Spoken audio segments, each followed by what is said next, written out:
Hey, Hillbilly. What's up?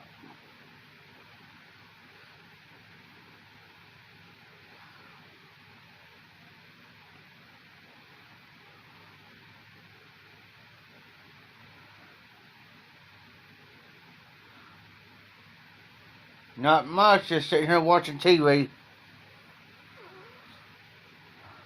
I'll be smoking my pipe here in a little bit.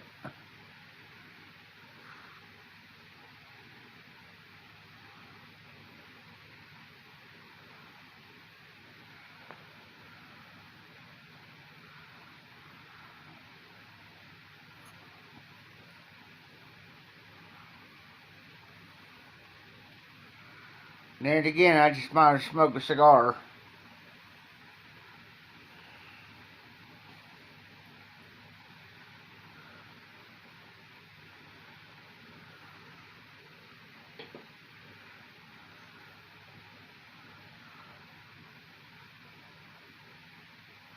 Oh, nice.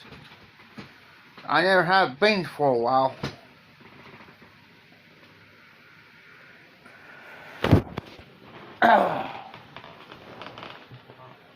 I'm gonna take Joe to the desk. Oh.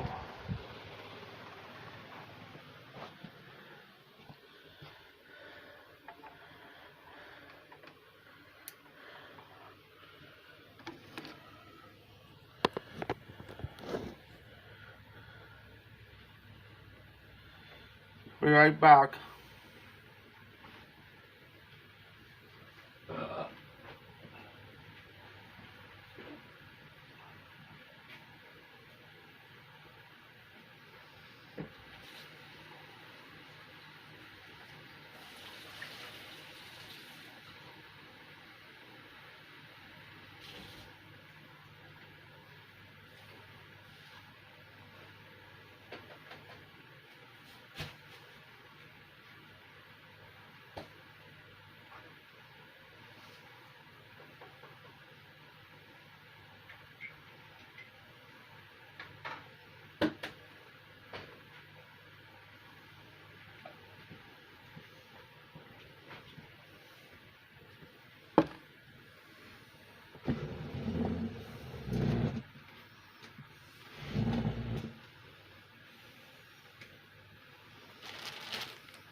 Oh.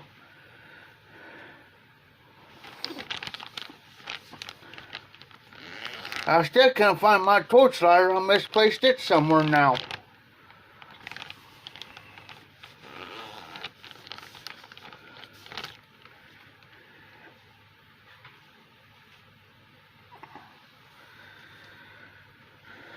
It ain't nothing new.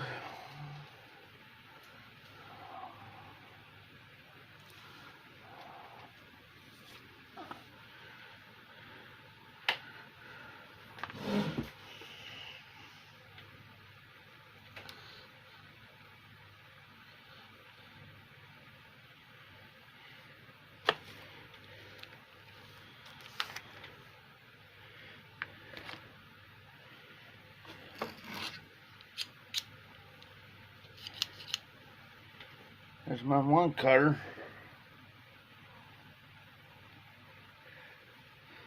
I'm losing my head, I'm telling you.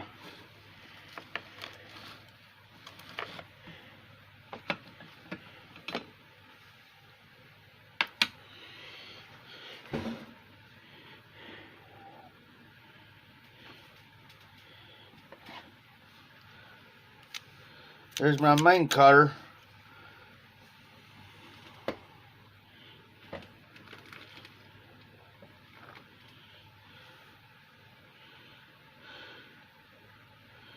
Yeah, I might.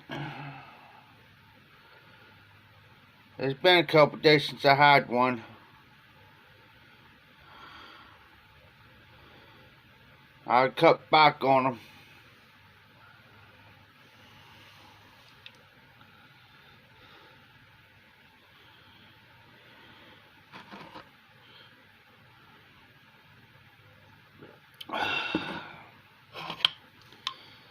Done sold one of these to one of my neighbors.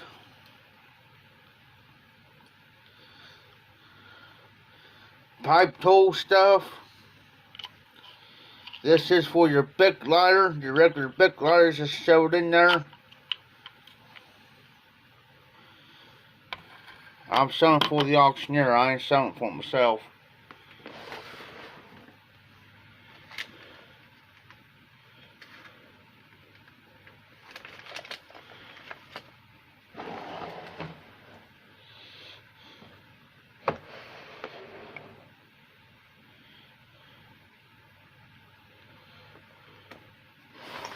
I better take these two here and put them in my other drawer so I know where they're at. So I try to keep all my pipe stuff together in one spot. Oh, I did find my tobacco pouch thing. Yeah, you can even take this part here and rip out your flicks or whatever. It's a little grinder. Pipe tool built into one. Oh, I've seen them. I've seen them.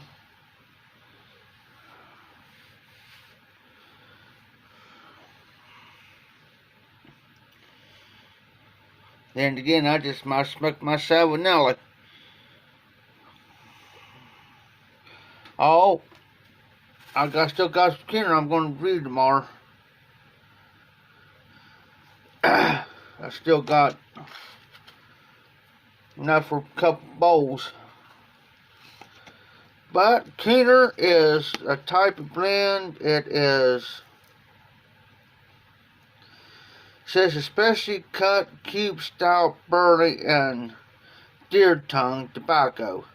The Kenner is an authentic copy of Bing's Crosby Private Blend, shared with us by one of his closest friends. So this is the Bing Crosby Private Blend. So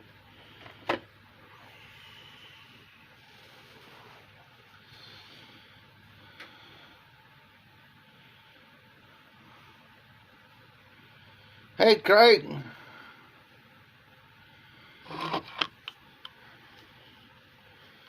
check this out, Craig.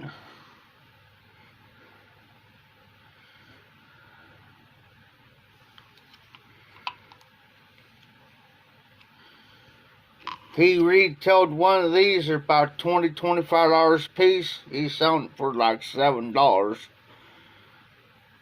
a whack.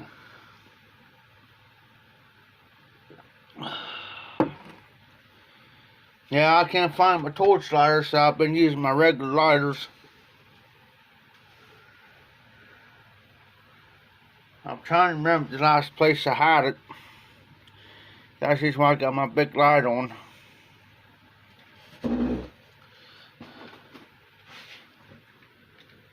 Sorry about the close-up, guys.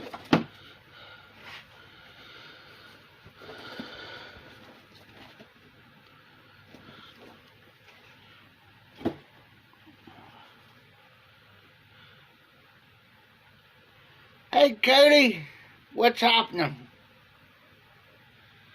I misplaced my torch lighter for my cigars. And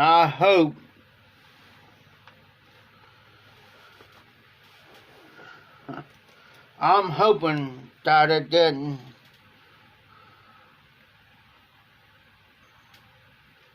I didn't walk outside with it or set it down somewhere with one of my neighbors. Or I'm going to be upset. Real bad.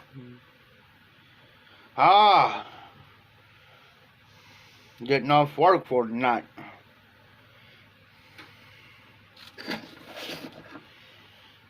Now I try to keep everything organized on my desk.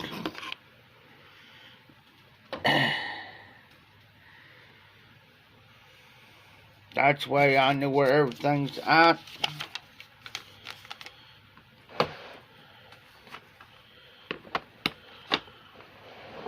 Normally, I keep my Zippo and my thing in my...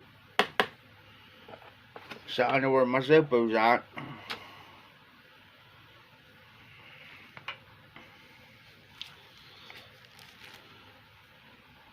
It's just been crazy for the last couple of days, guys. I mean, it's been crazy with me.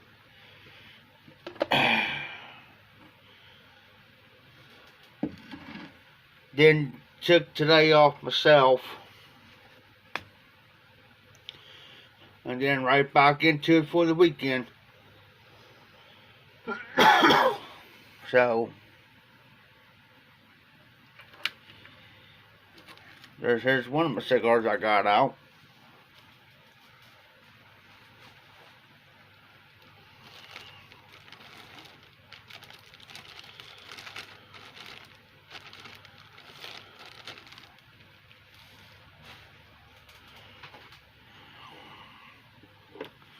Always keep a pen nearby.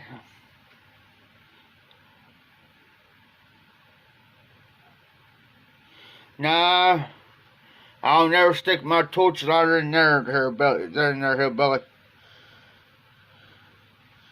Cause if I'm afraid if something happens to that torch lighter and that foot leaks out of it, man, it's gonna get on them cigars, it's gonna run them.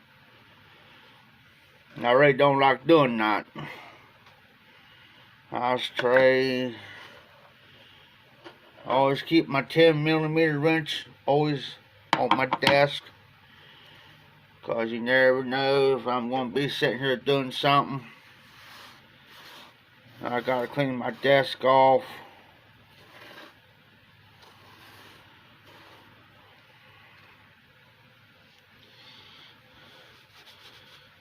Hey John, sorry about to hear the other night, man. I wasn't on your live stream, man. I was tired, worn out.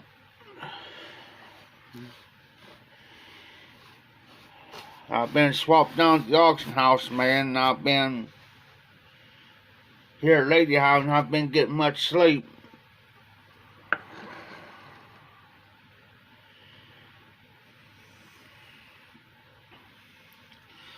Yeah, Billy, I should have your package tomorrow, brother.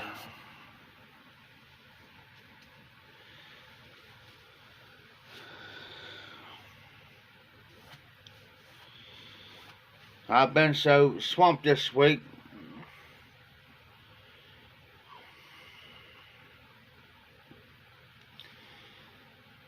Hey, John, if you ever get the chance,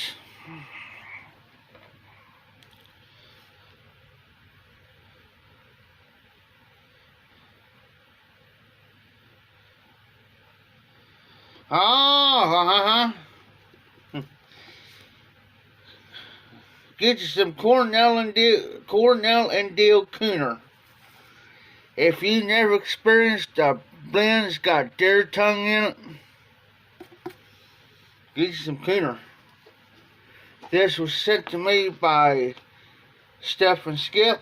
I still got some for my final review on my Friday Bulldog, but that name is going to change, guys. So you guys are going to get the first insight as an insider for mostly anybody else will. Let me scoot up here because I was going to kind of wait and I was debating on this. I got to talking to Jimmy DeBaki here the other night on my live. And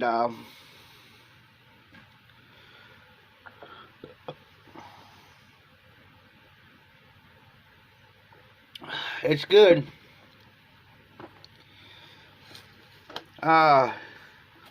It's a specially cut cube style burley and deer tongue tobacco. The Keener is an authentic copy of Bing Crosby's private blend, shared with us by one of his closest friends. When I first tried here the other night, Man, I think, oh wow.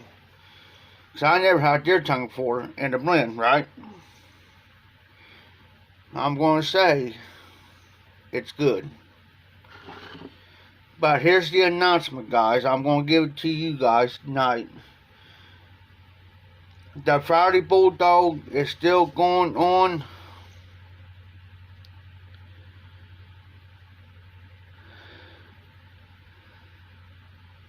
But it's going to be changed to the Friday Trivia Edition. The Savinelli Trivia is going to be the official Friday pipe, and it's going to be the official Friday Trivia Edition. So the Bulldog is finally retired after 3 years of doing the Friday Bulldog. I think I've been doing the Friday Bulldog about two and a half years now, I think. So now he's officially retired in the pipe rack. Now he'll get smoked. But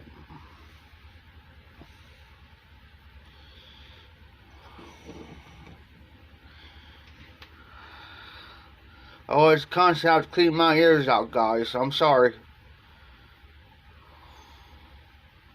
Because I got ear problems.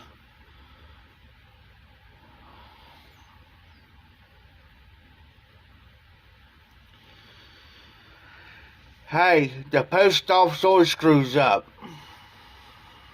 They did to me several times. When I was supposed to get packages from certain people. Yeah, it happens. Now I'm going to flip the...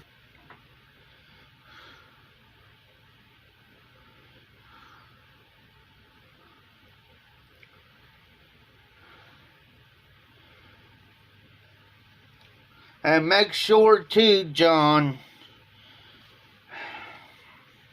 And here's another thing you got to double check on. Because I had to double check Dan's before I sent that pipe to Dan. Is I double checked with them and I got my receipt. And I double checked with them to make sure that I was going correct to that address. And I had that address right. Well, I made that, because if not, man, they can screw it up too, and you think it's going right to them, and they can have like 1 or 2 numbers wrong. That's one thing I hate about the post office. Yeah.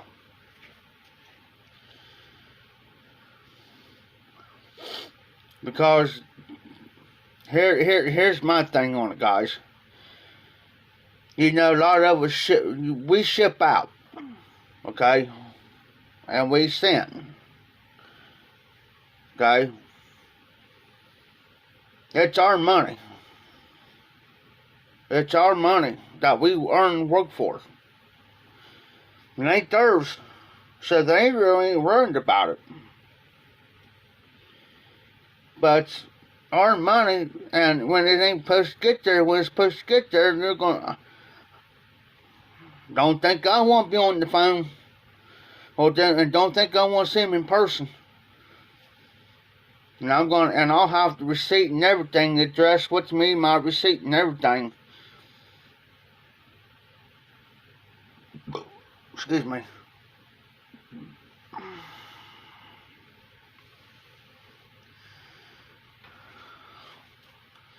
And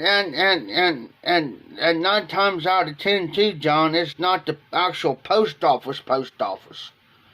You know what I'm saying? It's not like my post office, It's the carriers half the time. Just like here, they switch through the week. And I'm surprised when I got that Yabo from Steph and Skip.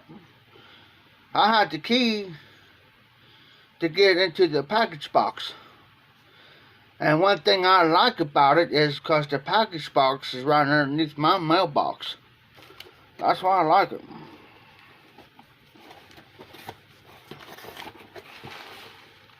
And of course I'm saving all the bubble wrap.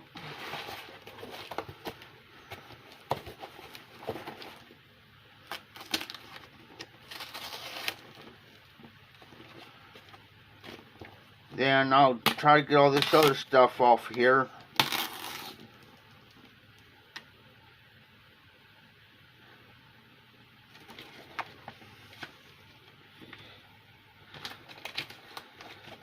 Then that's why I can reuse this box.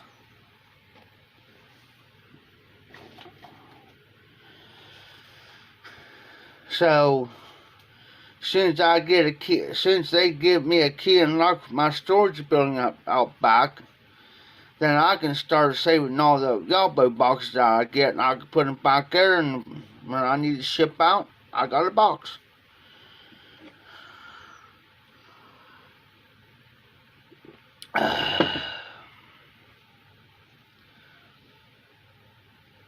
Oh, by the way, too, John.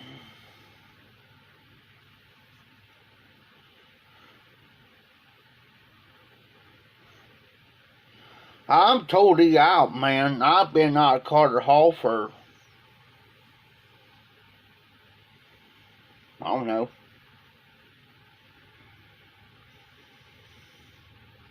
forever. Prince Albert, forever. But that there, Carter Hall is good in breaking them pipes in, though.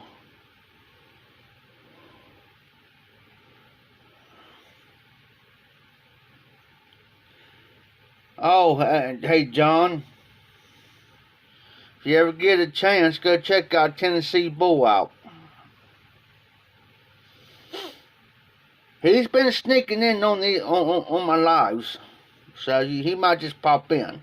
Or he just may be lurking. Never know. Scary though, but you never know. That's what I was talking about here the other night to the rest of the guys. You never know who's going to pop in on this live stream. Far as the trolls and them go, never had any troubles. As of late. Because I got something put on this phone to where it protects all my passwords and it protects everything, hacking and all that. So I've got it. I figured out a way of doing stuff. I might get one every now and then, but you just never know, guys. Protect your accounts, too. Protect your accounts. Because that happened to Red Coach Return. Now, he's Red Coach Resistance or something. Lester. Somebody hacked in his account and he got on, I think, Steve and Miss Kathy's live. And he started saying this weird stuff and they knew right away it wasn't him.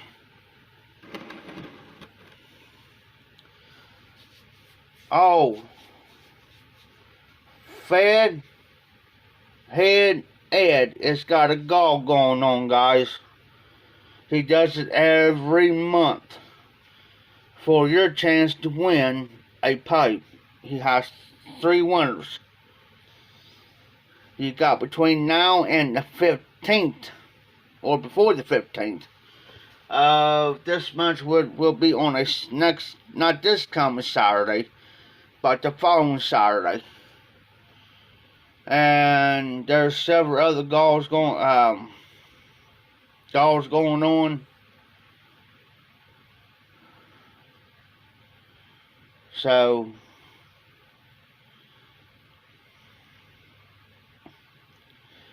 hey, Hillbilly, I got a 2003 vintage Cameroon. Almost afraid to smoke that one. I'm holding that one back. Matter of fact, I'll show you what it looks like.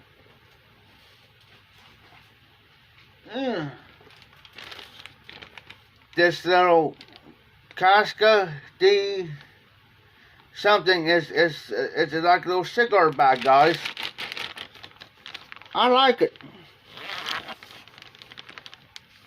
Uh-oh. Well, maybe, guys. Oh, here we go.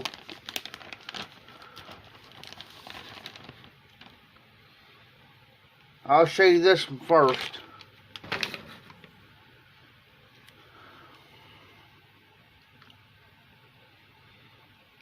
I hate when this like glares off the doggone thing. Oh, easy way to do this. It's a Don Carlos DBL Robusto cigar. And I've been wanting to try a Robusto, no, not Robusto, but a Cameroon. And you know what? This is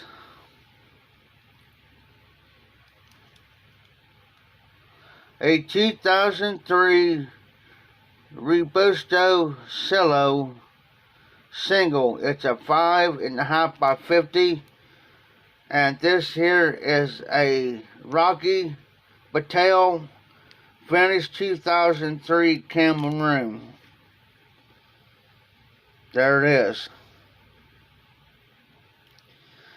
This ain't gonna get smoked until the pipe show.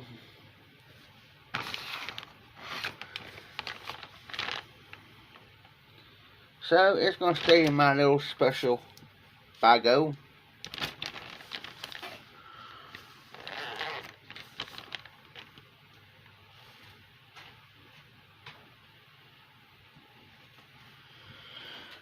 So what y'all smoke tonight? I'm debating. Like I said, I haven't been getting much sleep here lately. I've been up and down, up and down, up and down, up and down. My sinus has been bothering me.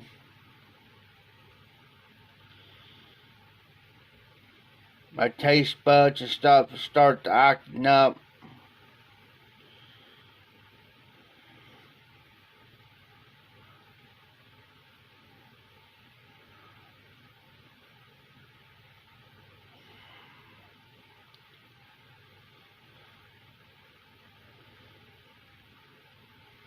Yeah, I'm thinking about firing that one up here, Billy, but I don't know yet. I've been trying to get myself back into not being up all night type person.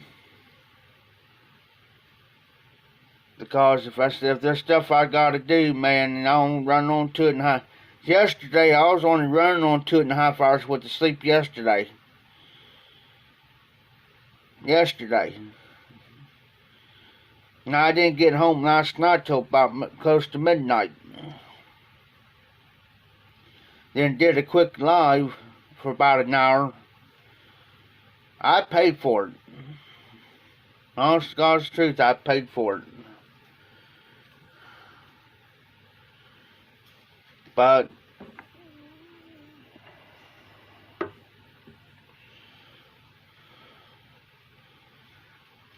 there is Skip. Hey, Skip. Hey, I thank you for that.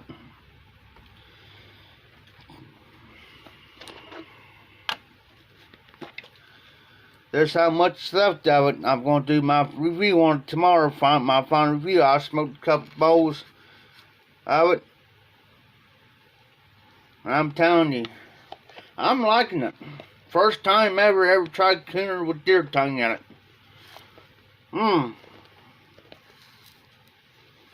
This going, if I can get my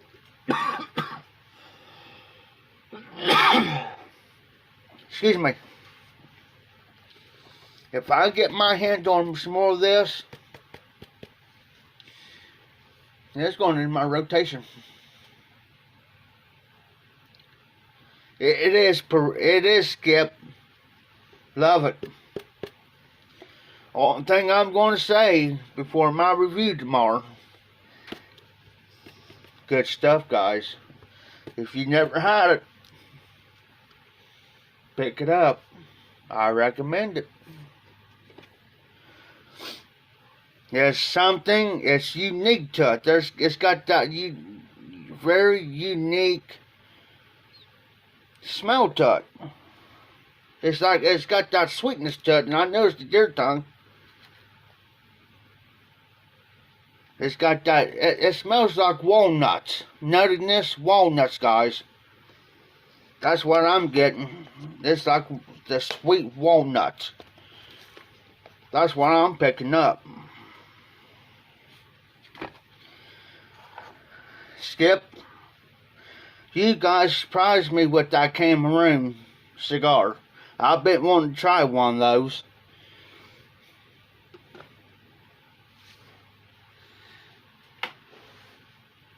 But, like I told the guys, I'm going to wait till the High Pop show. Then I'm going to smoke it.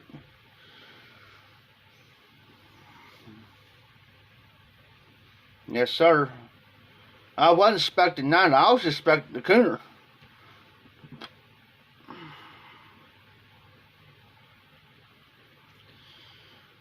But there's some other goodies in there, so I'm debating on whether or not to either smoke a pipe, smoke a cigar, or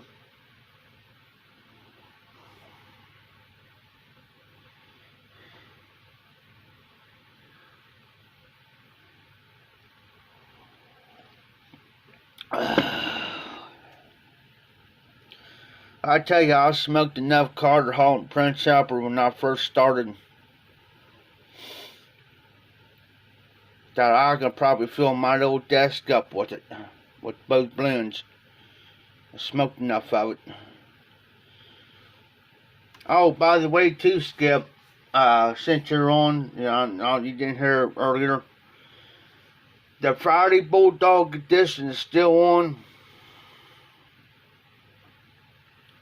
Little something something. Gotcha, Skippo. But the Friday Bulldog edition is still on, but the name's going to change. It's going to be the Friday Trevi edition, which is the 7 Nelly Trevi 320. This is going to be the official Friday pipe now. So, it's already getting the cake built into it. And I forgot to grab me a pipe cleaner. Now, I don't feel like getting up at the moment. And yes, I'll be smoking the cooner tomorrow. I was down at the auction house last night. And I was going to pack a bowl of that and take it with me down there, right? And I was thinking, nah, I ain't gonna have time to sit down and smoke a pipe.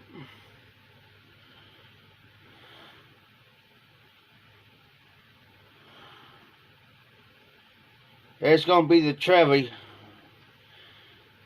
but I kind of, cause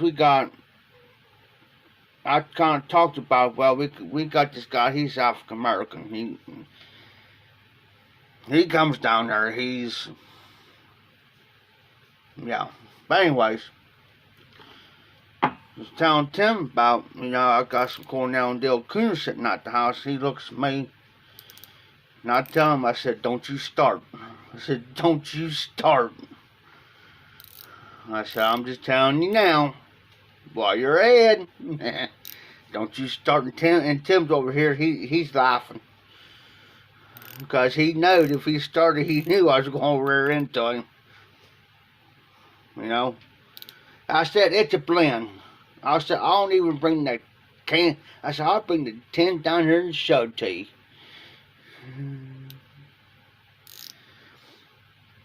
They have their, hey, well, since John and Skip's on, I'm going to say something little neato. I done sold one day. Okay, this is just a plastic thing. But you put your regular Bic lighter in that, right? Well, on the side of it, hold on. Check that out.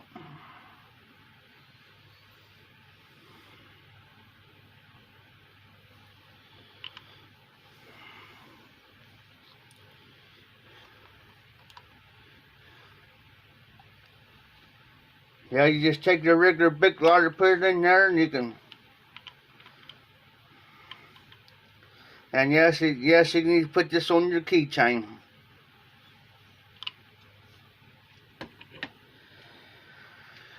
He's got like about 4 or 5 more of those down there that I know of. I already got one fella YTP presenters wanting one, so I got to get some info. And as soon as I get the info and get me a couple more of those, there's going to be a couple more of those going to be going out.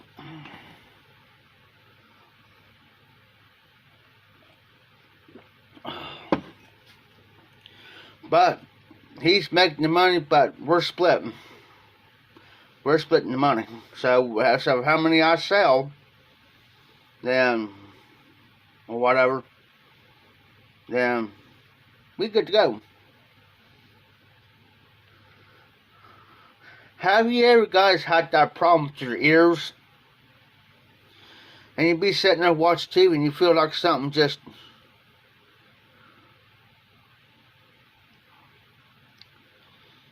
Hey, John. Wait a minute. I gotta do this just right. Oh. Pinky out.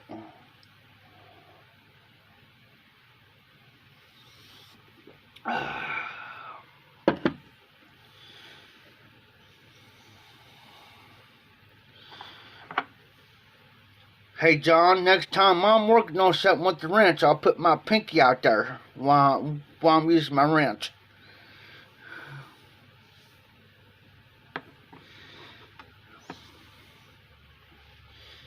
I was doing that today. No, it was yesterday. I was down at the auction house. Tim, he's over here laughing. I was doing something. Oh, I was drinking a can of beer. Next thing I know, I just did it out of just for the kicks, right? Hey, hillbilly, it's something that I started here last week. If you ever hold your pipe, now I'm going to explain this, guys. Now, John, don't you say a word over there. Every time you hold your pipe, if you want to you got to get kind of fancy with your pipe every once in a while. So what you do is you take your pinky. Yeah, I've been in some stuff. But what you do is take your pinky, put your pinky out there while you're holding your pipe. Now, if you hold it like this, you're high society. If you bend it, you're like middle class type. If you stick it straight out, you're like me, poor. Or if you bend halfway, but make sure you put that pinky out there. This is my bad hand, guys. And the reason why I'm going to explain this, I cut my hair between from here to here. With the knife, I was cutting something. I went to close my knife, and my hand slipped, cut my main muscle right here in half. And they said I was lucky I didn't have to have surgery. But they told me this happened like about 10, 15 years ago. They told me later on in my life I'm going to have to start having trouble with my right hand. So, I mean, I can move and do stuff with it, but after a while, it starts to hurt. But anyways, you put that pinky out there. Make you look all fancy. Okay. Put that on there. all fancy. Now, I know John's over there dying to want to say something, and I'm awaiting. Anything you hold, like your coffee, now I have to hold with both hands because this handheld tends to drop and stuff, and I don't want to break my coffee cup. Pinky out. Now my regular coffee cup, now I can hold the hand, because I got a grip. It ain't gonna, but pinky out.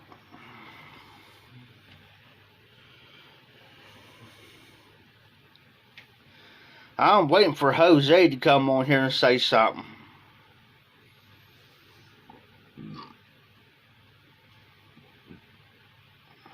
Yeah, I'm looking for something.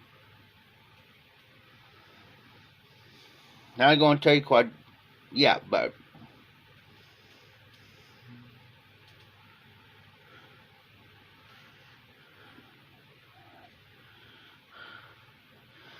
oh, practice, hillbilly. Donnie got to practice.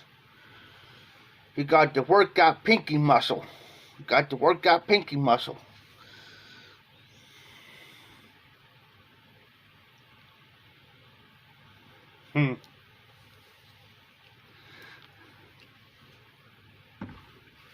And yes, John, I've seen your videos too, by the way.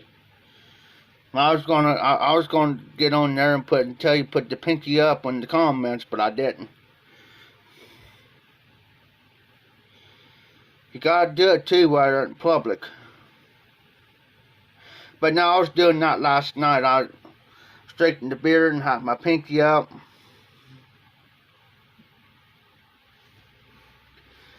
Tim looks at me awful. He gave me this funny look last night, right before we had to get stuff done. He kind of looked up now, because we got this guy that comes in and he makes peaches. It's a trailer. It's a custom trailer, food trailer, but he's got it no in there. It's heated by wood. Makes pizzas. It's like a Dutch oven, big old Dutch oven, and he uses wood fire. You know, it's a wood oven, basically. And there's everybody was out there getting their pizzas. So I had this can of beer. Of course, I had in my koozie thing. And Tim does the same thing, or we'll take a glass or something, pour a beer in and take it out. But if there's anybody out there who got there with a can of beer or a bottle of beer or something, sit outside and BS, shoot the breeze, whatever. So I was out there doing this. Tim's looking at me all kind of funny. And these other people started seeing what I was doing. I'm getting this, these looks like Tim wants to say something smart, but he didn't, because he's got respect. But anyways, went back in there and I said, Tim, yeah, he's got this I wish if I was live on my other phone, I can pull the pictures up and show you. But yeah, he's got this trailer, man. If you look at it, you think it's just a regular food truck. But he pulls up, and if you go where the back door is, he's got a single door. You'll see this wood that he's got stacked up. And you see this big old, it's like a chimney, but a metal pipe comes out and curves halfway. And he walks in, it's an open oven. You guys probably seen these cement ovens, where they could throw those pizzas in there. Well, that's what this is like. Man, all decked out, man. It's wicked. It's wicked. Good pizza, too. I had a piece of it here last night, and you talk about good. And this trailer runs off a generator that he's got in the back of his truck. He don't take the generator out of his truck. It's in the back end of his truck.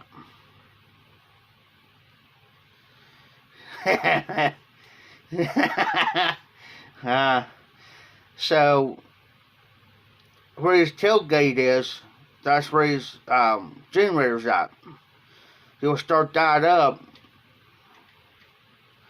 and then he'll go get his wood, and he'll open his bottom of his wood thing up and start firing his thing up. It's nice. It's nice. He can make, and probably in one night he can make within 3 hours, 3.5 maybe 4, he can make close to 1,000, 1,500, depends on how many doughs he's got and how much he's selling. And let me put it to you this way, there can be anywhere from 20, 30 cars of people waiting and more, waiting every week.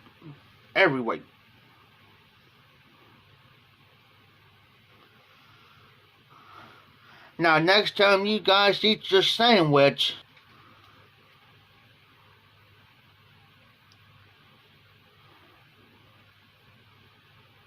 that's right, and I'm gonna, his name's Tim too. No, yeah, his name's Tim too, so when I see Tim this coming next week on a Wednesday, I'm going to tell them make sure they put their pinky up. Oh, that even reminds me. Here's an example. When you write, pinky up. Don't curve it. Pinky up.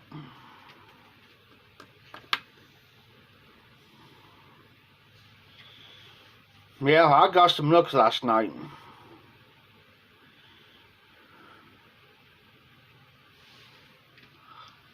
Didn't say nothing about it either. I just did it.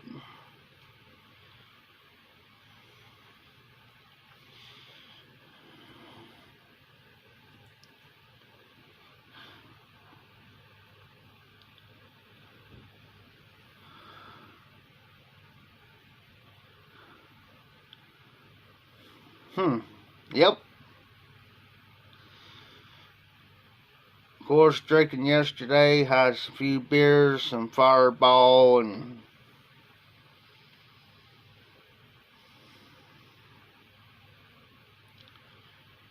came home last night and sat down. Was on here for about an hour. Then went to bed and tossed and turned half the night.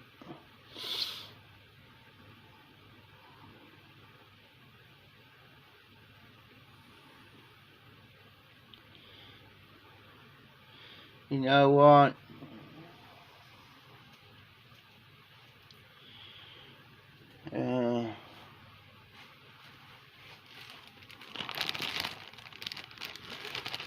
Is anybody smoking anything tonight?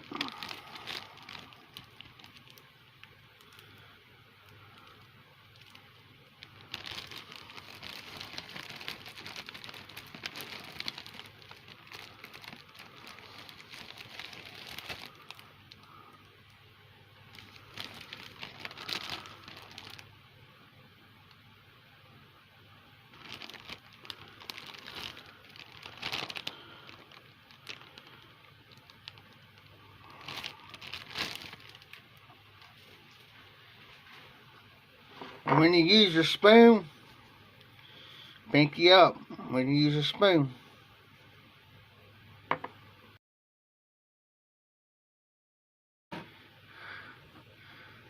Pinky up, guys.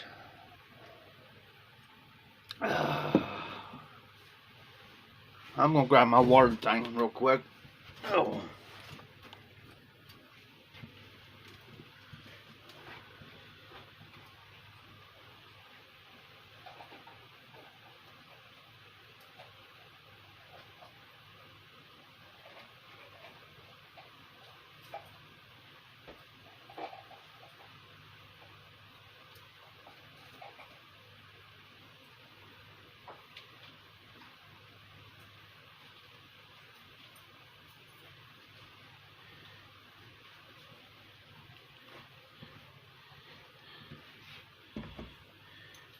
I gotta grab my lare real quick, guys. Hold on.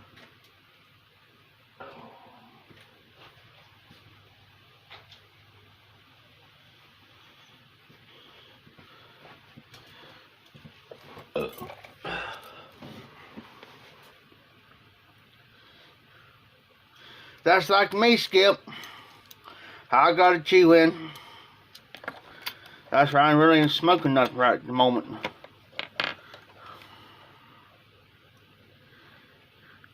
That's how you do it. You gotta dip it and just, yeah.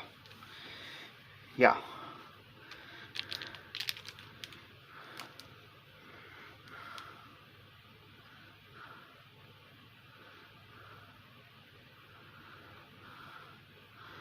Jose's up in the house.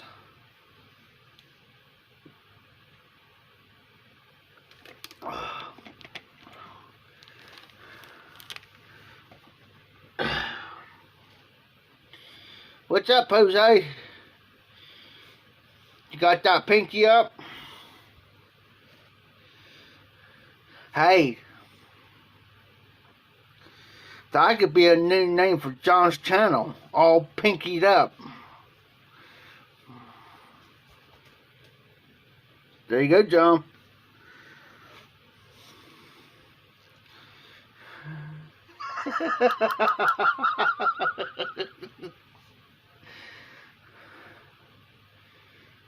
Yeah, that'd be a new name for John. All pinkied up.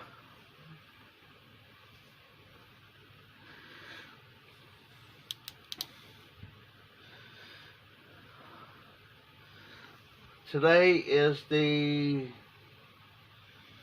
I lost track of my days, guys. I know today's Thursday, the 6th. I had to stop and think. I'm going to have to write that down.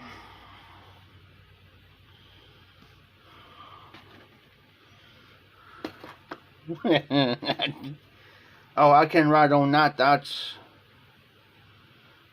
from... Bro, no, from skipping them. I ain't going to write on that one.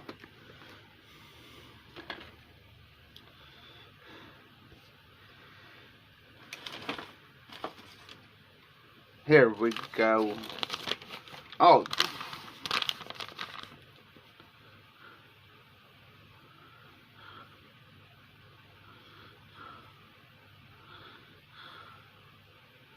Hey. Hey, John. I can do grape anyways. Unless it's an edible grape or it's drinkable grape, then I can do it. But other than that, I can't smoke them.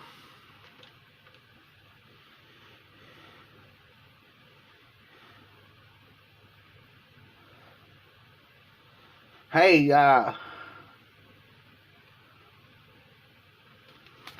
hey, John, I've got my list of tobaccos that I've tried here.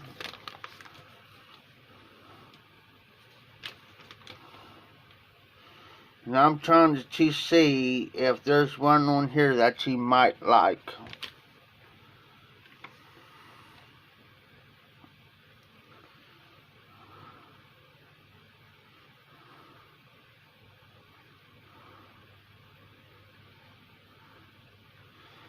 The BB 1938. I don't know if you ever tried that one yet.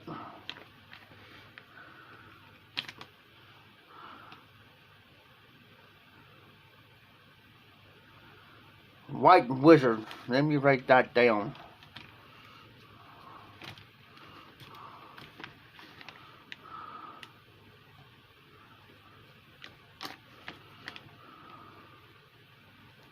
Come on, pen. I'll auction you off.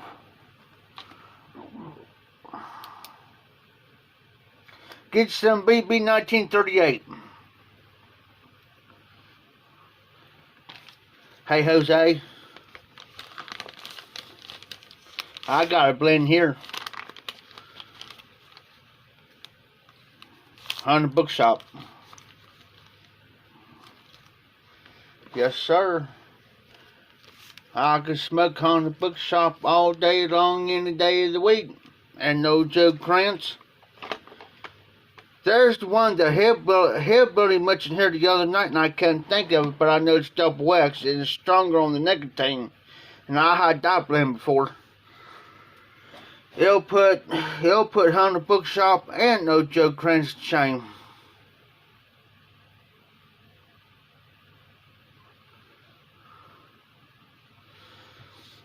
That's the way to do it. Find the blend, narrow it down to the ones you like. And stock up. Stock up. Oh, I love Old Joe Krantz Red Label. I could smoke that all day long. The first time I tried to skip, it did me the same way. Then after I talked to Eddie Gray from the Pipe Note, because he was doing the live one night, and I had some. And I think it was last year. Man, I sat there smoking a bowl of that, man, I started getting lightheaded, started getting sick. Wasn't even halfway through the bowl yet. I'm thinking, dang, man, what's this, man? I mean, I started getting lightheaded, started getting sick. Now, I didn't want to waste the tobacco I had in my bowl, and I forget which pipe I had. So I was talking to Eddie one night about it, and he says, make sure that you eat on a full stomach before you try it. Next time. So I saved what was in that bowl, and I went and ate a full meal. And I finished the rest of that bowl off just fine. But boy, that first, yeah. I thought I was going about ready to see Jesus.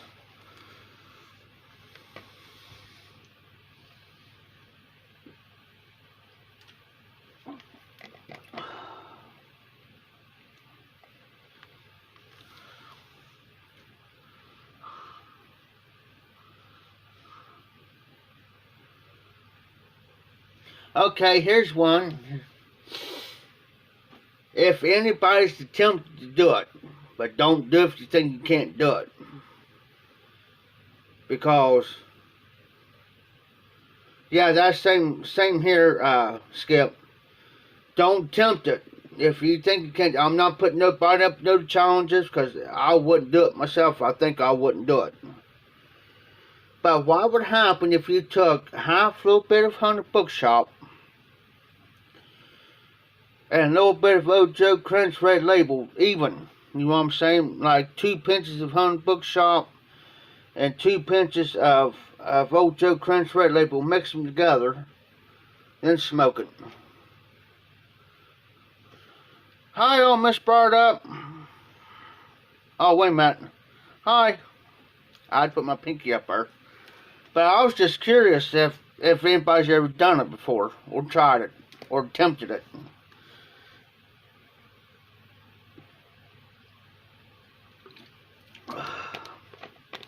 Just curious. Just an idea.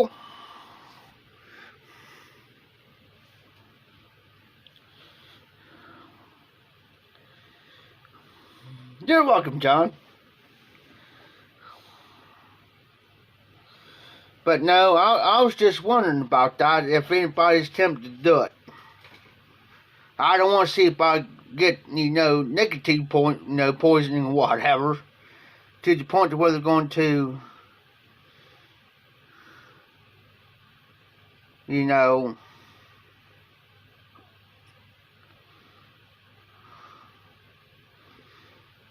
hold up here.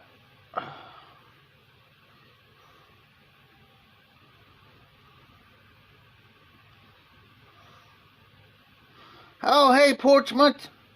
Sorry I didn't see it until I seen Jose's comment, and I'm thinking, huh?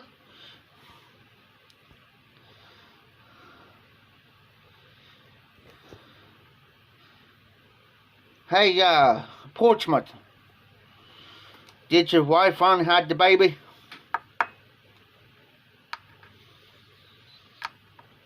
Or who had the baby, you know?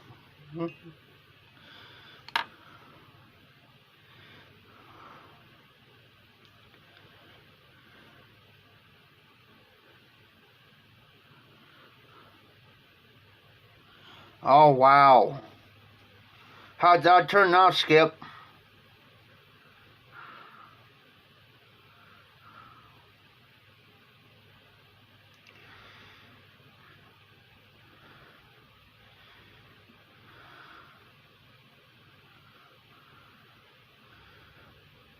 Yeah, congratulations, Portsmouth.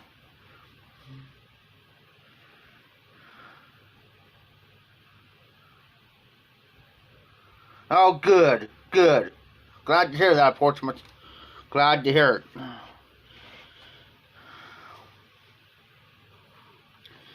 As long as the baby, and the mama's happy, that's all that matters. Seeing your comment there, what you did there, Skip. Did you see Briar Blues' video where he got all that Virginias in? He's gonna be doing a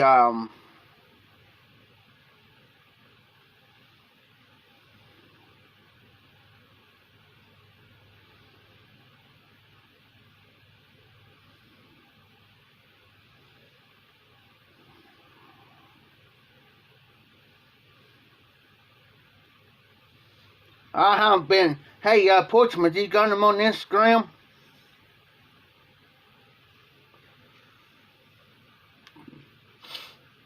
Cause I haven't been on this. Well, I've been on Instagram earlier today, but just checking a few things out real quick.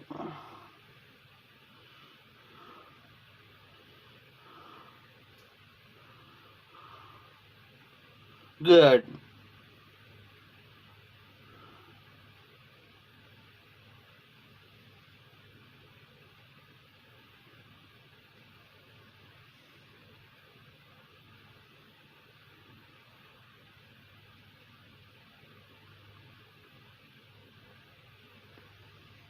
Goody, good, good.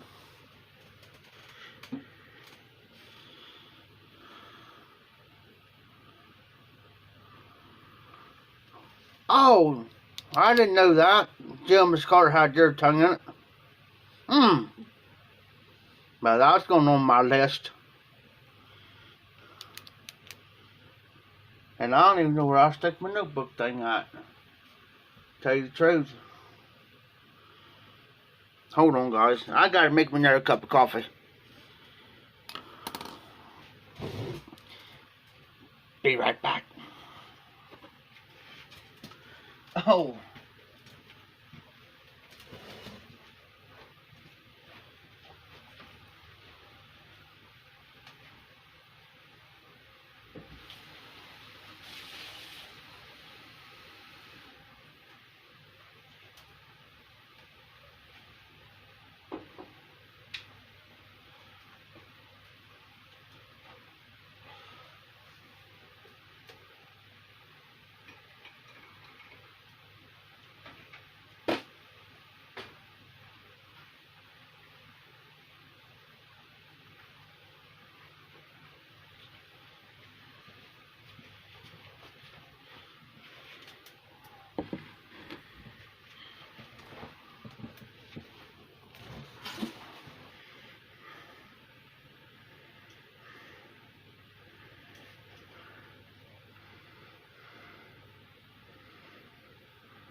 Nah. No, John. I don't got nothing yet, but I will have here Saturday. I will.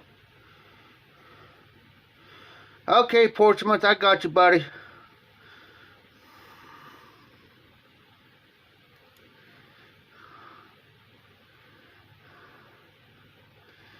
Hey, John. next time you drink a Pepsi or something, take some of your, if you got whiskey like Jack Daniels, just put about that much in your pop or whatever, with the pinky up.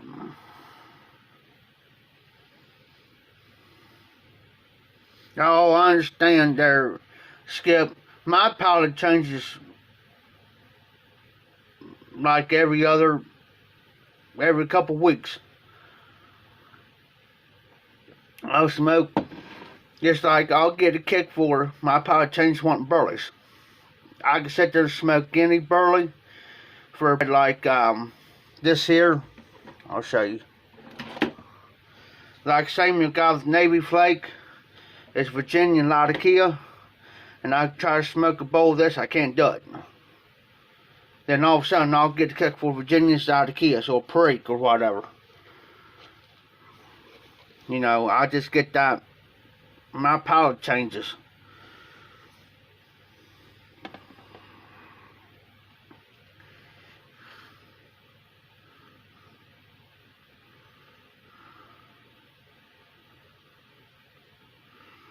Hell, John, your palate would change. Because, I mean, there's times I couldn't smoke one of this certain blend I got, and I'm thinking, whoa.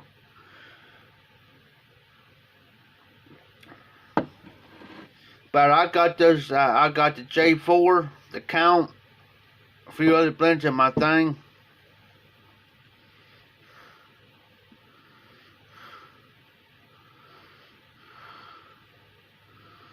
Uh-oh. Just think of something real quick, Hillbilly. I do it all the time, and I'll get this weird look, and I'll think of something real fast. Oh, I said, it's just a habit.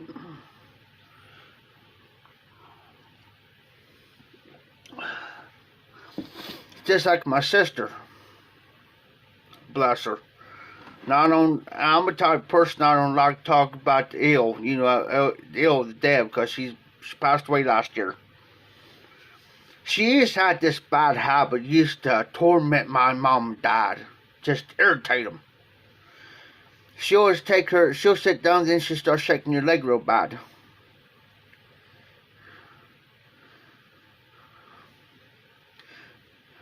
Hey, John, don't tempt me, because I will take some coffee grounds, put it in my pipe, and I'll smoke it.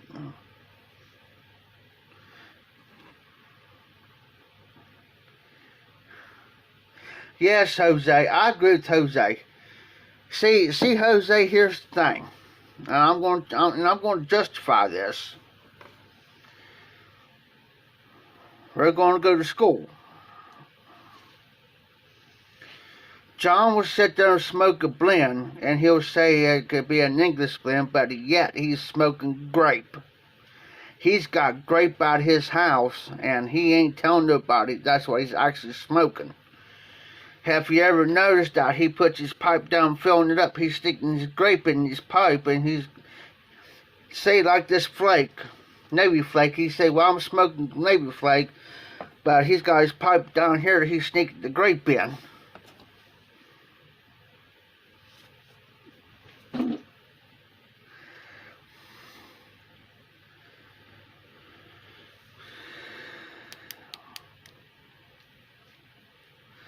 Hey, there is actual blends out there that's got that coffee taste to it.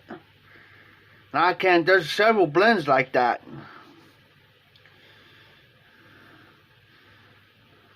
So, John, when you're on your live, John, we are watching you. We're watching real close. Because one of us is going to catch you putting grape in instead of the actual other blend down. We're waiting.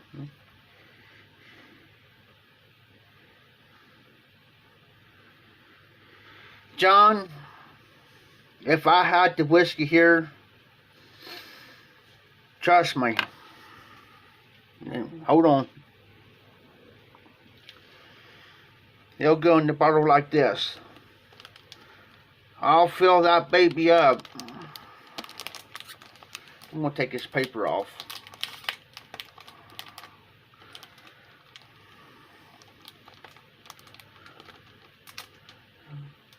I'll put a triple shot in this. Now I'll fill the rest of the way with coffee or something, cold coffee. Shake it real good, then take a big old swig.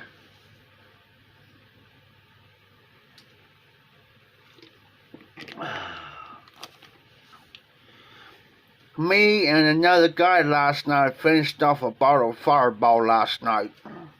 And guess who got the last drink out of it? Me.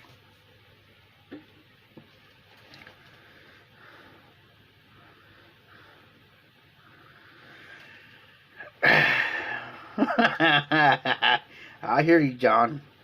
Yeah. He sneaks that grape in, or he mixed the grape in something there, Jose.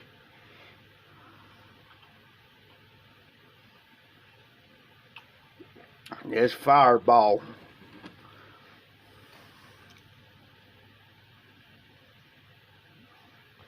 No, there is actual couple blends got the coffee in there, like I said. And then there's some whiskey blends. He said he got it all, he gave it all to Everett when he showed his, I seen that too, Hillbilly. He's seen his cellar too, so, John, confess.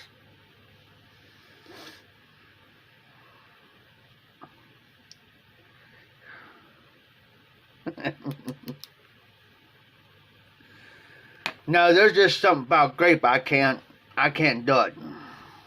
I don't know what it is. I just can't do it. And it's just about as Captain Black Cherry tasting like cherry cough syrup.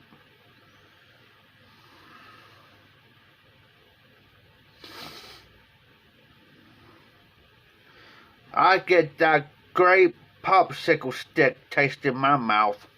No, John. No.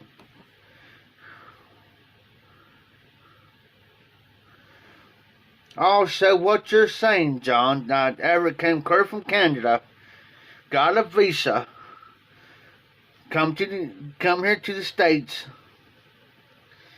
went to your house, snuck in,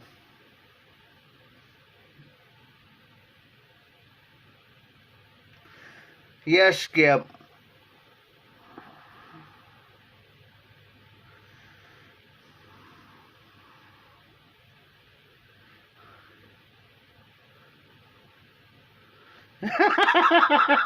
Hey, Jose, I agree.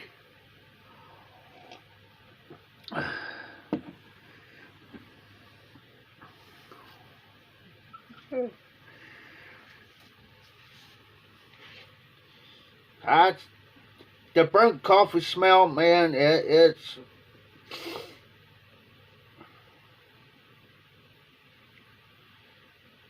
I've smelled death before, but that dirt beats that. It does.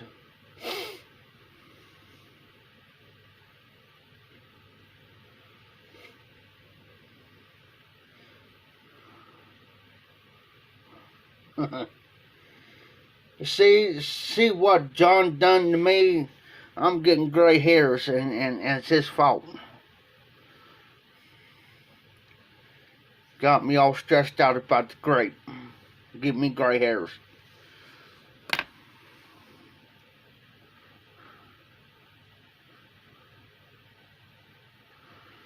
I can foresee Everett come all the way down here on his bicycle,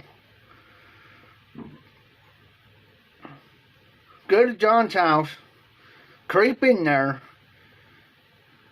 He knows where his cellar's at. He's going to go in there and and open it up, creep out the grape and maybe a few other blends, ease in his backpack, ease out the door, and slide back into Canada and act like nothing didn't happen. Yeah, I can foresee that happening. Yeah. And poor Everett's not here to defend himself. Yeah.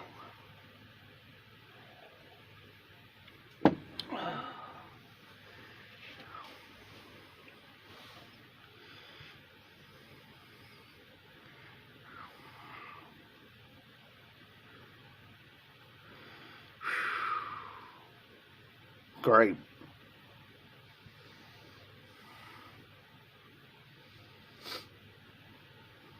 The only Captain Black blends I can do is like the Royal and maybe the White Pouch, the Captain Black Original.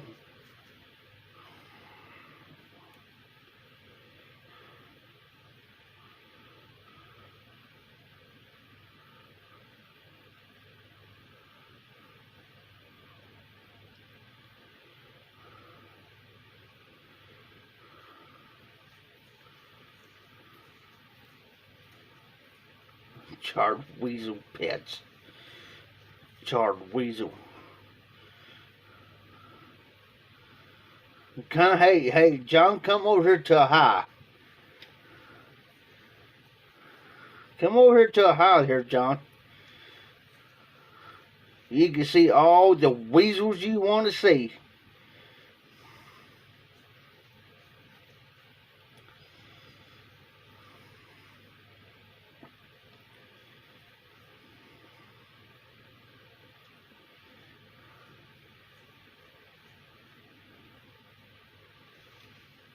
You can see all the weasels.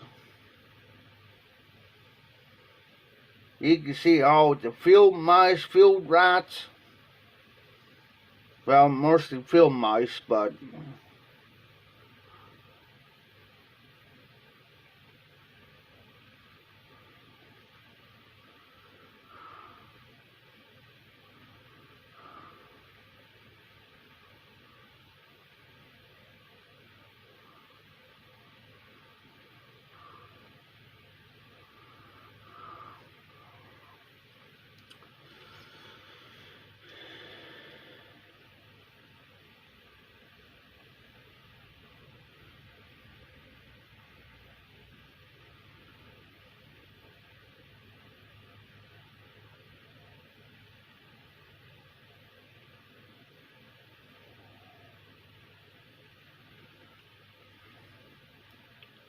I don't need no more grape.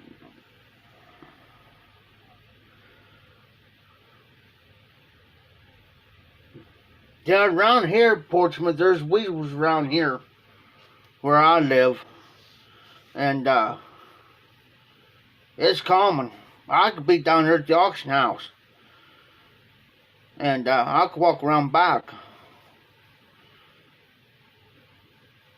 And I could see, like, it just depends on what day it is. I'll see 2 or 3 of them.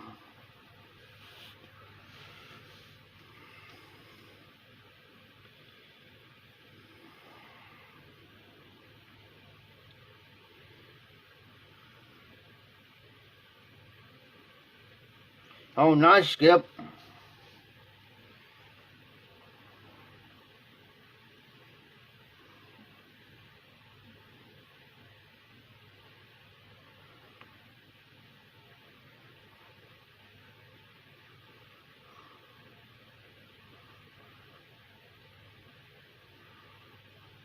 Uh-oh.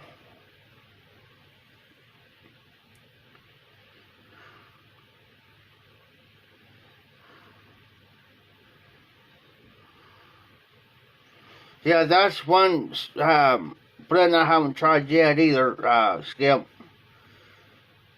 Is that blend by Hearth and Holmes?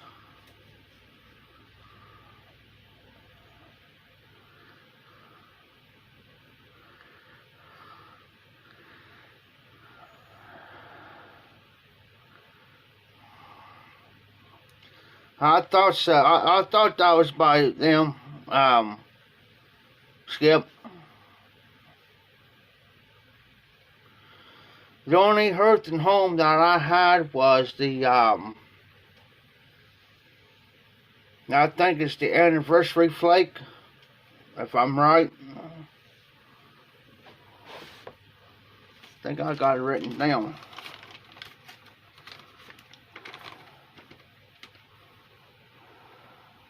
Yes, anniversary flake. That's the only blend I ever have from Hearth and Home. Because I've got it written down.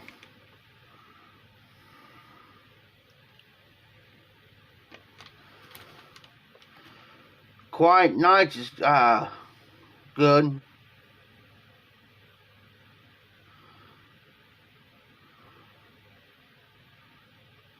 I had the Captain Black Gold. And Captain Black, I think they also do the dark gold.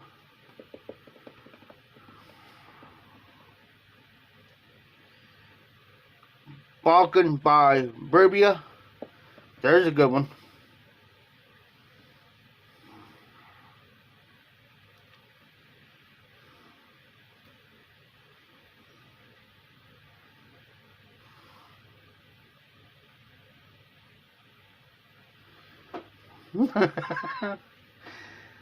Trust me, Jose, when I first started, I went to tobaccoviews.com because I was new, but now I don't even use it.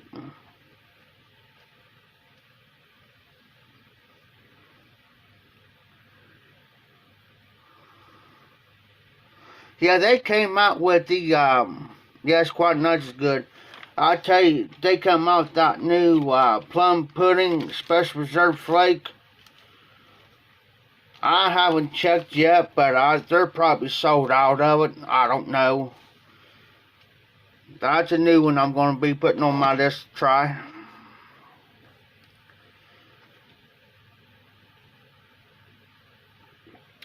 When I first tried Quiet Nights, guys, I fell in love with it. And I had a tin of it. Almost 2 ounce tin of it. Man, I went through that kind of quick.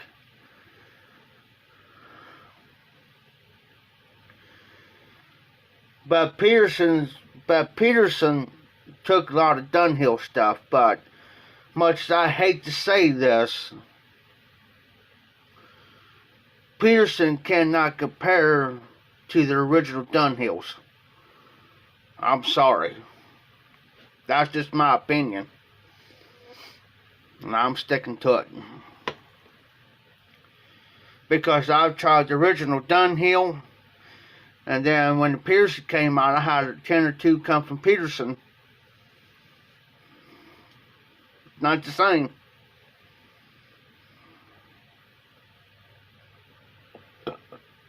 Deception Pass and the Mississippi River, that's good. I had the original Mississippi River and the Special Reserve. Deception Pass, I had a 10 of that. And just for luck, I had 2 tins sent to me. I put one back that I liked it so well that I was going to keep that tin back for about 6 months to a year. But I liked it so well that I cracked that one open. I really didn't want to, but I liked it so well that I went and cracked the other 10.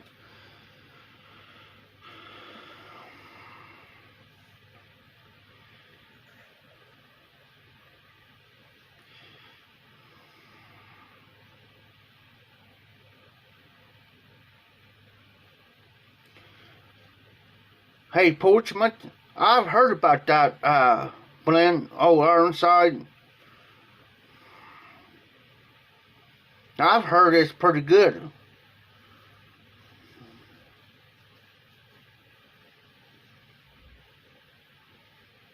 And I tell you, and when I got some plum that plum pudding,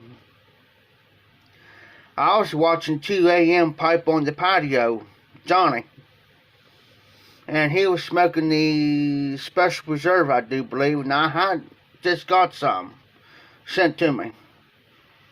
And he was spot on. Everything about the components.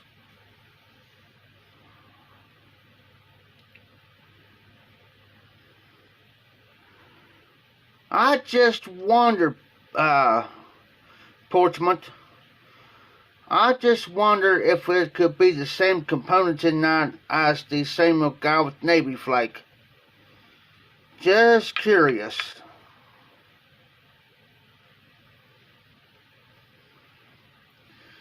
Because Samuel Gow Navy Flake is Virginia Latakia. But I'm just wondering if it'll be almost about the same. Because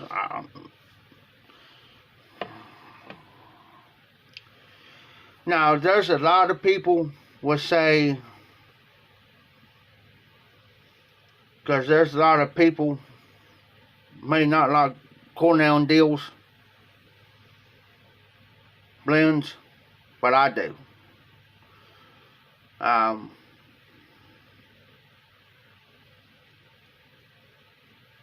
There's one blend that I do miss,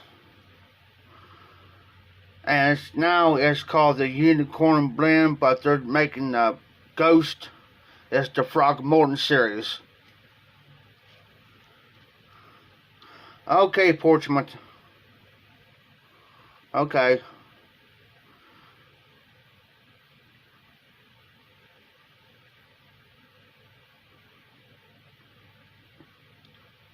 And I got some tobacco here that Dan Lopez told me about that he sent me. And it's I call it the Count. It's by Sutliff. It's got the Rose of Latakia in it. It's rare. And that's the same Rose of Latakia they used in Frogmorton series. And he says that there's almost identical to Frogmorton.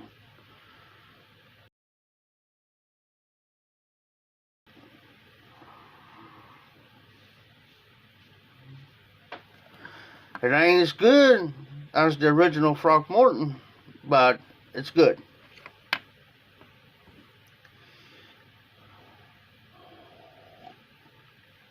John,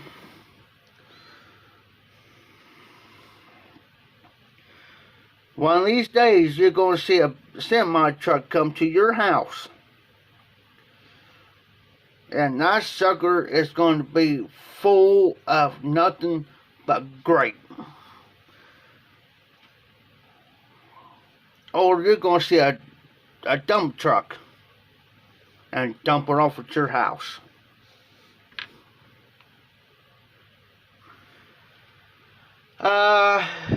Just depends on which frog it is. Is it, because you've got Frogmorton on the bayou, Frogmorton on the town, the bayou, the cellar.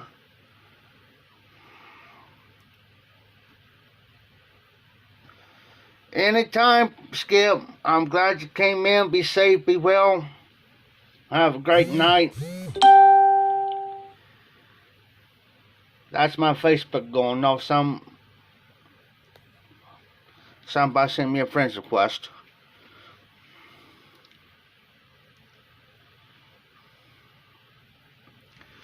See if I can pull it out. If you're talking about the cellar, everybody's saying Northwoods. Northwoods, I had the Frogmorton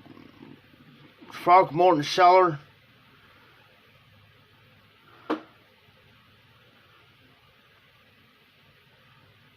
You know,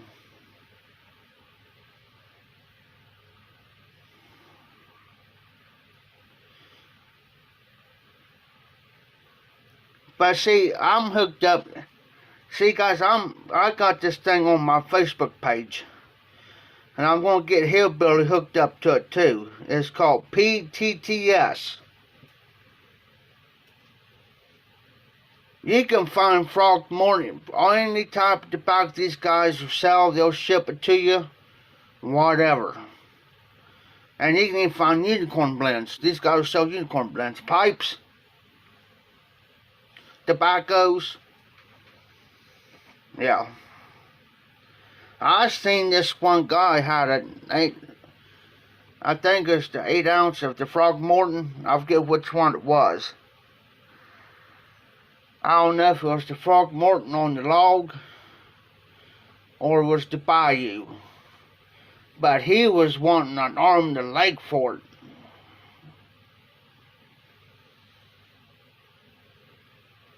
It was close to like the $100 that he was wanting for it, and I'm thinking, good Lord, man. And that wasn't including paying for it, and then plus paying for the shipping. You know what I'm saying? I'm thinking, man, you're crazy. But we're talking about Macallan's blends. And I was fortunate to have a few.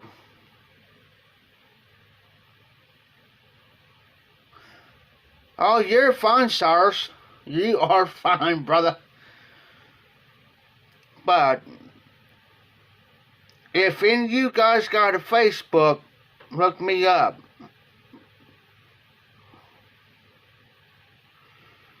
And I'll get some of you guys hooked up to some of these tobacco sites that I'm on.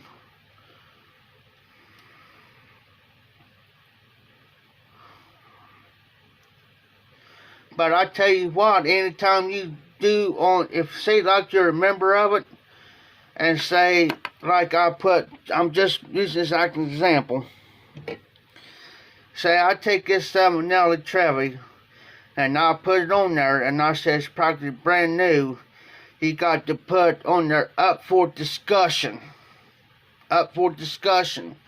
Because you can't put a price on. They can private message you. Then I could talk to you about it. Because if you put a price on there, say I put, and I know how much this is because I looked up the price on this pipe. Say I put a price on there, say $75, for instance. Okay? I'll get a warning. And if I keep doing it, they'll kick me off.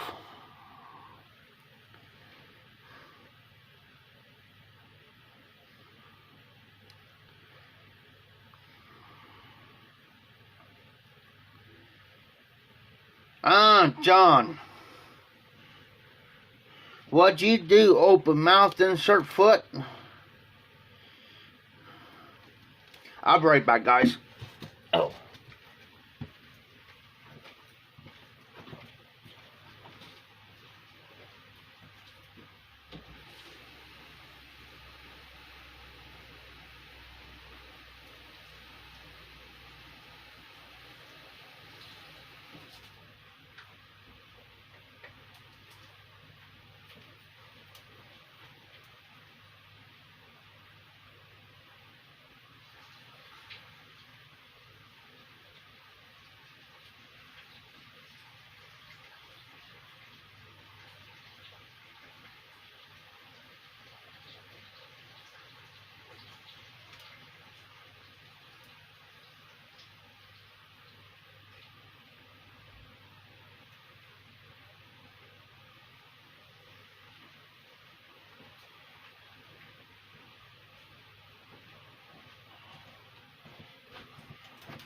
Yeah.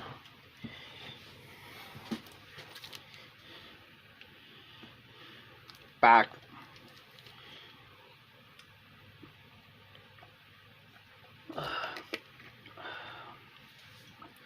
Trying to debate on what to smoke, guys. And no grape either, John.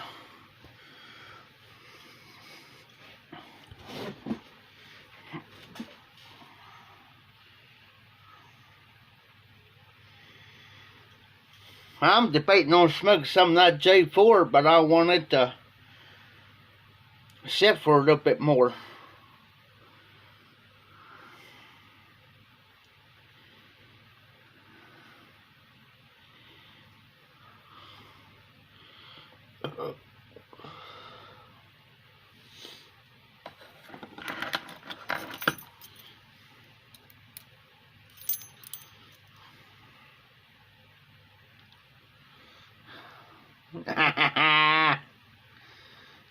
Don't beat you to the punch there, John.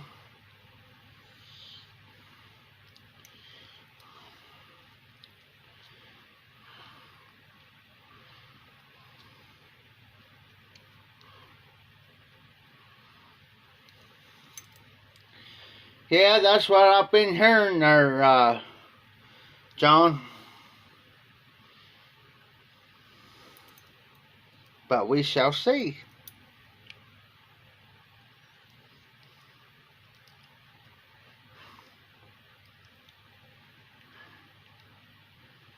All right.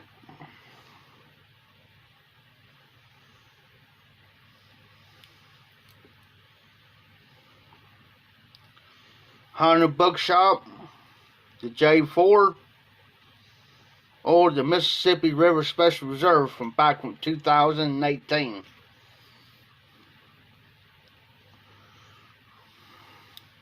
Hunter Bookshop, the J4, or Mississippi River Special Reserve. I don't got that very many blends, John.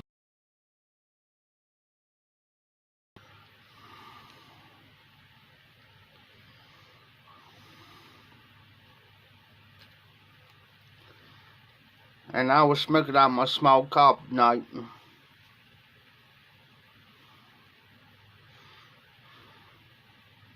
Mississippi River. Oh dear sweet Jesus. I'll get it out. It's right behind me.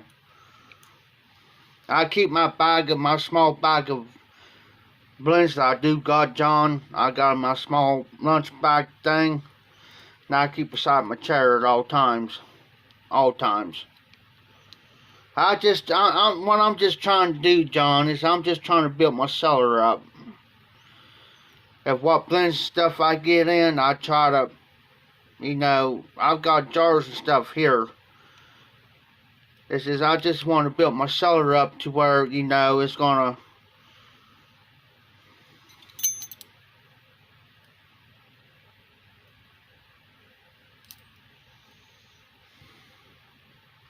that's a baby one there, John. Hold on, I'll get my other one. And yes, I still got the original Missouri some sticker on the bottom of that bad boy. I'm going to compare it to my other one.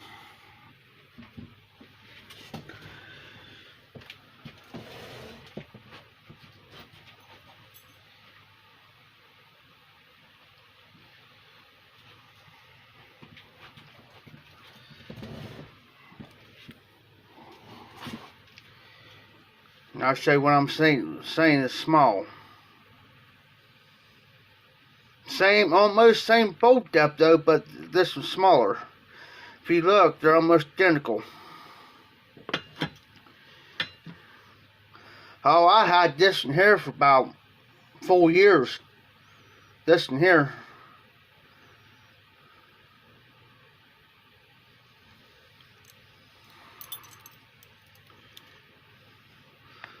But now I'm just trying to, what blends the folks sent me, John, I want to kind of build my cellar up to the point to where I don't have to worry about for tobaccos for a while.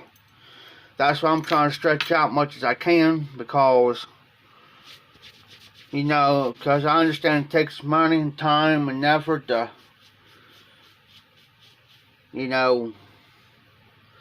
send out and stuff, and because right now with my budget and everything, oh yeah, I've smoked this one quite a few times, more than a few times. But what I do with this pipe, John, this is what's called my blend tester, which means, say like Cooner for instance, Cornell Deals Cooner, I was smoking in this to see how it is before I put it in the broiler. That's what I do.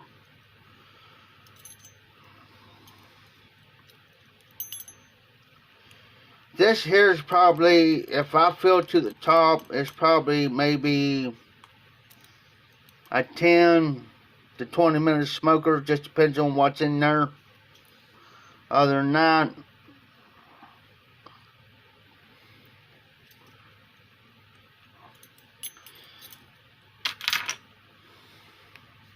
hold on, guys.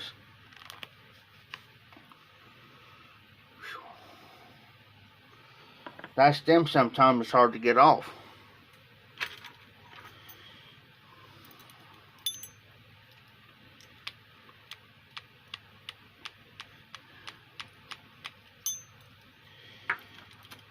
So I got five different blends in there already, jarred up. So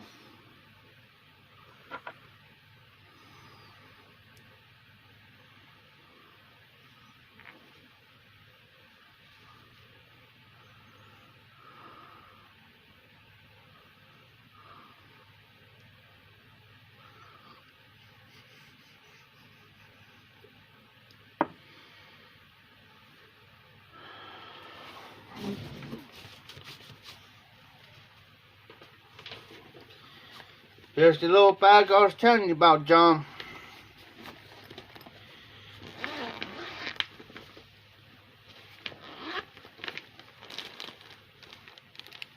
There's the Mississippi River.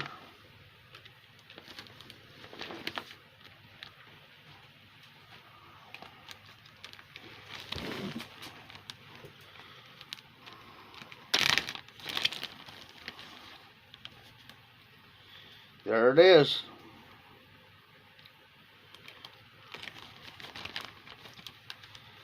Usually, I will cut a piece off.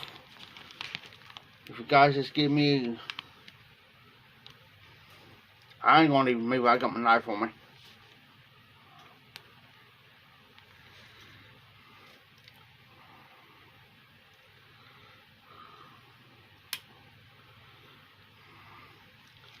My good knife's over yonder.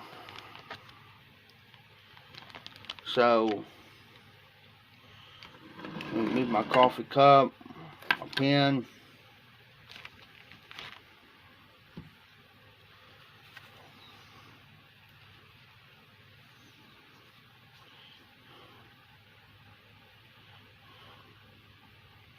Oh man, SARS. Man, I feel you. I really do. I feel you, brother. Because I lost my sister back here in August.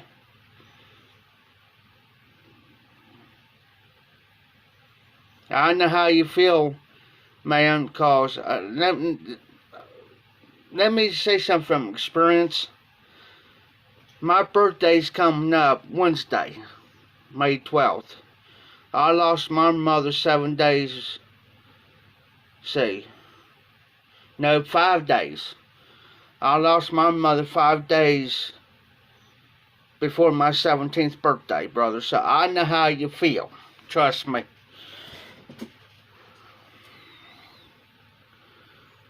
And then my niece and them went out and had a cream made. Well, I got some rashes here and everything, so. But brother, I know how, it hurts.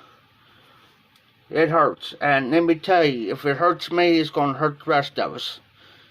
Because we're here for one another.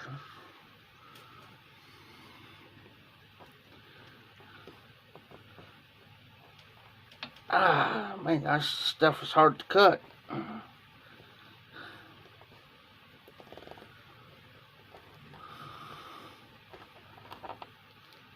So I know, let me set this up. I've cut my fingers once before on this thing. So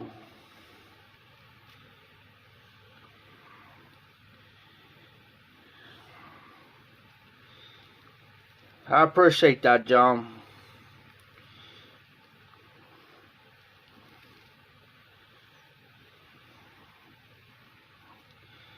I'll just finish pulling the rest of this off here, guys, because I don't want to break this apart. Here we go.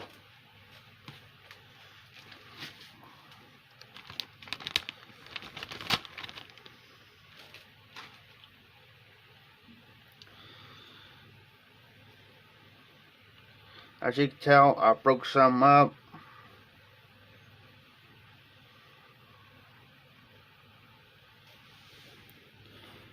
Don't want to lose none of this tobacco. Let me get my tray here real quick, guys. Stick that up yonder. So it's going to be kind of rough for me between now and next week, sir. So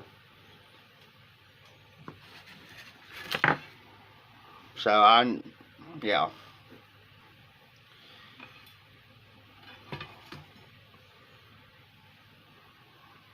Now I can break this up.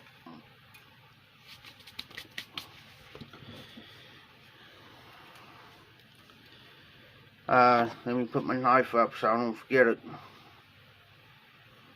So what I'm going to do, guys, I'm going to back you guys up. Back you guys up. Slide this over. And we're going to... This way I like this tobacco. It's nice and dry. Not dry, but the moisture content's good. And what I do, guys, I just break it up.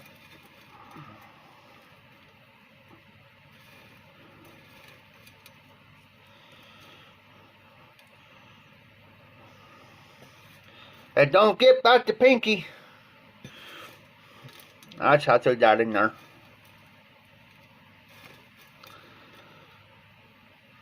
Okay, guys.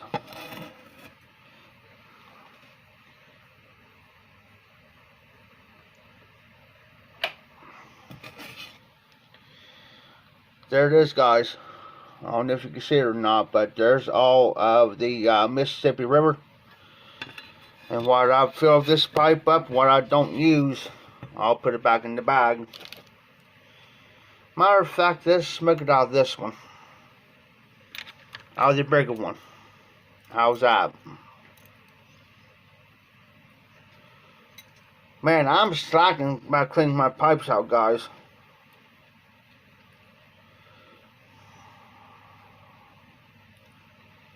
I usually don't do that. Keep tobacco in.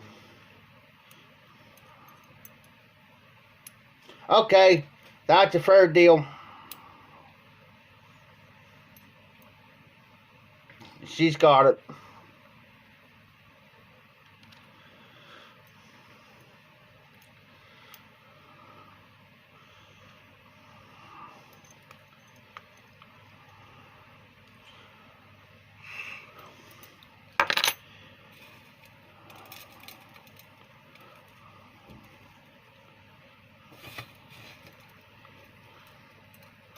Hey, John, I just changed something, guys, but get you some vinyl tubing.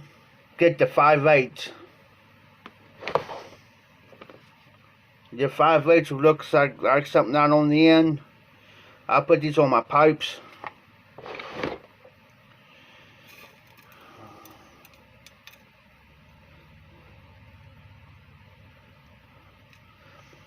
Totally understand there, John. She tries. She tries. Bless her.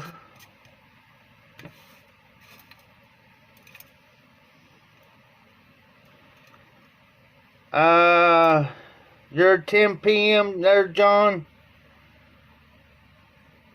It's 11:48 here.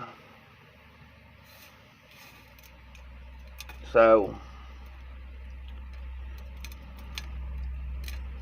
okay, guys, bowl's filled up. I still got some on here.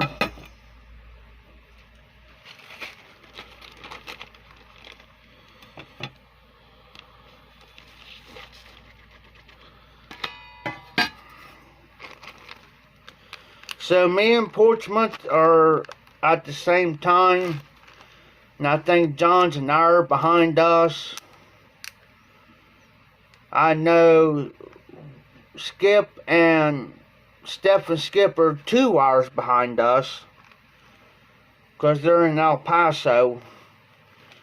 Male Garbage Man Piper, he's in El Paso, so he's 2 hours behind. See who else?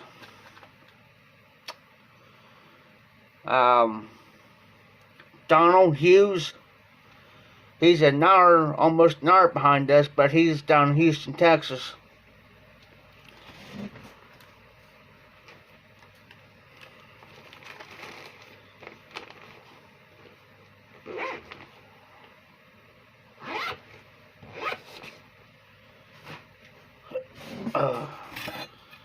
Okay, guys.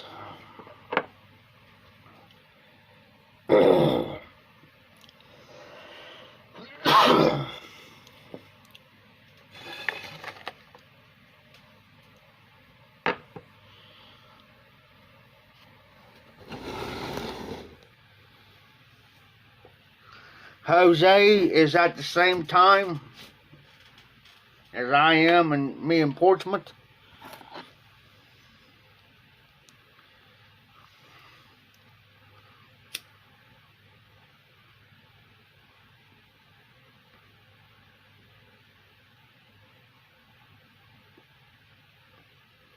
And I think Hillbilly Piper Donnie is the same time as we are.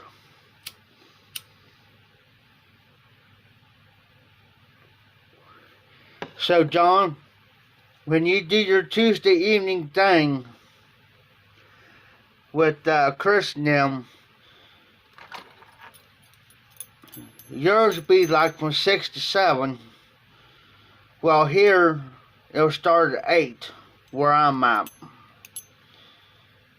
So you send the Google Meet through my email, but it won't start till 8 o'clock here where I'm at. So,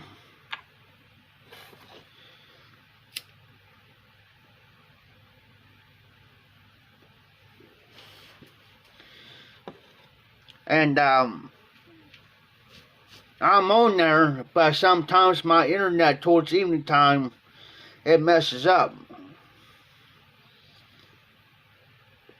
And really, technically, if I set my chair and I move my phone that way, man, it goes out. Sometimes I fight it to the point where I just give up. But what's funny, after 9 o'clock or so, 9 to 10 o'clock around here, I'm good.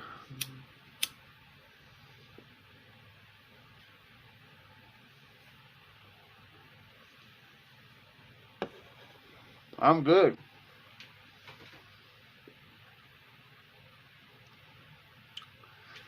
Mississippi River, Special Reserve, good English.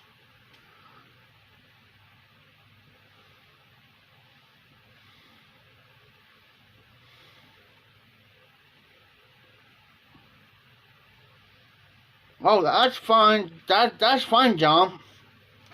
It's just that you're like an hour behind me. You know what I'm saying? So if you're 7 o'clock, I'm at 8 o'clock. And Portsmouth's at 8 o'clock. You know what I'm saying? You're about an hour, maybe a few minutes behind us.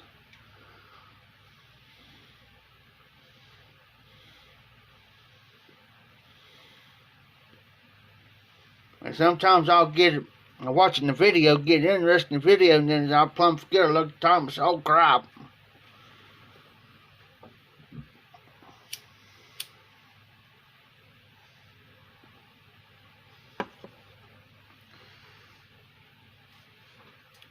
I took a black permanent marker and colored that, but that's all starting to dark up on its own.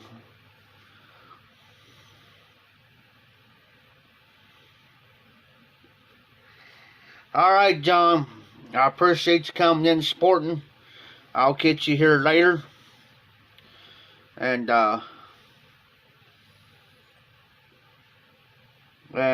you be careful, you be safe.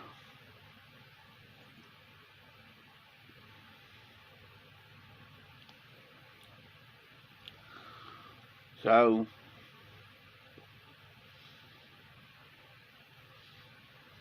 I gotta get up tomorrow.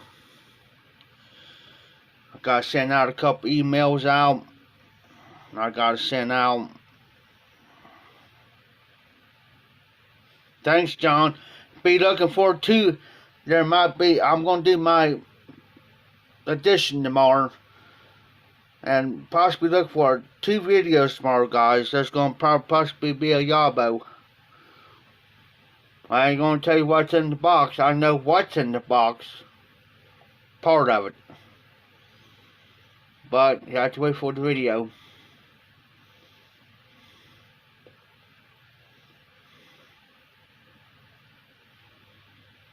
So I'm going to try to squeeze all this stuff I got to do tomorrow. I'm going to try to squeeze it all in before 5 o'clock tomorrow.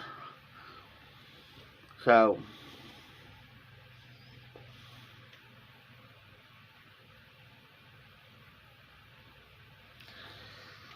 alright, Portsmouth.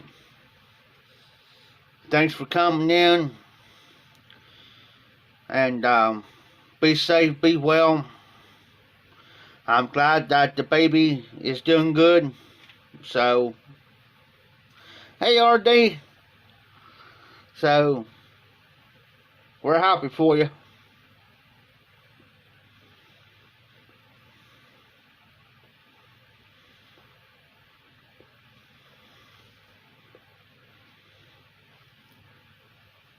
Yeah, like I said, I'm going to try to squeeze. Anytime, or you're welcome, Portsmouth. Anytime, brother. Like I said, guys, I'm going to do my regular video, my Friday Bulldog tomorrow. Plus, possibly another video before 5 o'clock, because that's when my weekend's going to start. Be busy.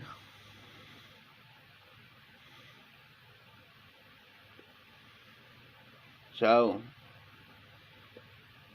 we'll see what happens.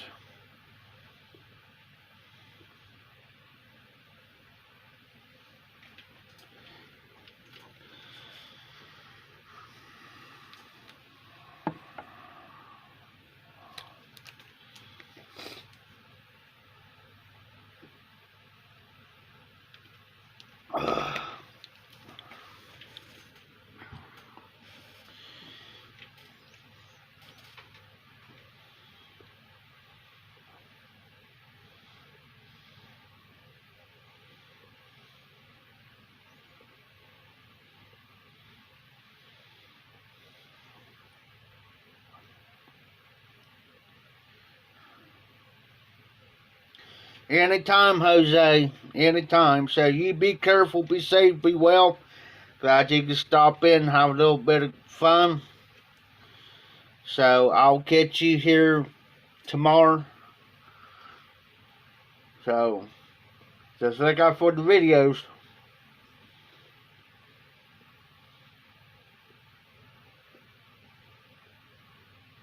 Usually I just do my Friday Bulldog through the week on Fridays and just do my regular lives at nights, because there's some days I don't feel like making videos, regular videos sometimes. So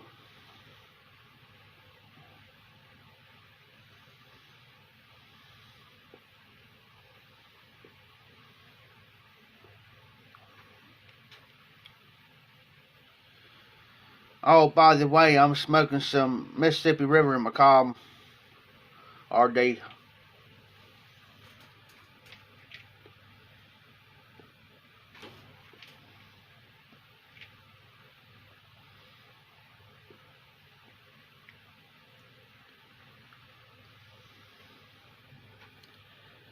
Let's see here.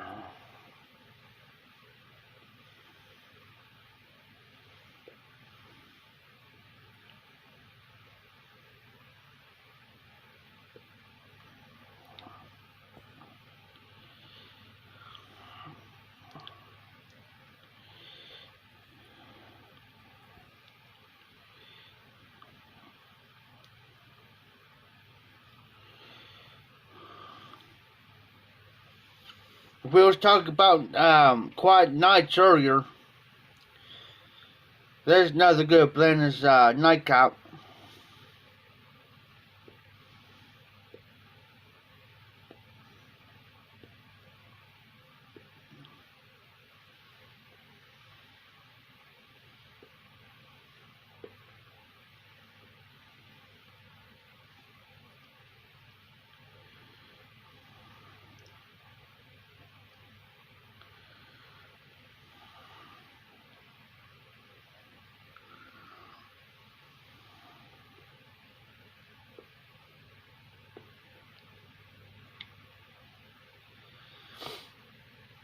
I just fired this up, so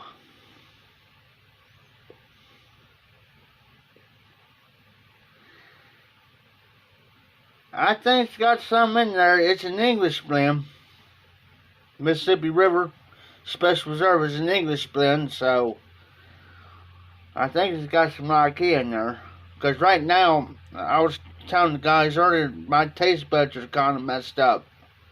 My palate is right now, so.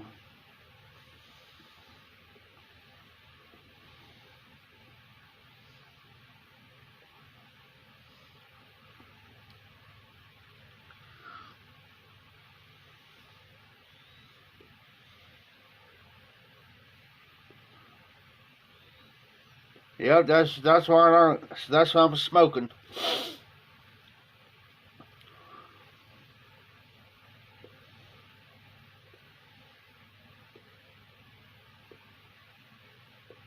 RD, I'll be doing a review of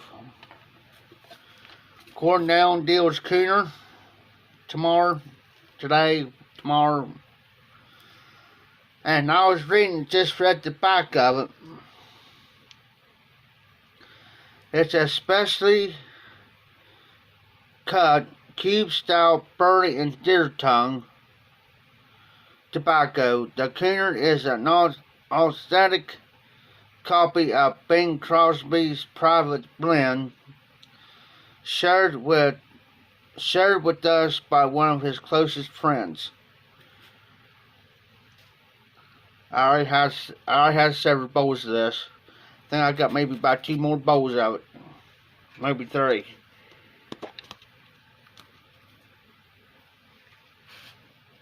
But this is what it looks like.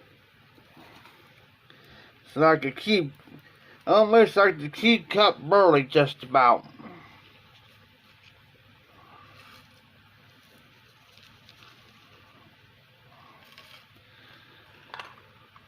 Let me do this without spilling it. There we go. That's what it looks like.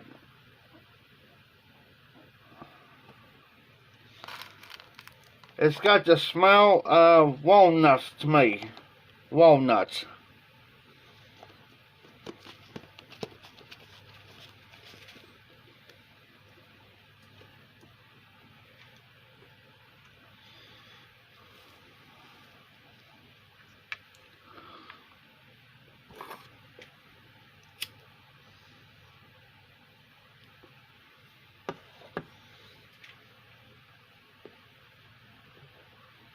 So, only thing I'm going to say, it's a good blend. It's a unique blend. That's the first time I ever had a Cooner.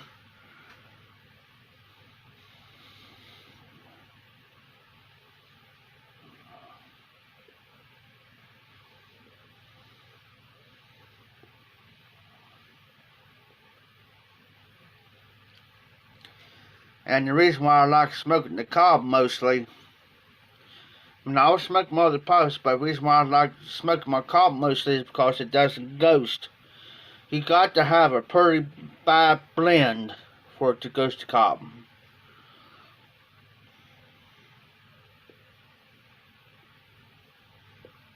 Here's the little miniature one from this one. And I had this one longer than this one.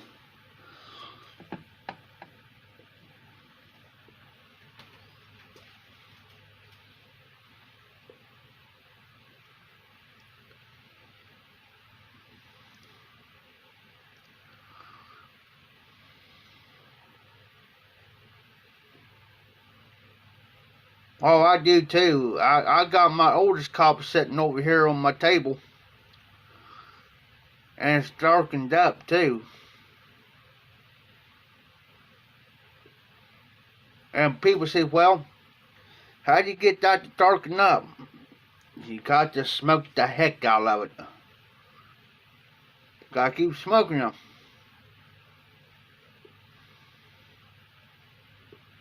Smoking. And that's what I do, kind of cheat a little bit, guys. I'll take me some olive oil. Virgin olive oil. While I'm smoking, I'll brush some on there. That's why it's darkened up.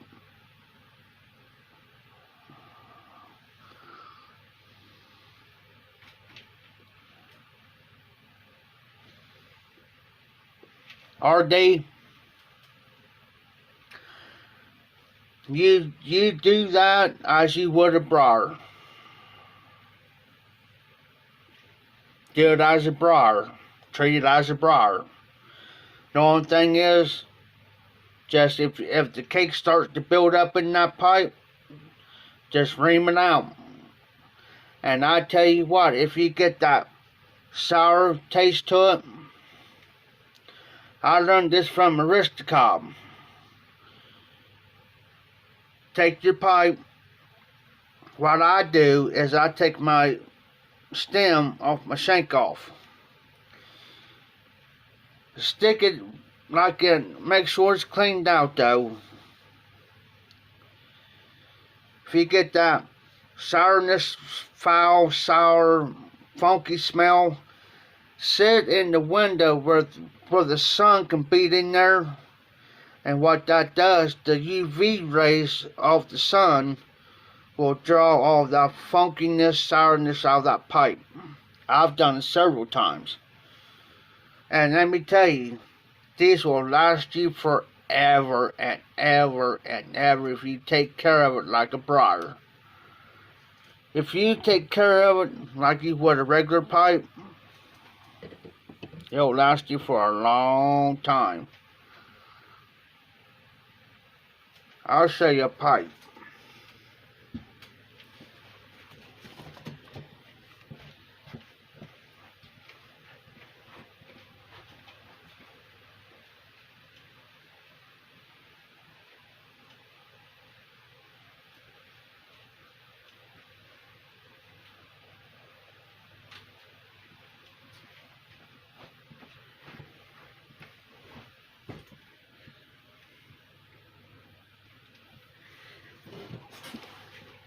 Believe it or not, RD,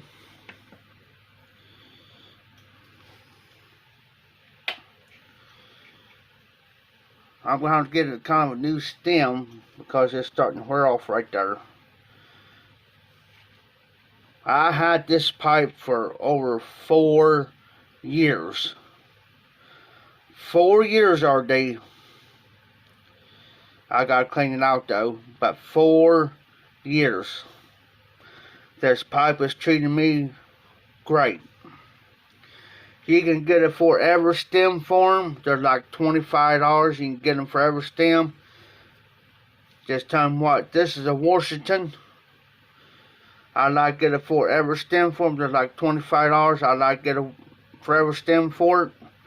It'd be like almost like the briar, like this one. It ain't gonna be fat, but it's gonna be skinny. And it'll last, and that cop will last you forever. Go over and watch Hillman. He's got a pipe that he had for 12 years. A cob.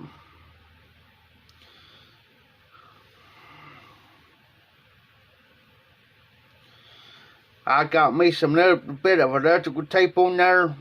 The reason being so I can keep, I mean, the stem fits good for this one, but I just did that for a little bit of extra support. But 4 years smoking out, you see how much I darkened up compared to this one?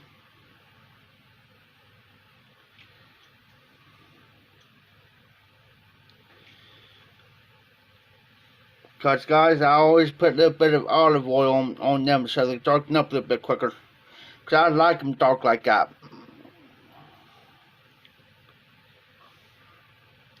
Oh, wow, hillbilly.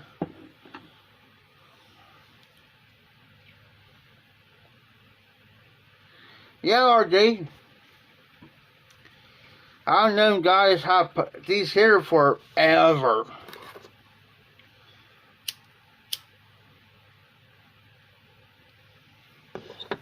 Forever, guys. And I'm telling you, you can't ghost these unless you, like I said, you got a pretty bad funky blend. It's going to ghost it. But they don't ghost. And I tell you the best way to do it, RD, when you get a new one, fill that baby up. Smoke it all the way down, and what's going, that little thing inside there, this here that goes into the shank, that little devil thing, smoke clear down dead. Yeah, you're gonna get that weird taste until that stuff gets charred. Make sure your pipe's going good too. And when you smoke it down, take the last good couple puffs and set it down so that bottom piece of char, as soon as that chars. Yeah, hillbilly, I've been wanting to get one for all my well, for these two. Then I'm good. Matter of fact, I'm going to try something. It may work. Nope. Let's try this.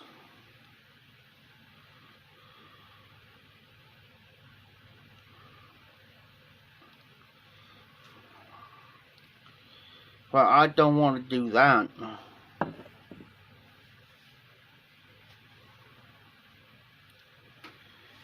I'm just experimenting here, guys. That's too big. Oh, nice. That's what I need.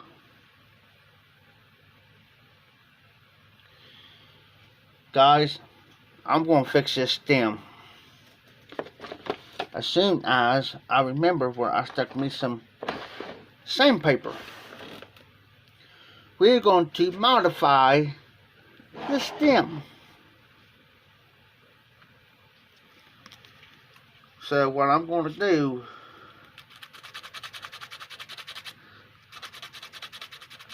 we're going to round that off.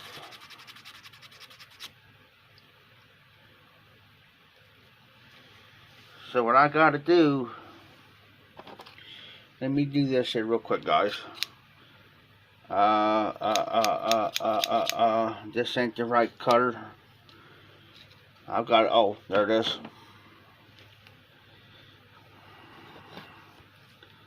So what we're going to do, guys, since I gotta remember which side, there it is. So what I'm doing, guys, I'm just going to kind of round this edges off.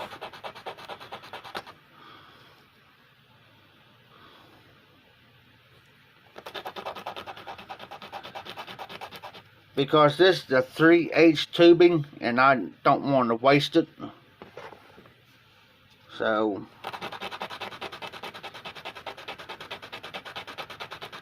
we're going to do something on camera tonight, guys.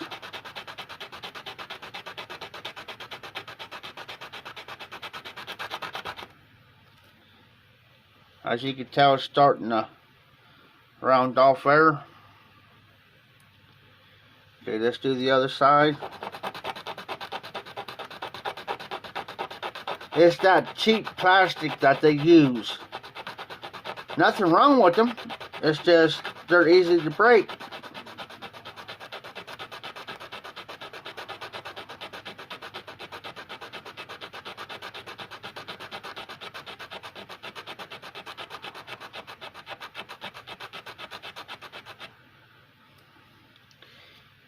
I've got a couple of them there hillbilly from Garbage Man Paper.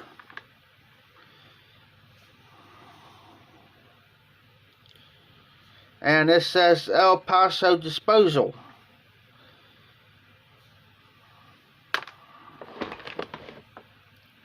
So now let's see what happens. Almost there.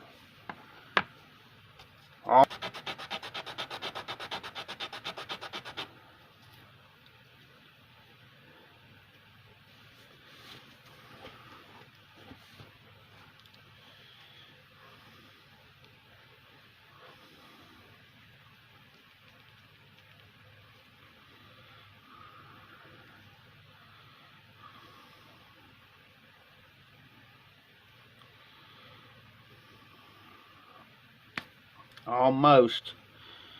But you take some of this vinyl tubing and put it in boiling hot water to soften them up.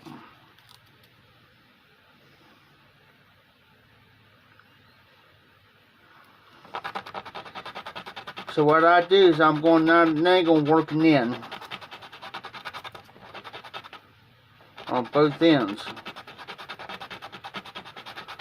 trying to even them out.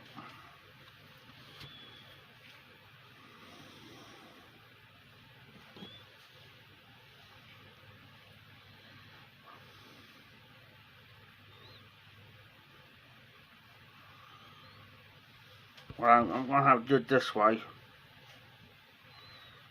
Makes it a little bit easier on me to do it. Grab out my shirt and then where I got a grip without breaking it.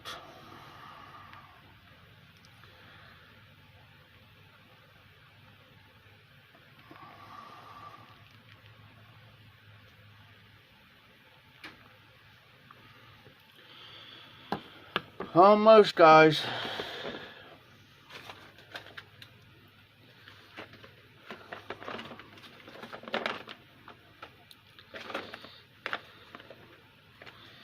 I'm just looking if I got any more sandpaper.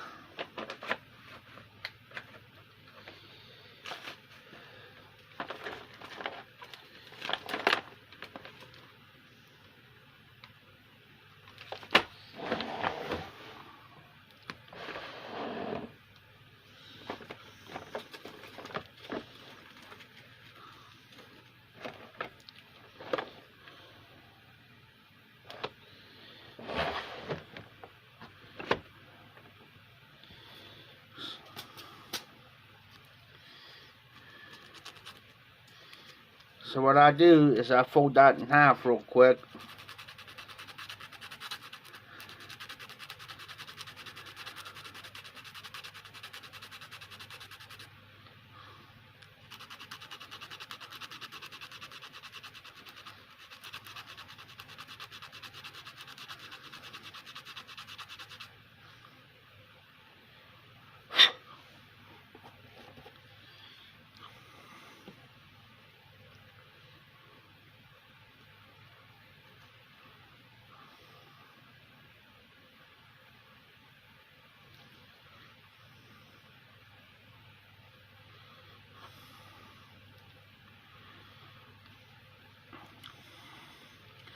I'm thinking real quick, guys.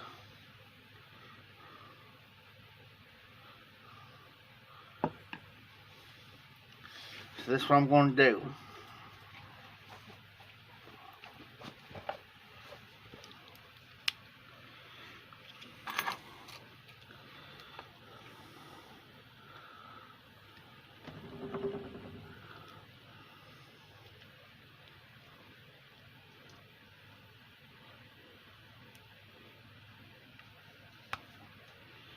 This is how much I cut off, guys.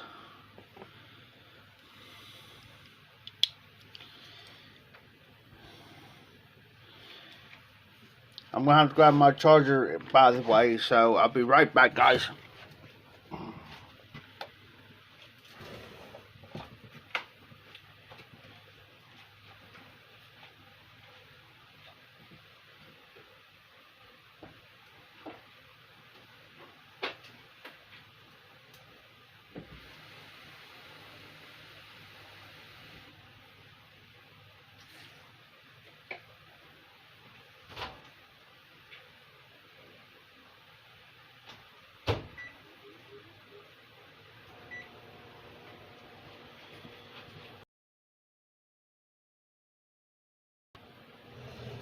Alright, RD.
I'm back, guys.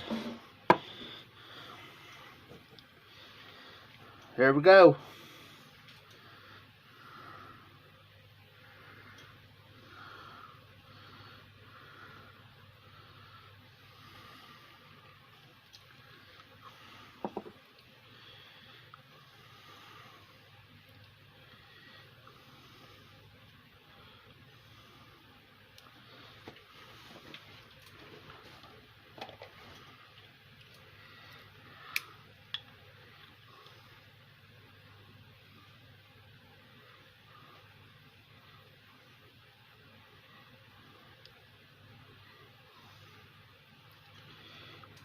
And I just cut that so much off at a time until I'm satisfied.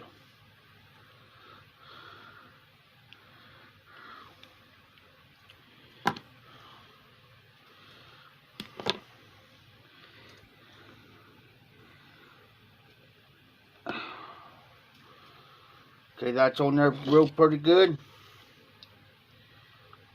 I gotta turn my light on so I can see, guys.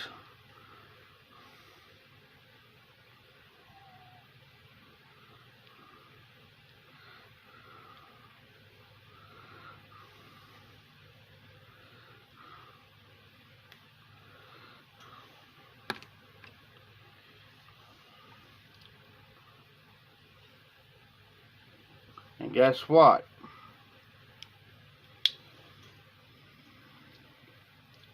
There it is.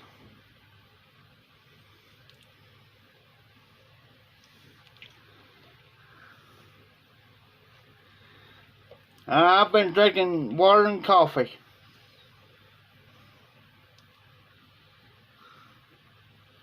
Oh, right on, RD. Yeah, if you take some bullet, if you guys ever get vinyl tubing, okay, my advice, I learned this from Northwest Pipe Smoker. If you put some vinyl, cut it about so much off. If you get about a foot, I cut about this much off, guys. Now drop it down in some boiling water. It ain't gonna change.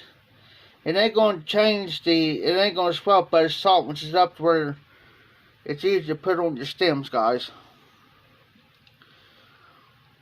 So now this one here's good to go. So now I don't have to worry about any stem replacements for a while on that one.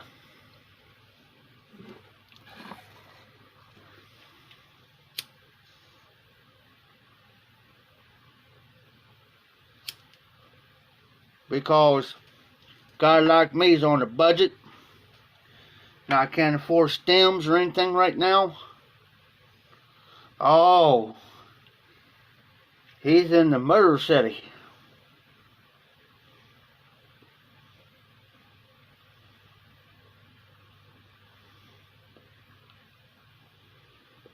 So that's what I do, guys.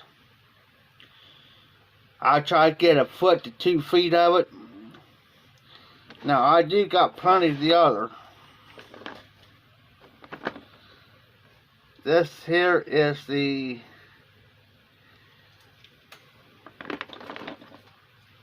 five eighths. I just cut in half.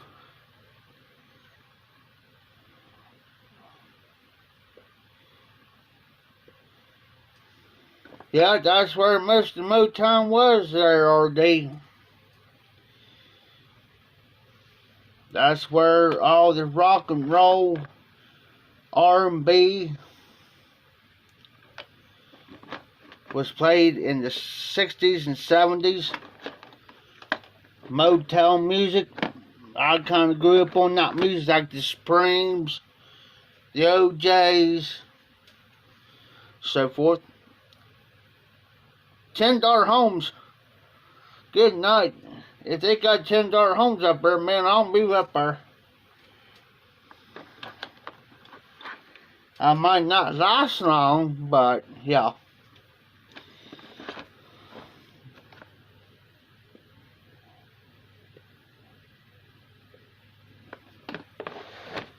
Because they'll kick me out.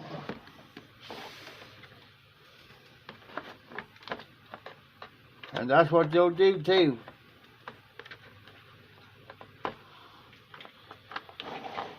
They'll kick me out of doggone city.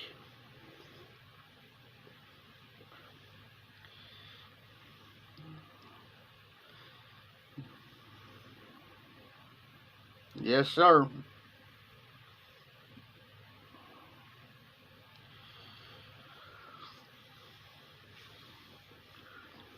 Clean mirrors out again. That's what they'll do with the RD. I'll probably be there not even 72 hours and they'll kick me out.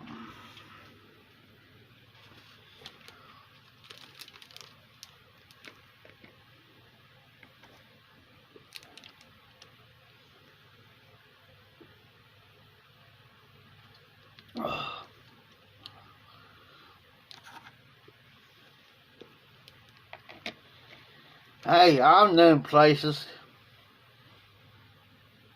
here in the house.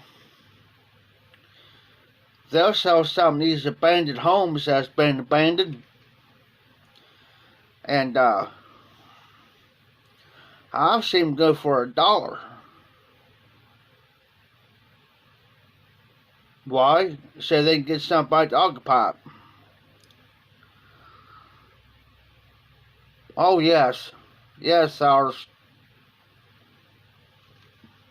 Grew up on Gladys Knight, The Temptations, Barry White, Marvin Gaye, whatever how you pronounce his last name. His dad shot him over a dispute.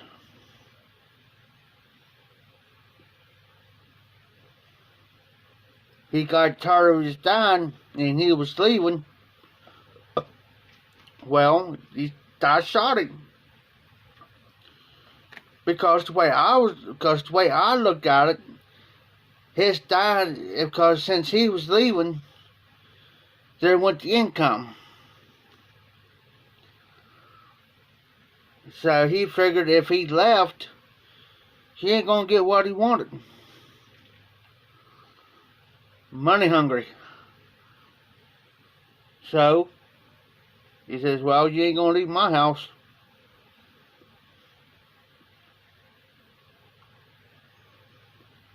I had a friend of mine snuck off this guy. I used to date her. Well, he wound up taking her up to Detroit. And that's just my opinion on that, Cyrus. But he was one of those abusive type guys. You know, in control, high mighty, cock to walk, whatever. Well, somehow she got to a phone. I don't know if it was his phone, neighbor's phone, friend's phone. She calls home. Well, I so happened to be around when this was all going to go down. They're going to go up there and get her. And I said, well, where's she at? They said, she's up in Detroit. What? Yeah, I talked to her brother, and he says, yeah, I'm going to have some couple people go with me, man. I'm kind of scared to go up there and get her. Well, I said, I ain't going. Leave me out of it.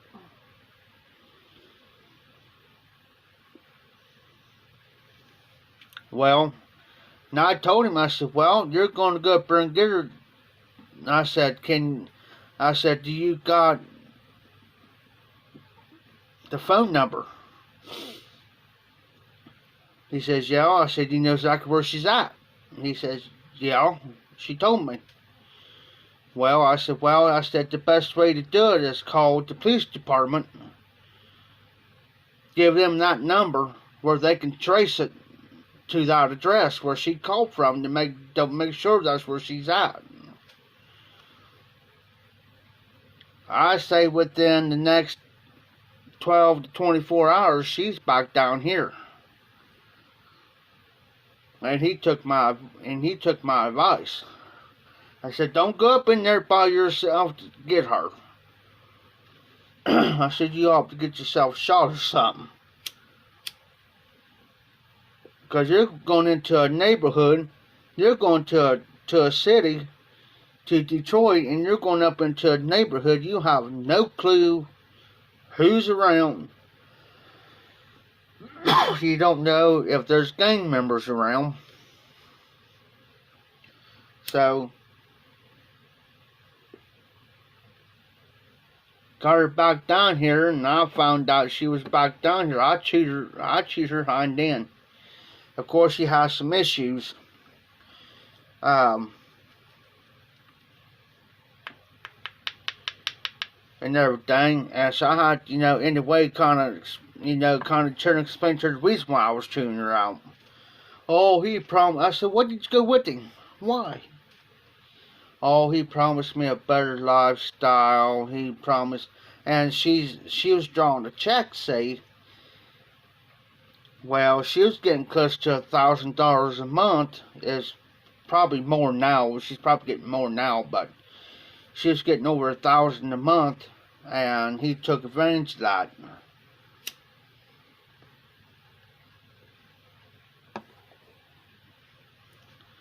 And just by luck, she had an overseer of her check. She had a payee over her check, just by luck.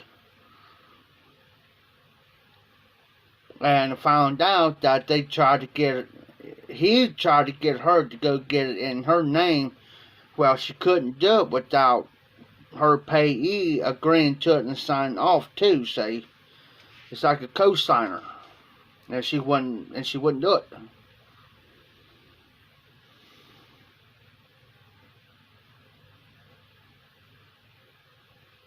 Yeah, them doggone DM. Yeah. You can kiss General Motors goodbye.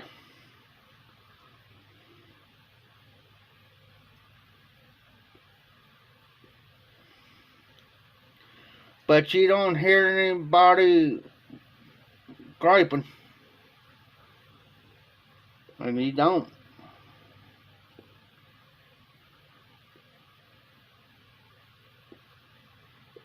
Now, if I was, I'm going to mention his name. If I was Mr. Trump and he did something like that, they'll be throwing a fit.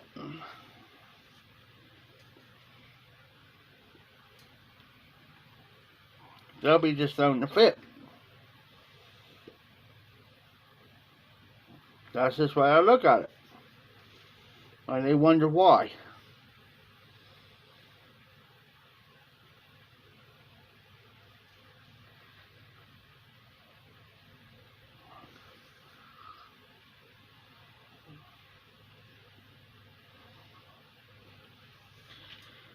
Just like the guy I work for, he's got, I think it's an '08 Ford. Just bought this truck here. Just bought this truck here a couple months ago, back in October. It's an '08 Ford, four-door. Okay? Bought off a guy for over $4,000. Paid for it, cash. Then how to say, this is what? May, say October, November, December, January, February, March, April, May. 8 months, guys. 8 months he's had this truck. He's already got problems with it.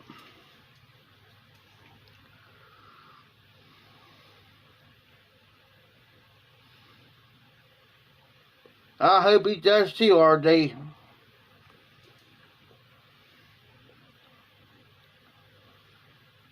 Oh yeah, they will. They will. They'll turn against you like in a heartbeat. And they wonder why.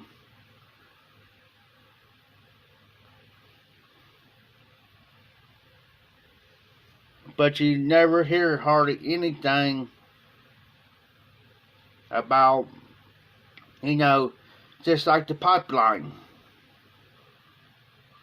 Look what happened to it.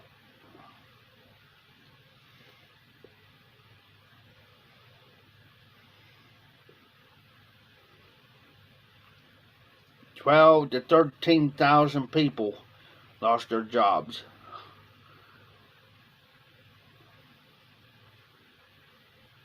They don't care.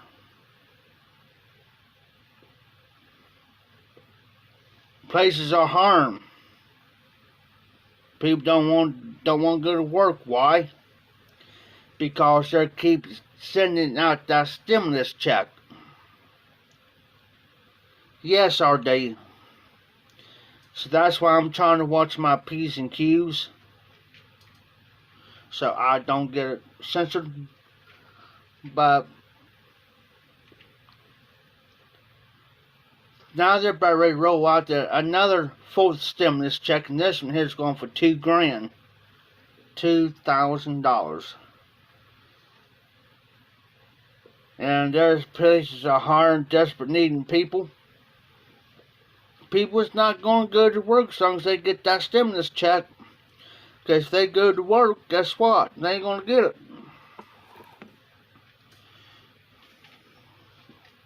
That's sad.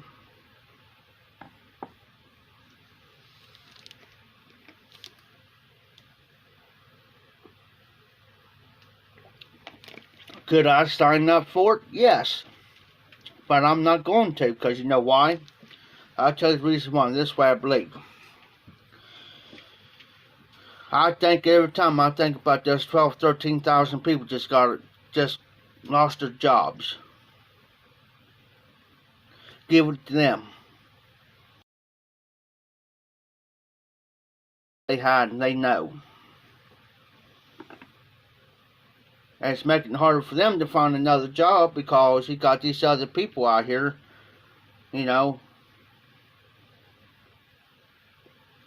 crazy. Just crazy.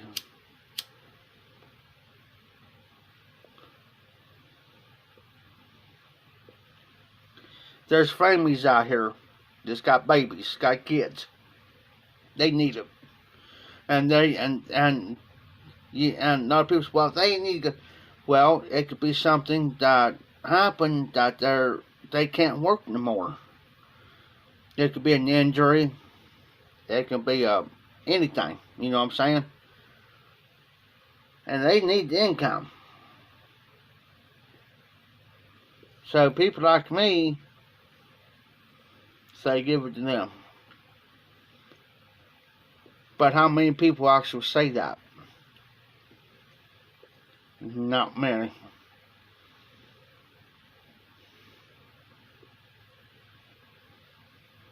Because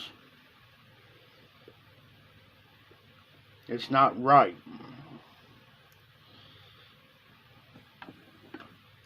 I know a party that, for originally where I'm from,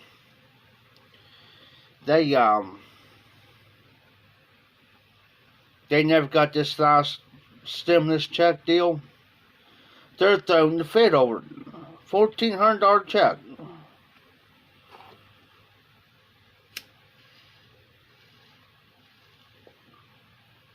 $1,400 check. Like you really need it.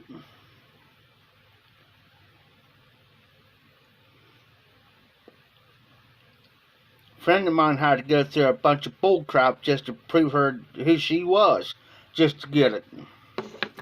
And she needed it. But she had to go through prove who she was, and this, and that, and the other, and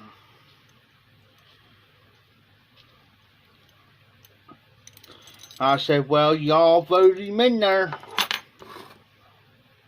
That's what you get.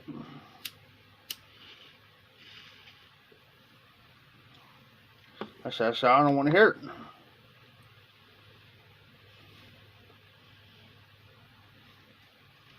That's why I look at it. You guys wanted him. You got him. Because I sure as heck didn't vote for him.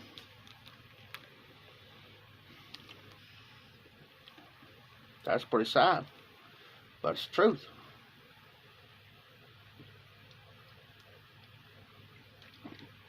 Now, the only thing I'm here now anymore is crickets.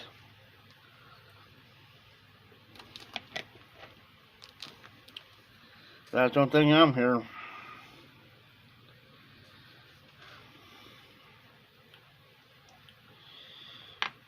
So anymore, I watch what I say and do, especially on my lives, because I don't want to offend nobody. I don't want to get no copyright strikes.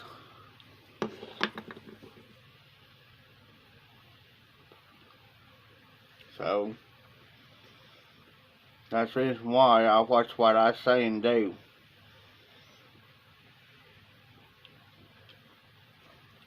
I thought here one night on one of my lives, I thought for sure,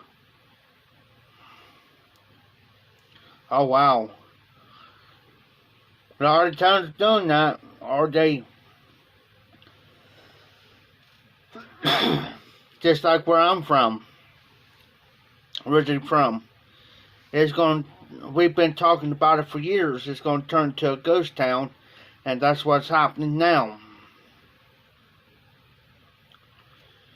There's more people's moved out than there's people's moving in. And they say, oh, it's a great town, it's a nice town to live in. Bull crap. Bull crap. I've seen it change in the last, I'm going to say in the last 22 years. Yeah, 22 years. Used to be,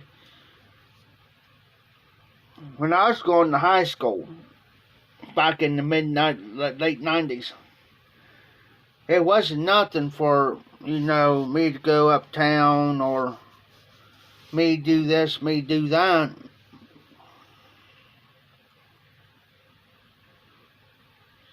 Exactly, RD. And here's the thing. Back in the early 2000s, and I'm going to use me as an example. And I used to go walk uptown, walk through the center of town, no problems, no issues, because everybody knowed everybody. You know what I'm saying? It wasn't It wasn't nothing, hang out or go somewhere till, 2 or 3 o'clock in the morning just start taking a walk. Yeah, I mean, you might get stopped just to see, they might ask you,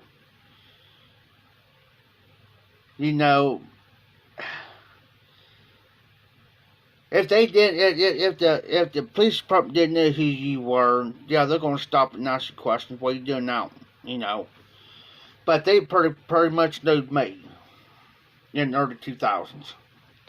This is where my dad died, and they'll say, "Oh, it's just you, Jeff." Well, what are you doing out this late night? Oh, I can't sleep. So I gotta take me a walk or whatever. And they knew I didn't bother anybody or do nothing. You know what I'm saying? But what kind of run though is you got these bunch of drug dealers going out here and doing their drug deals and stuff and up through center of town. And what got me was this. What got me, and it just pisses me off. Okay, say like right here is the police department. Okay, and say like this is across, and say like over here is across the street. They can still stand right outside and they're out there smoking a cigarette and they're seeing the drug deal go down, or going down. Plus they see a fight. They're just standing there. Seriously? And you wonder why. And you wonder why people don't come out like they used to and walk because of this. There used to be 5 to 10 of us used to stand up on the city square just having a good time, as long as we didn't bother nobody. And all of a sudden we started seeing the problems and we just say the heck with it. We ain't going to be around it for something for one of us to get in trouble.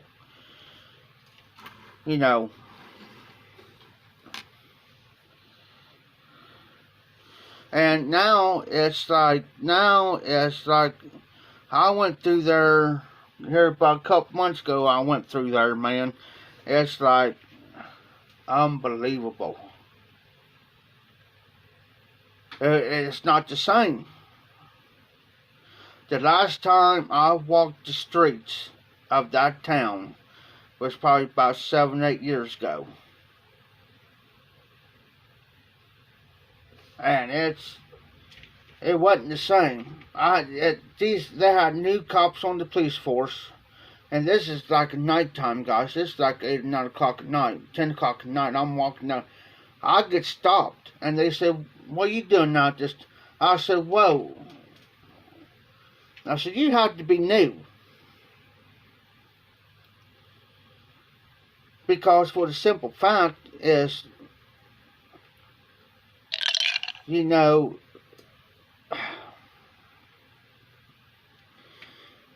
I said, you have to be new because I said, there's a lot of people walks up down through here this time of night. Just get out and walk because they don't have to deal with the ignorant stupidity of these other people out here.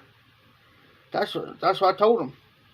And then they said, well, you're getting snobby, you're getting smart. And I said, no, because for the simple fact, I grew up in this town. I know what goes on. And I said, you guys must be from out of town somewhere, and you just joined the police force. You guys are rookies.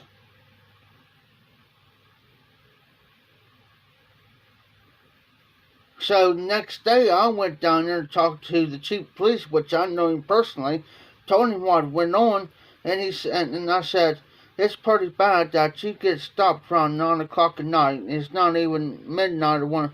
I said, I can understand it was 2 or 3 o'clock in the morning, man. But come on.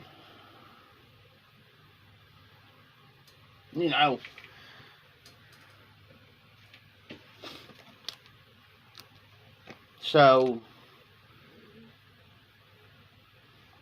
and then you had to certain people they give, and then they had their favoritisms. Now, I know the guy. This ain't no joke. Here's a prime example. I know the guy, and he's a cousin, but I don't claim him. But he got in some trouble. pretty good serious trouble. And he had to spend some time in jail. Well, when the chief police went home after 4 o'clock, he went home. He owned a restaurant across the street. They was letting him out.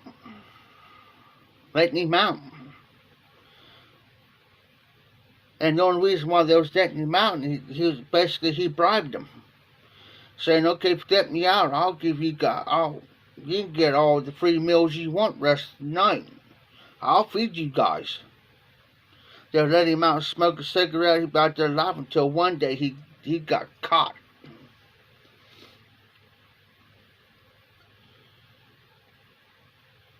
By the city administrator up on the 3rd floor. Caught him going across the street. It wasn't long he was going back, had meal bags, taking them guys, feeding them. Next day it was a big uproar. A big uproar, guys. Because they caught him going across the street, caught him bringing food and stuff to him. Those guys that was working night shift that night, guess what happened to them? They got fired. Because they was letting a prisoner out and let him do what he wanted. But see, karma come back and bit him in the hind end. Because he lost his business, lost his wife, about lost his home. Well, he still got his home. He lost all of his big part of his rentals, his business, because he owed like $80,000 in back taxes. They busted him for it, so he done some jail time over that. But see what I'm saying? They were showing there's certain favoritism with certain people in that town. And like I used to say this just to make them mad. I said, it ain't who you know, it's who you blow. That's what I used to tell them. They get so mad at me. And then when it comes down to city council meeting, these guys are set in their old ways. Everybody complaining hard. Well, when you gonna clean this town up? When you gonna clean it up? You guys know who's doing what. You guys hired these guys for the police force. They know who's doing what, but yet they ain't doing nothing. They stand there, we watch them.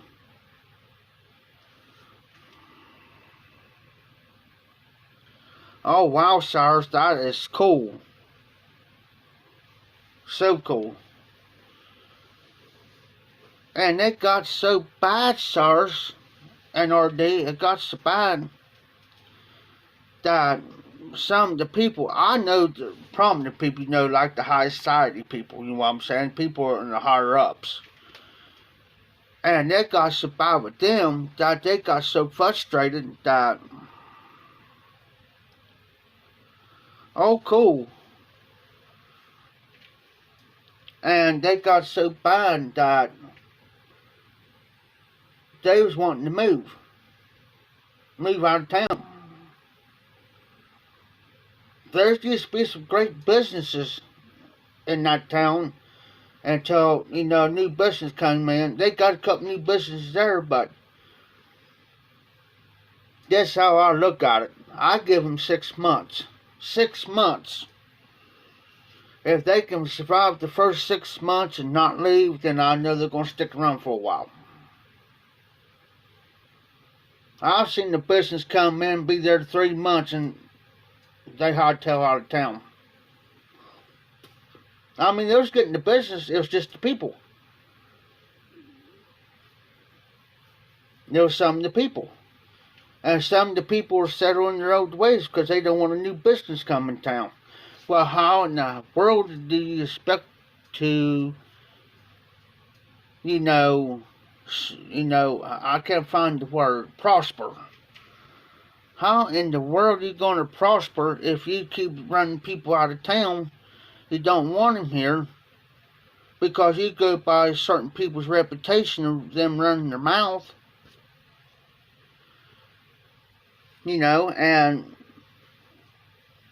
I used to help this one business out, and it got so bad that he just shut down. It's because people was giving him a bad reputation, and he didn't have no bad reputation. He had a pawn shop, and the only reason why he was getting the bad rep because people was going there wanting to say like a cell phone or something like that. But see what he does, he'll take it to see if it's stolen or not. And if he knows you got a bad reputation, he's not going to take nothing off of you.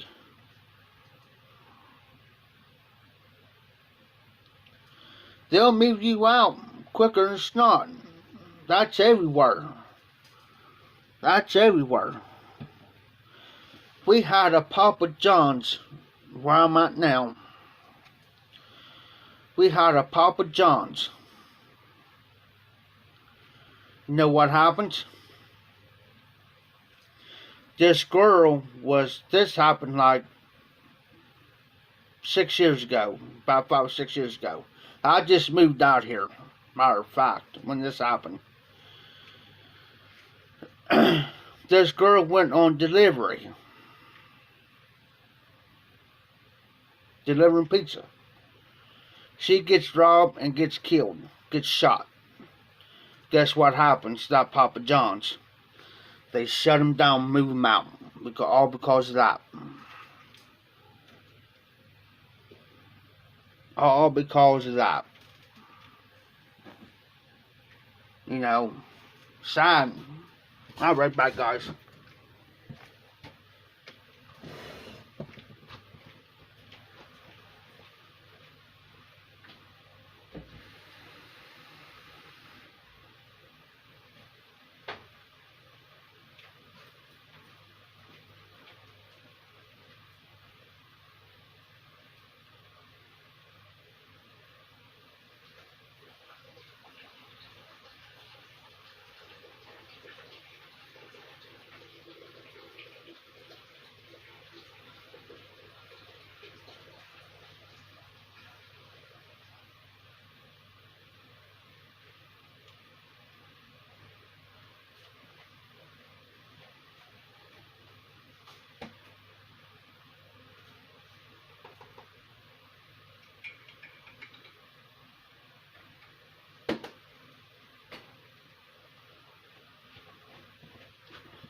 And I tell you something. When I was growing up as a kid, hey, RD, you don't have to apologize for nothing, because I feel the same way. They run people out of town.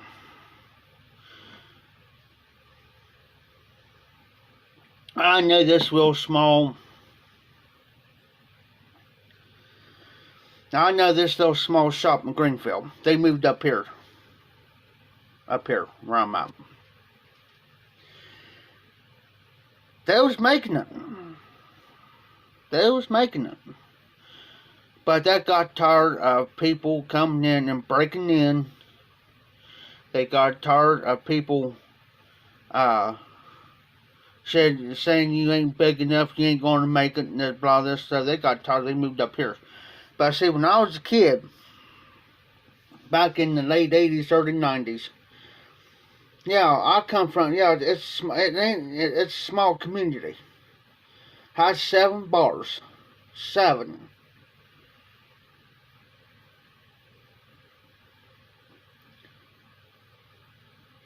Now they're down to 1. Furman's is still in town. They got this other bar, but it's more of a sports bar. It's not a bar. It's a sports bar. There's a difference to it. And now people say, well, no, it ain't. And I said, yes, it is. I said, you go down to Catch-22 sports bar, you go in there, and I'll take you over to Furman's. And I said, you tell me. And the reason why everybody liked Furman's bar is because there was no trouble.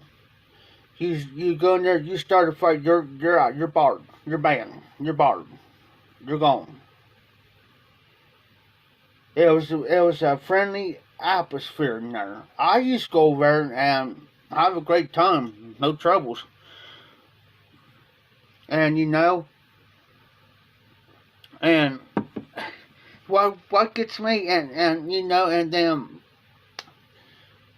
it's all, and it frustrates me because these little businesses, and I know several businesses there where I'm from, because I'm thinking about going down there here in probably between now and probably the middle of June. I got a couple people that I can stay with. But I'm going to go down there and spend some time and see what's changed in the last 10 years. In the last 10 years. They have so many, and that's why I used to say, you guys, what you need to do, and I've said this before, and I've said many times, and I'll say it again, and I'll say it to them. You guys need to get a task force in here, and which they've been doing that. Get rid of all the drug houses, the people, and what I would do is get them in there, get them out of there, tear that house down, and charge the property owner for it. I've seen them do that, but they need to do more of it. If they can run every drug dealer out of that town, and all the drugs out of that town,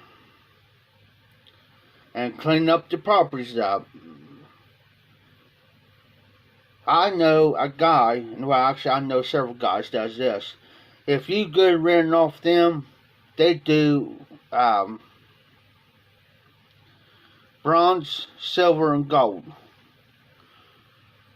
And they do an application on you. What bronze, silver, and gold is, guys, is how good of a renter are you by reputation. Now, if you are a silver or gold, then silver, in that range. Now, if you're gold, they'll rent to you. But if you're like in third place on down, they will not rent to you. Because they do a strict background check on you. And that's what it needs to be. My cousin, him and his brother rented off his people that I know. Well, I haven't been down there for like a couple years. So I went down there to see him. And he told me out of his own mouth, he says, Jeff says, we got in some trouble because we was having parties and we was having fights. And he told me personally, he says, we've been warned and told if we get one more time of fighting and stuff, we're evicted. And I said, well, good.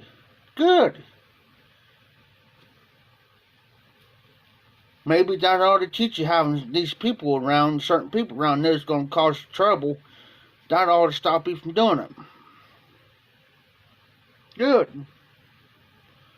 He was kind of shocked because he thought I was going to feel sorry for him and have a little pet powwow and all this. Nah. Like my old man used to say, you do the crime, you do the time, boys.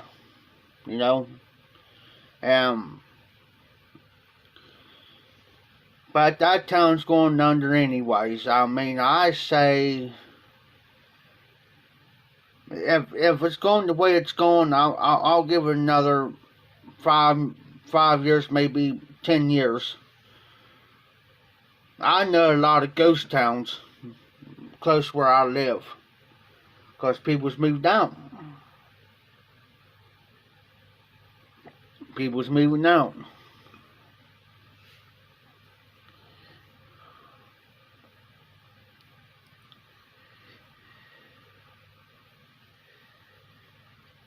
Well, see, they did that in Greenfield too. See, they did that where I'm from. See, they put these new houses in there, townhouses, condos. But the thing is, they put it in a bad area. And see, these bigger companies, they want to come in and help with the tax revenue, sir. You know, help with the tax revenue, right? So they can help help them financial wise, where they have money. No, that's out. We don't want your money. We don't want you in our town. Are you that plumb dumb? But yet you guys sit up here and complain, well, we don't got the money to do anything. We don't got nothing. How we can't put this on them because we got the money, because you knuckleheads refused these companies come in here. Just like there's a factory there, it's called Weestech. No longer in operation. I bet you that has not been in operation. I bet you in probably 20 years, if that. 15, if that. Because everybody lost their jobs there and they were shutting that plant down.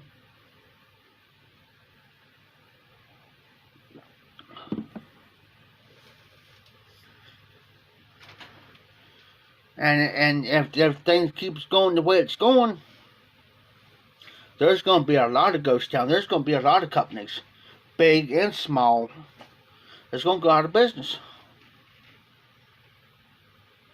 It's going to go out of business because they're in the world of hurt. And when they're in the world of hurt like that and they can't get nobody to hire, and instead of gaining money, they're losing more money than gaining, they're going to ship up and go somewhere else. Now, I hate to say it, but majority of the companies, big companies, we're going overseas because they're demanding over there.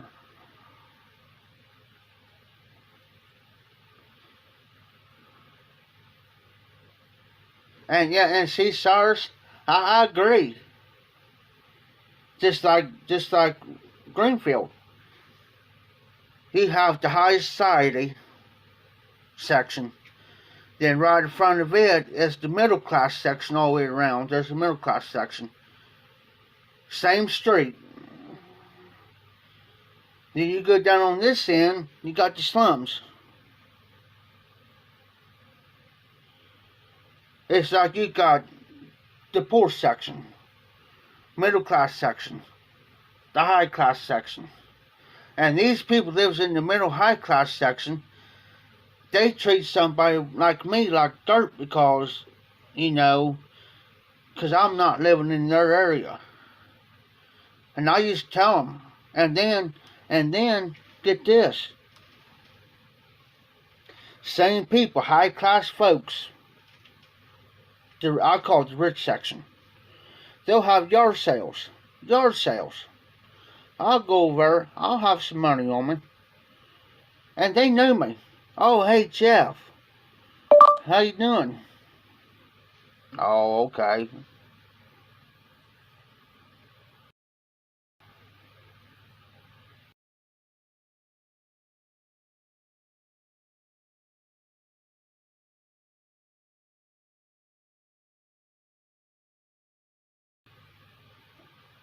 It's like, oh, you gonna buy anything today, Jeff? And you know what I told him? I wouldn't buy nothing off you. Hey, Cyrus, if you decide to ever open up a business, man, try the smaller community,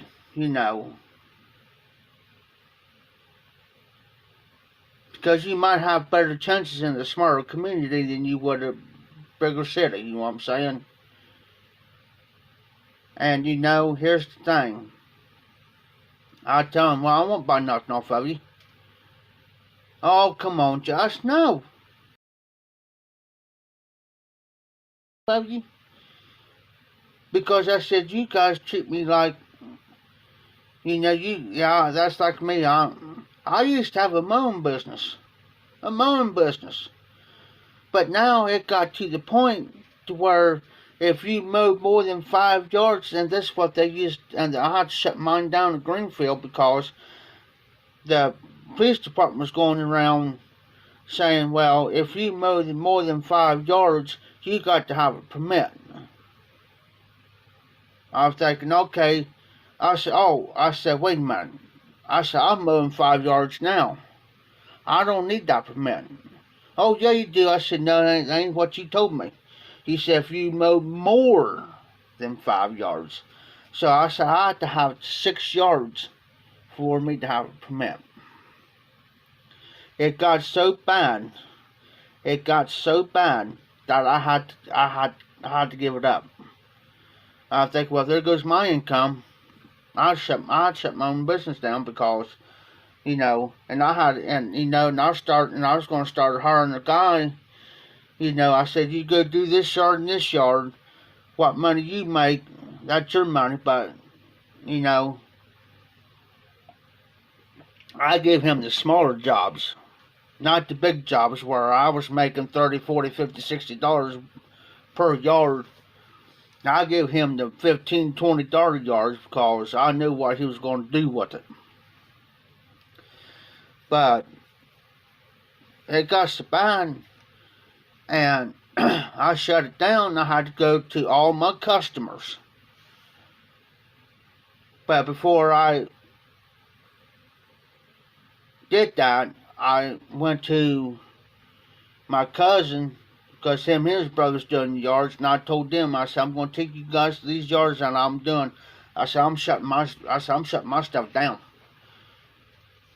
So I gave it to them, but I made sure they had somebody paying the same rate they was paying me. See, and then I've been questioned that, and I used to hang down at McDonald's all the time. And they say, hey, Jeff, how come you ain't doing the yards anymore? As I said, because every time I'm out here mowing these yards, man, I'm getting harassed by the police department. I said, and I ain't even doing nothing. I said, the only thing I'm doing, I'm just doing my job. Mowing and weed eating. They said, do what? They said, they told me if I was mowing more than 5 yards, I had to have a permit because it was a business. They said, Jeff, how many yards you was doing? I said, I was just only doing 5, sometimes 4. Because I said, I'm doing 4 on a weekly basis, but I said the 5th one is every 2 weeks. And I said, their yard ain't that big, but it's every 2 weeks, which makes it easier on me to do, you know what I'm saying? But, I said, I got 4 regulars that I do every week.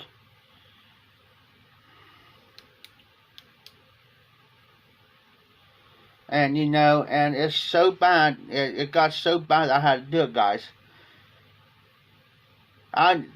These guys come mow where I'm living at. They have total, it's by the same company, just got this place, 13 of their yards they mow every week. Every week. 13.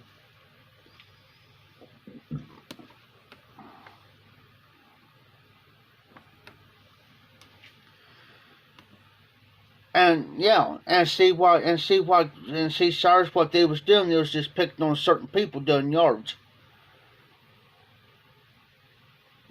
But I tell you how I really made my money, Cyrus. This is really how I made my money. Especially in the wintertime when it snowed. Snow shoveling jobs. Oh, I made a killing on that. I can start. This wasn't no joke. I can start. There's one year I started at 7 o'clock. I made about $125. $125. Because I was charging no less than, I was charging $10 just to do the sidewalk.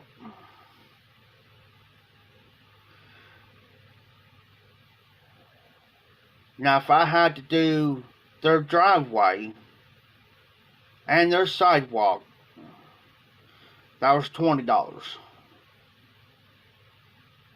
It was $10 for sidewalk, $10 for your driveway. But I always hit the middle class section because everybody knows me. And then I'll hit a few other spots. But there's this one guy always done his business, and in front of his business and side of his business. Plus, when I've done his house, he always paid me $25, $30 every time I did it. That was my first tip. Then I'll go hit these other places. So there's one year I made within that time span I made $125. Then I was walking, and this elderly lady see me carrying my shovel, and she hollered at me. And she says, "Hey," she says, "are you so-and-so?" She was talking about my cousin. And I said, "No." I said, "That's my cousin." She says, "Hey," she says, "do you want to make $30? I said, "Yeah, sure." She says, "Well, she says, "I got some," because you can tell she couldn't get out there and do it. And I wasn't going to let her go out there and do it anyways, because she was an elderly lady. I said, "Yeah." She says, "Well, I got some salt here." She says, "If you clean off my steps here and do my sidewalk down to her other sidewalk, do it from here to here." It's on. I say it's probably about 5 feet, 10 feet, about 10 feet. So I did that, and she says, "Hey," she says, "can you do around my car there? Just shovel and make a path." She says, "Just don't do the whole driveway." She says, "Just make me a path from my door to my garage, and just do the width of my garage door." And she says, "Come, when you get that done, come up here and get the salt." She says, "Knock on my door and get the salt." I said, "Okay." So I did all that. Went out there and do the salt treatment.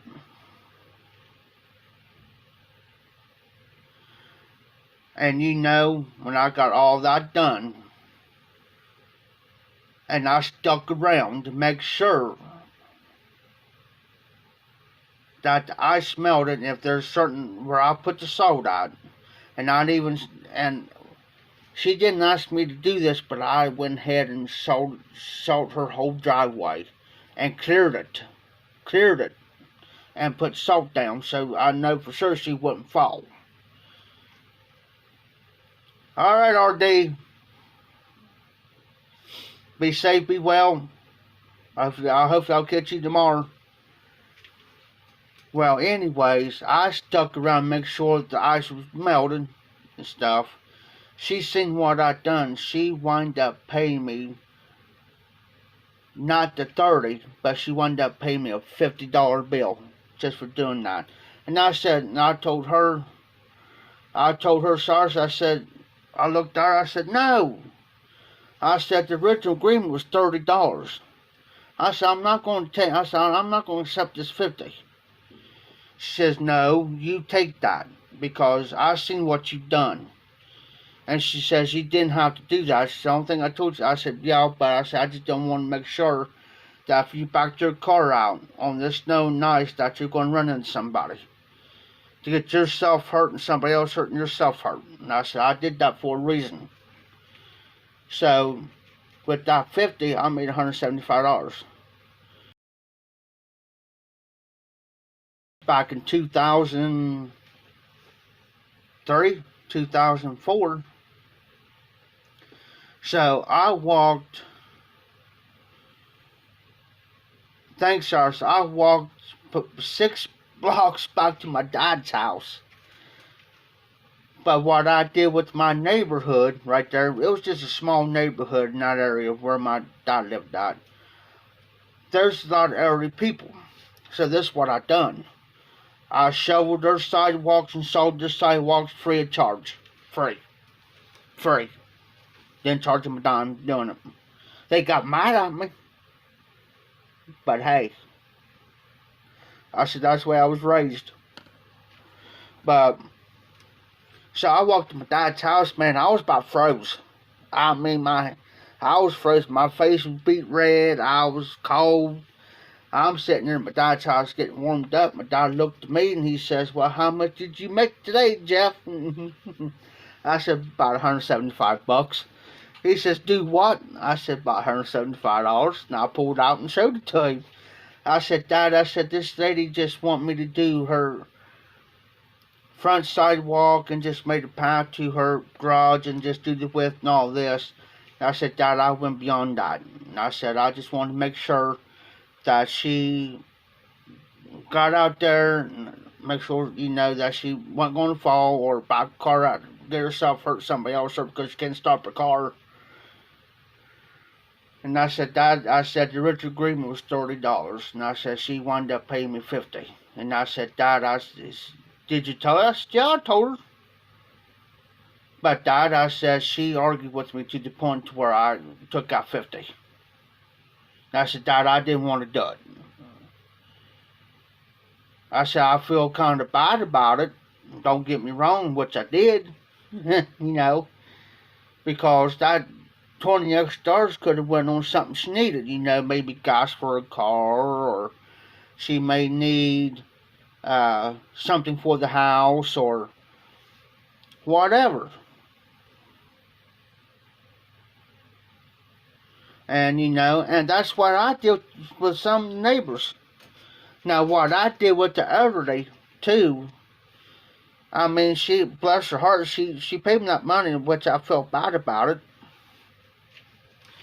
But I told Dad, I said, Dad, I said, this is what I'm going to do. I said, I'm going to go down, get us, you know, McDonald's then wasn't not far, about a couple blocks, about 3.5 blocks.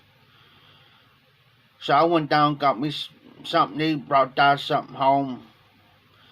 So what I did was, I know a couple elderly people, additional, that didn't live far from my dad's house. So Dad, I said, I'm going to go over to so-and-so's and show their sidewalk. And I said, they ain't going to know it.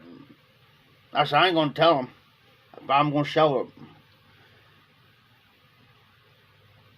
So I did. I went to their house, snuck, shoveled it. So this is what I did. I got my dad's riding mower out and his trailer. But I had to make a path. Because that year we got about 3 feet of snow. So I got my dad's mower out and trailer out. So I went down, I went in the house and got me like a coffee cup. Like this one here. Took it with me. Dad says, what are you doing? I said, well, Dad, I said, I got some of that money. I said, I'm going to go down to the store and I'm going to get a couple boxes of salt. She said, what are you planning on doing? I said, well, I told you I was going to do these people's sidewalk and stuff. And I said, I'm going to go down and get a couple boxes of salt and I'm going to take this cup with me. I'm going to use the mower and trailer. And I said, I'll fill the motor up with gas while I'm down there. And I said, I'm going to go do these people's place and I'll shovel, open that bag of salt up, set it up right, and I have them stretchable straps right. So I just strapped that in the trailer upwards, and I just scooped me some salt out, put it down for him, went on.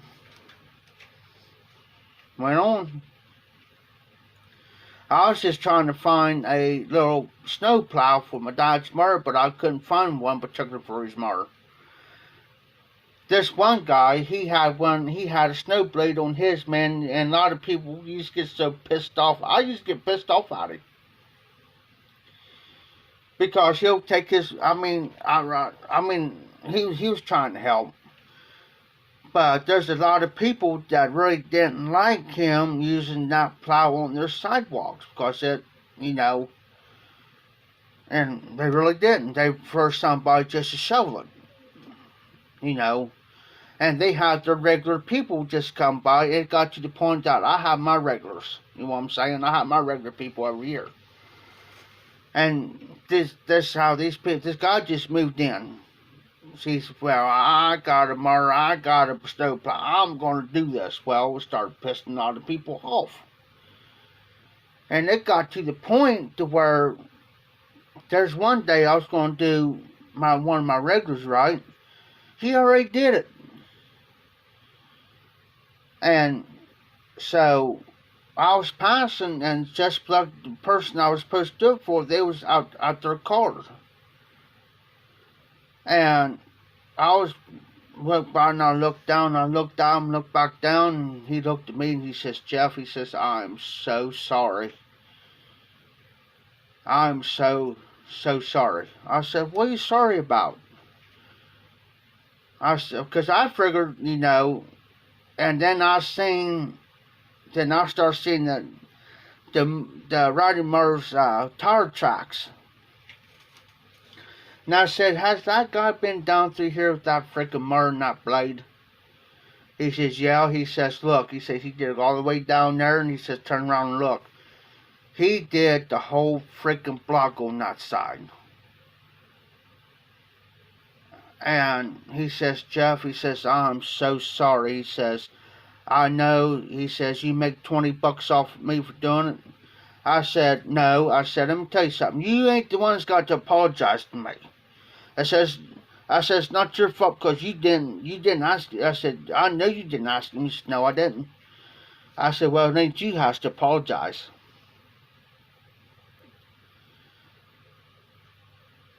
I said, he's got to apologize to me. So I just happened standing there talking to him, and I seen this guy come out in the mower, come back down. No, I stopped him. And I said, watch this. I said, he says, Jeff, he says, just don't cost no trouble. I said, I ain't going to cost you trouble, but watch what I do. I said, I'm going to fix him. So I stopped him. I said, hey.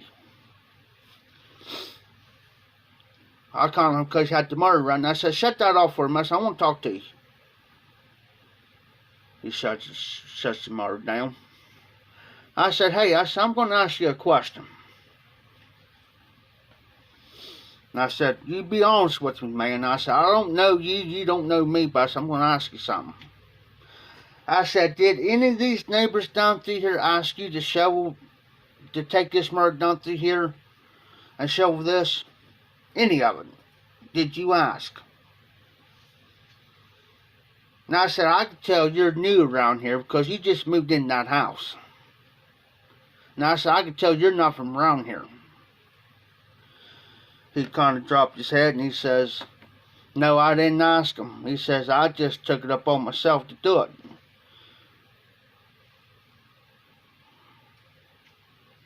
Well, I said, here is the thing about this town. And let me explain to you about these neighbors down through here. And I said, I just live on the other side of you, a block over. I said, I could walk through your backyard right straight down to my dad's house. But I didn't tell him which street. But I said, let me explain something to you. I said, around here, I said, you better ask. Don't take it upon yourself to do it. You best ask. Because I said, these people down through here, it's got their regular people that comes down through here shovel their sidewalks. Because I said, I do a couple on this street. And I said, he happens to be one of them.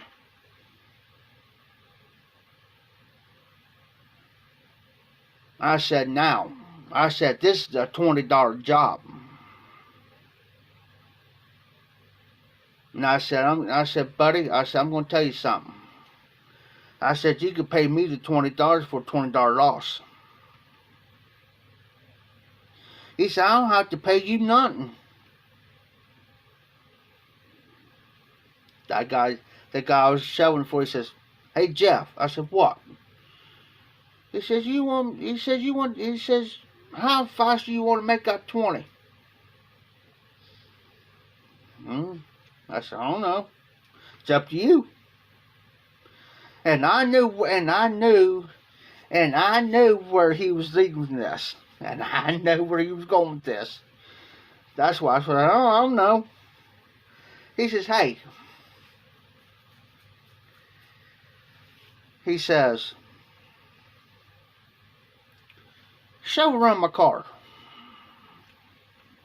Okay.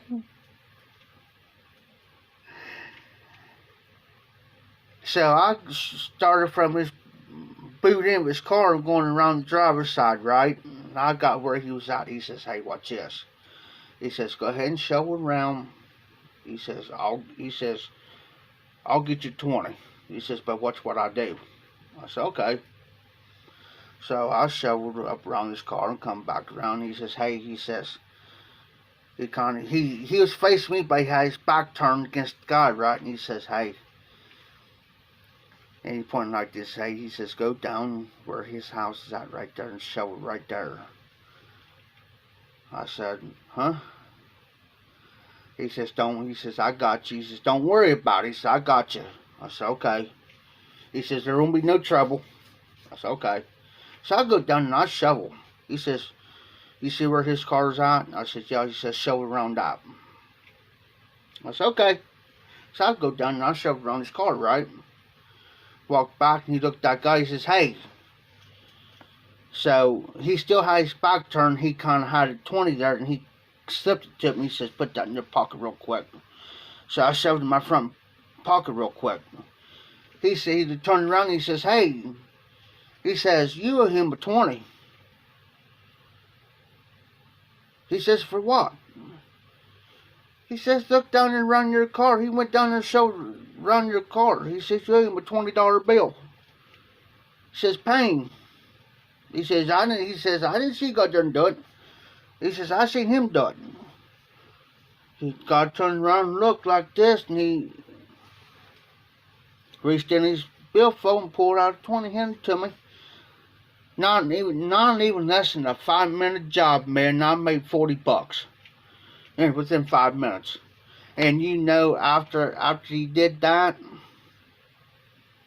the guy, oh yeah, he was mine. He was mine. Don't get me wrong, he was beyond pissed. He took his motor and put it back. He took his motor, and you know, after that, Cyrus, he didn't touch his house after that. And after that, man, we had a couple more snowstorms come in. I mean, that year was bad. And you know, after that, he didn't even touch that guy's house after that. He'll come down, he'll stop right there where the property line is with the sidewalk. But when he got down that edge, he stopped, and then he'll drive over, go down to the next neighbor and start there in the shovel, you know, with the. And so I went back there one day, and we had like another about 7 or 8 inches of snow, and I stopped by because sometimes it depends on, you know, how deep it is. And I always ask him. I didn't mount the shovel. I always went up out of respect and say, hey, you know, there's about 7 or 8 inches out there. Want me to go ahead and shovel it, or we just want to wait? You know, because we were still getting snow. He said, and we'll still get snow that day, and it was still snowing. He says, he looked out there and he says, stop by this evening around about 5 o'clock, and he says, I'll take care of you. Alright, got you. You know, I said I was going to go ahead and do it, but I said I was waiting to see what you want to say about it. But that's how I always work with people, you know, and that guy, for the longest time after that, every time he seen me, boy, I always got the dirtiest look. I just smile at him, just wave at him every time I seen him, just to piss him off, just for the heck of it, sirs. I just, if you want to play hardball, we'll play hardball. But I say, when new people moves in town like that, and they think they could take it upon themselves to do something like that, and when these people's been living in that town for years, and they're selling their own ways, and they got their particular people that they deal with and that they can trust, there's where they're gonna have a problem. Was the guy pissed about to pay me the 20 when he did that? Yes. He was beyond, and here he is. He's apologized to me, which was not his place to apologize to me from the jump. It wasn't his fault. This guy over here, you know, and then I start spreading the word around about this guy. So one day, and I mean, like I said, we had a real bad snowstorm that year. Well, me and my cousins walking up through there. I stopped by. I said, guys, hold on. I said, I got to stop by here. I mean, there's snow about that deep. So, I walked up. I already made my money for the day. Usually I don't make any money that, you know, on a given days that snow like that, I never made anything under 100. There may be 1 or 2 days I made about $80, $90, but that's very slim. So I stopped down there one day. I had my cousins with me. I said, "Hey boys," I said, "you want to make some extra money?" Because they was having, because I already, like I said, I already made my money for the day, but they didn't know it. And they would had a hard time, you know. So I said, "You boys stand down here at the sidewalk for a minute. Let me go up here and talk to this guy. I know him real well." Knocked on his door, and I said, "Hey," I said, I got a favor to ask you. But I said, "Can I come in for a minute and talk to you about it?" I said, "They're my cousins out there." And I said, they're trustworthy. I said, "I'll tell you that. They're hard workers." When he looked over, he says, "I know them guys." But I said, "Here's a favor I want to ask you." I said, "Hey," I said, "them boys," I said, "they kind of got out a little bit. Like, they ain't making much on, you know, shoveling snow." But I said, "Is there by any chance that you can pay them guys 20 apiece if they shovel your sidewalk and your steps and stuff up around the car?" I said, "Don't worry about me." I said, "I've already made my money for the day, but I said, I'm just trying to help them guys out a little bit." He said, "Well, yeah." He said, "Sure."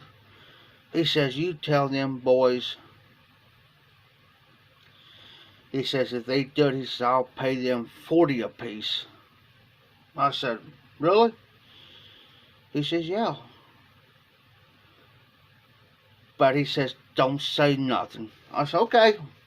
He says, just say that 20 apiece for him." But he said, "I'm going to pay him 40 apiece." I said, "Okay." I said, "I appreciate that." I said, "Them boys needs the money right now." So I went out there and I said, "Hey guys," I said, I got something for you. I said, "He's going to pay you boys 20 apiece if you just shovel up around his car and just maybe from here to here." It wasn't not long. And I said, just kind of light. I said, with this steps and stuff up here, guys, I said, don't take it all the way down, just lightly scrape it off to where he can come out where he don't slip and fall." They said, "All right." They said, "Well, what are you going to do?" "Oh, nothing. This is your guys' job, not mine." "This is yours, you know." I said, "I'll wait on you." It was cold too. I mean, cold. And I'm standing there with my snow shovel, and I'm freezing. So they got done. They said, "Well, who's gonna go get the money?" I said, hold on. I'll be back.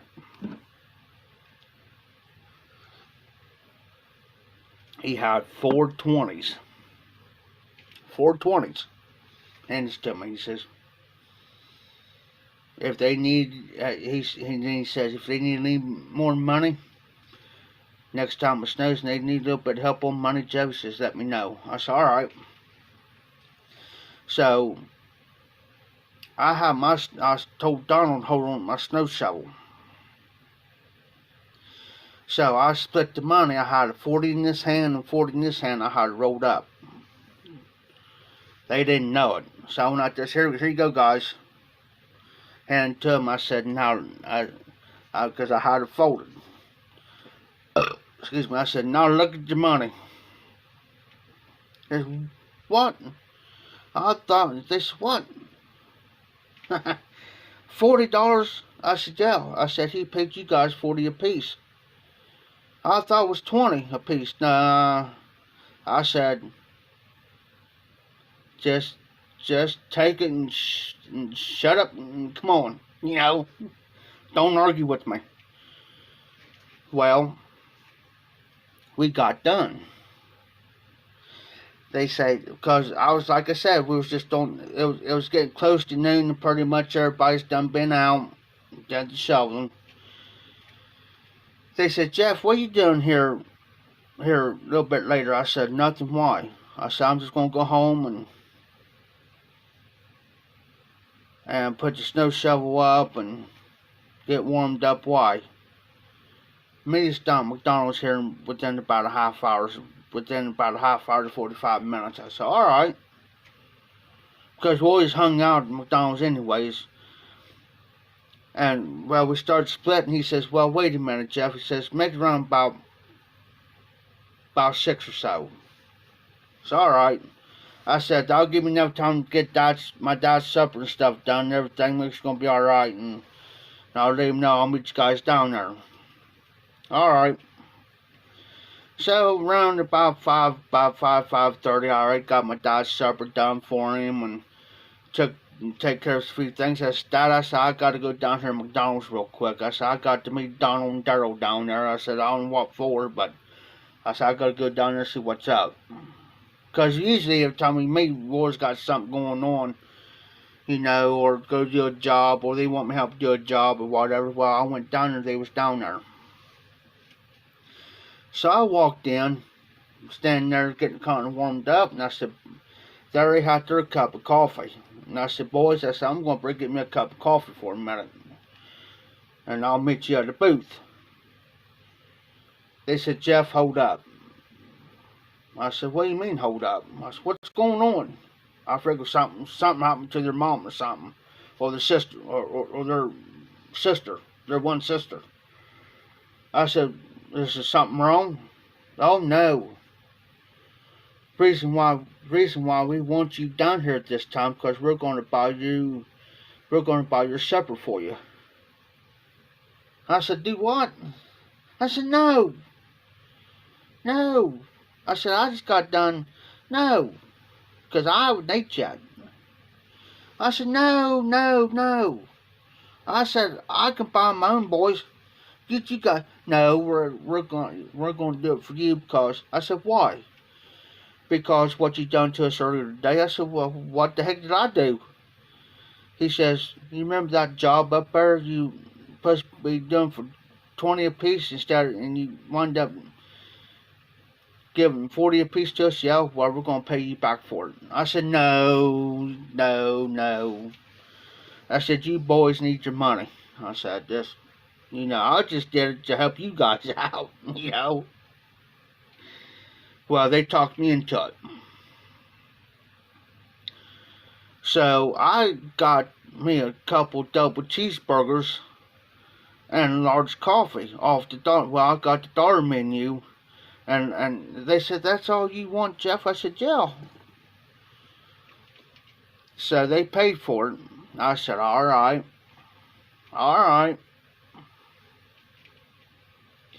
You boys want to play this little game with me? Now it's going to be my turn.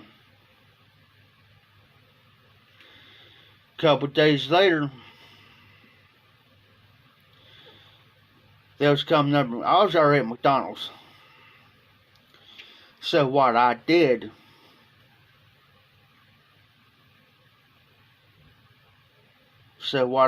I took $40, went up there and told the cashier, I said, hey. And I told them, because I used to work at McDonald's. So this one manager, they knew who they were too.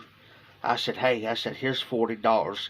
And I said, anything those boys want, I got them. So I said, just don't say it came from me. So, it's alright. And I said, what's left over? I said, I'll come up and I said, you can send me back the change out of it, whatever they get. Said, okay. Alright. So I was sitting there and they came in and I said, hey guys, what's up? Oh, we came in here to get a cup of coffee and something to eat. I already ordered my food. I already had my food. I'm sitting there, well, if you boys want, go up and get what you want. Come sit with me. They didn't catch on what I said. I said, get anything you want. They didn't catch on. So they went up there and they ordered. Instead of getting the pop, they got a coffee. Well, they come over and sit down where I was at. And the one manager hollered at me and said, hey Jeff, you got a minute? I said, yeah, I'll be up there. So I went up there. She says, can I? And she kind of said kind of loud where they kind of heard them. Hear her. I says, can I see to the side for a second? Sure. Well, I went to the side and she handed me my change and I put what was left out of that money. So I went back to sit down. They said, Jeff, everything all right? I said, oh yeah. I said, she was just, I said, she just happened to see me sitting there. I hate to lie, but I lied. I said, she was just checking on to see how my dad was. Just see how he's doing. And we were sitting there eating, and they said, Jeff. He said, something's awful funny around here. I said, what do you mean? We went up there and ordered. They refused to take our money, but yet we got our food for free and stuff. You know anything about what's going on? I said, no. I said, it happened to me too. It happened to me. I said, I went up there and got me a meal. And I said, I said, I tried to pay and they won't let me pay. And I said, somebody's paying for our meals. And I said, I don't know who it is, but somebody is. Well, a couple of days later, I let them know who done it. They got madder than the hornet on me.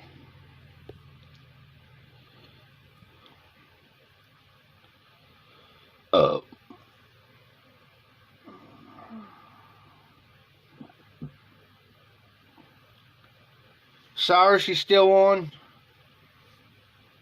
I've got to check. It's only 1:49 in the morning.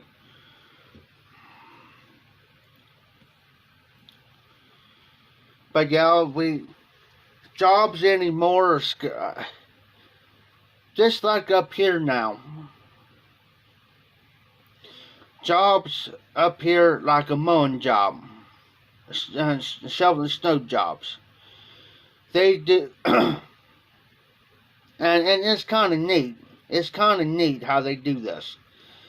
They go around here with the elderly people. They mow their yards for free. They shovel their sidewalks for free. Because there's too many drug addicts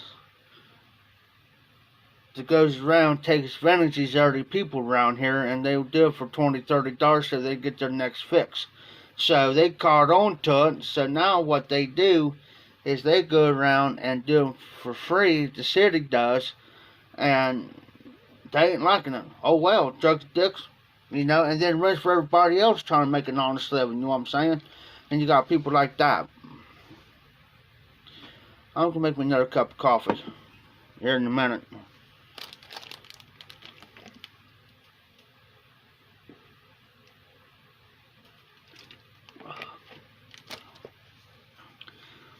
I'm going to try to go a little bit longer, Cyrus, because sometimes Jimmy Tobacco pops in. Tennessee Bull, sometimes he'll pop in. Sasquatch Piper, too, sometimes he'll pop in about this time in the morning. So I'm going to try to go a little bit longer, probably another 10 to 15 minutes, Cyrus. So I'll be right back.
I don't know if smoking fireman's still in the house or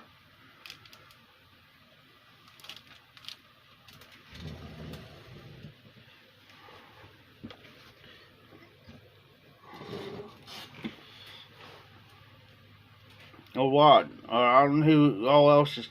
It's saying 5 up here on my thing. I really don't know how many people's in the house.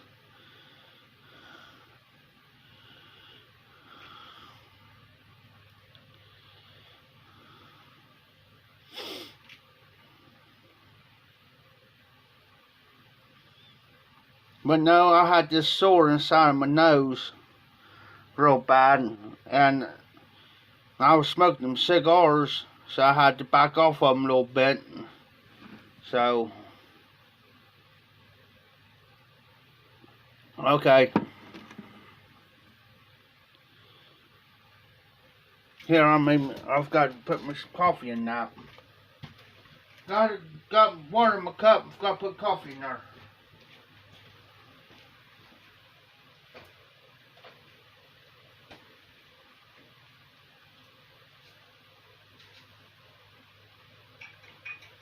There we go.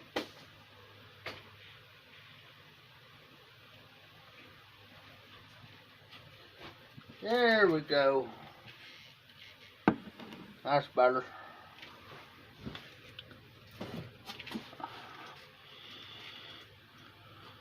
Yeah, I'm going to go ahead and finish this Mississippi River off. Put that in my thing there.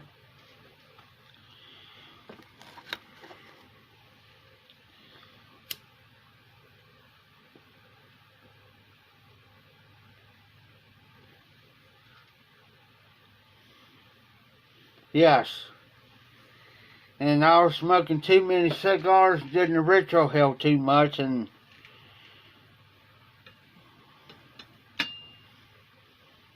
now with the pipe tobacco, I'm alright.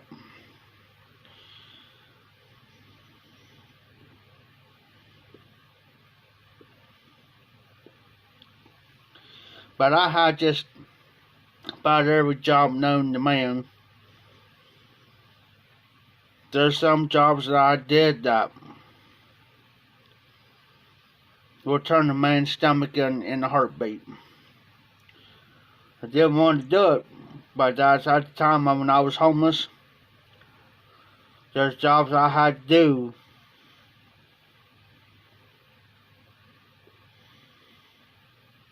just to make the money to survive.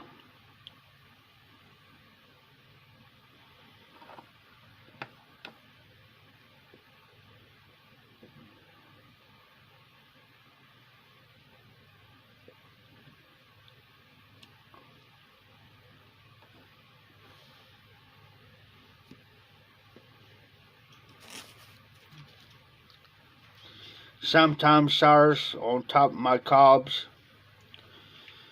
I'll have that burnt. I just take me a piece of sandpaper to it until I see it coming off real good.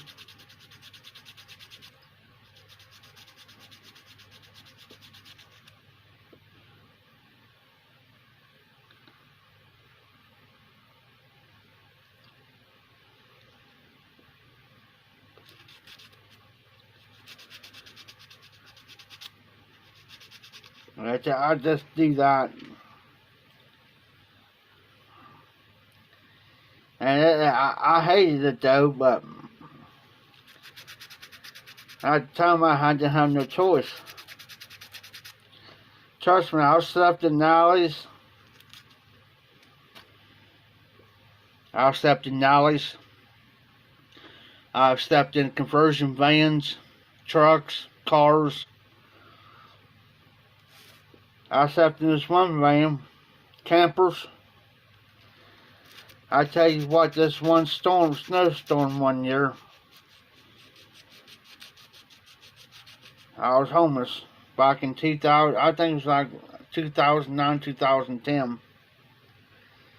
We had this snowstorm, and this guy I was working for, he let me stay in his garage.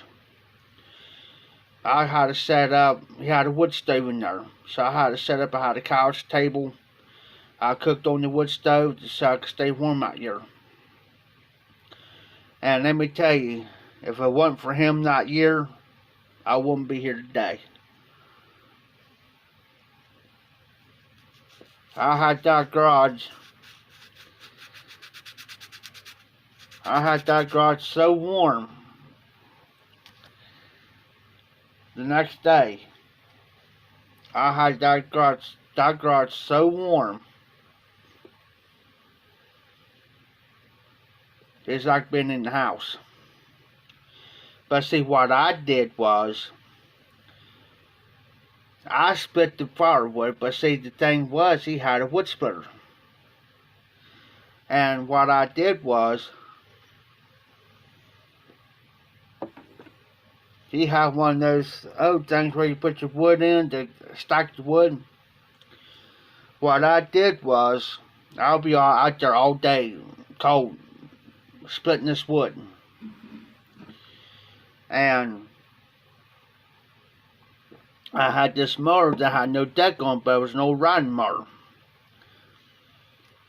And what I did was, I split the wood. At the same time I'm splitting, I'm throwing it in the trailer.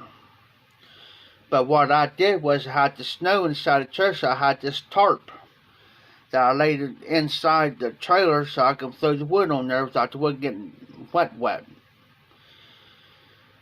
Then, what I did was, I had this, I call it O-ring, where you stack your wood in. I had it inside the garage. So what I did, and he thought was smart, is I'll stack that ring up. Cram as much as wood I can stacking it. Then, in front of it, I stacked wood in front of it. And then I stacked wood on top of it, on the thing, and I stacked wood all the way around it. And then, what I did on the outside of the door is I did 3 rows stacked. Now I took that tarp, put that tarp over it.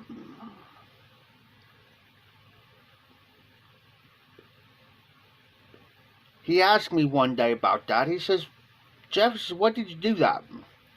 I said, let me put it to you this way.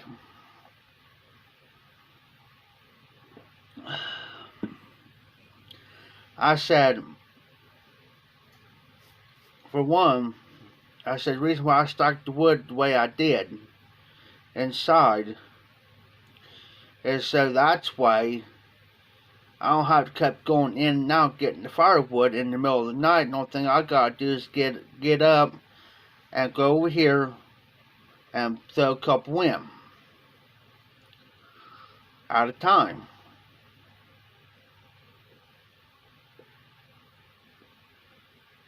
But what I did was I kept a couple big ones that I split.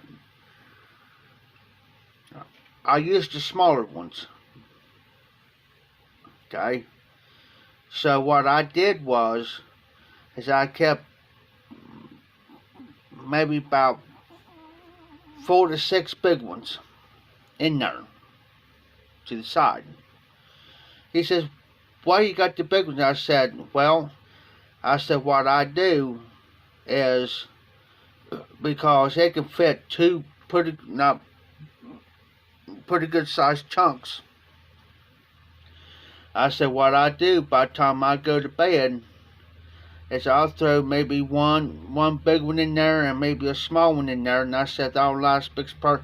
I said, as long as this key stays warm in here, I said it won't burn as much. But I said what I do is I'll throw the small one and the big one in there, and that's why it'll burn all night until I get up. He had a bottom thing where I can release the ashes. Then I'll clean it out, and I always kept the bucket and the scoop close. I'll clean it out maybe twice. He says that's a smart idea. That's a smart idea. He says you know what you're doing. And I had an old cast iron skillet too. Cooked on that many a day, many a night on that cast iron. He'll bring some food out to me that I can cook.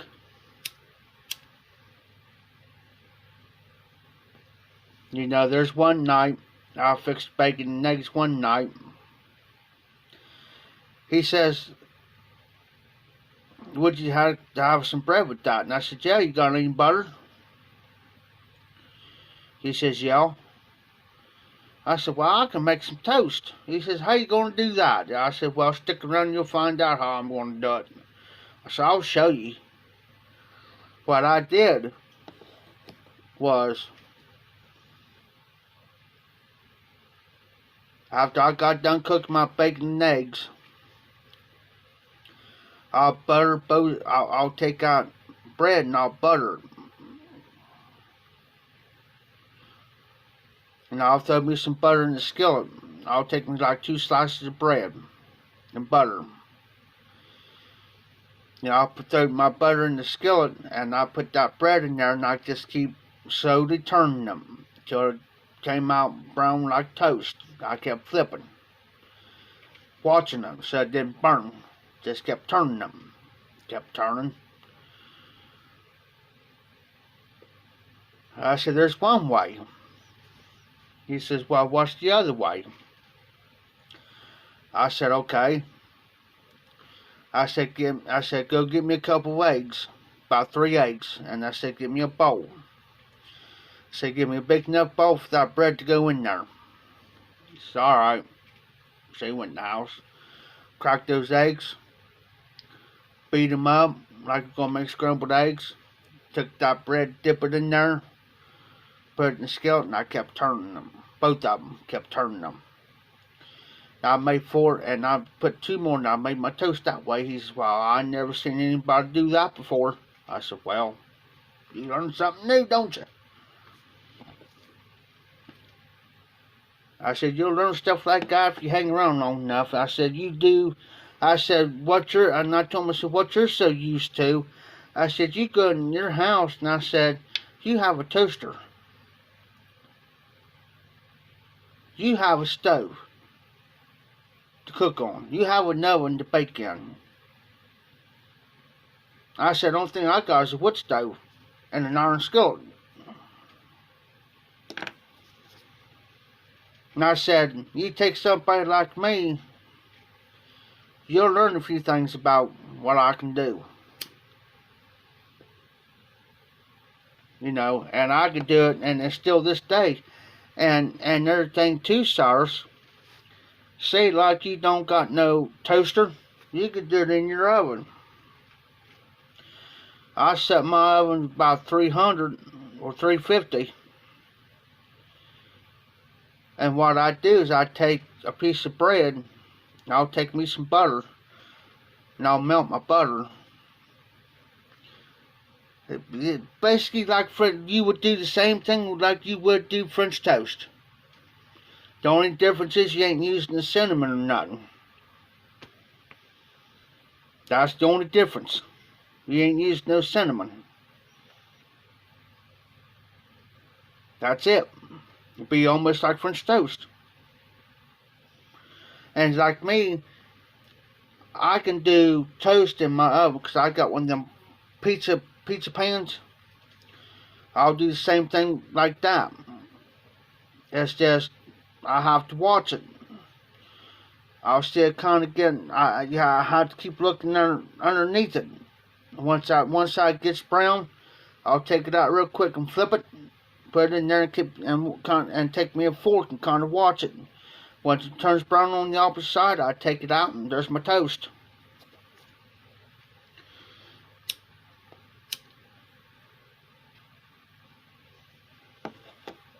It'd be like French toast without the cinnamon on it.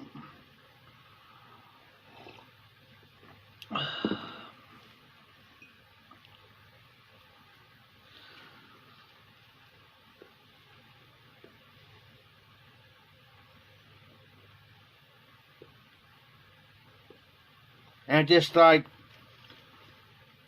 I'll take hamburger, I'll show them another trick.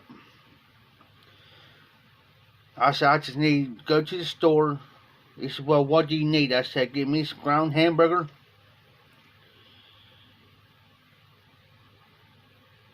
Oh, I said, better yet, give me some ground sausage. You know, the sausage. And I said, give me that. Give me about half a dozen eggs. Give me some eggs. Give me some shredded cheese, cheddar. And give me some them tortillas, soft tortillas. He's alright. Came back and he says, what are you going to make? I said, I'm going to make me a breakfast burrito. So he came back with 2 sausages. I saw this plenty. So I sit there and I fried it all up. The sausage up, crumbled up like you would ground hamburger crumbled up. At the same time, I cracked my eggs in there. After the pork's done, I still leave my grease in there. And then I cracked my eggs in there and I kept stirring it. And I said, go get me a bowl. So he came back out with the bowl. Now I take my shredded cheese and I put it in there. I doused it with cheese and I kept stirring so it all melted. Put it in the bowl. Take me one of those tortilla soft shells. Put it down and I put some in there and wrapped it up real good. And I said, try this. He says, that's good. Oh yeah. There's some things I could do, man, on a wood stove. I know I'm getting hungry myself.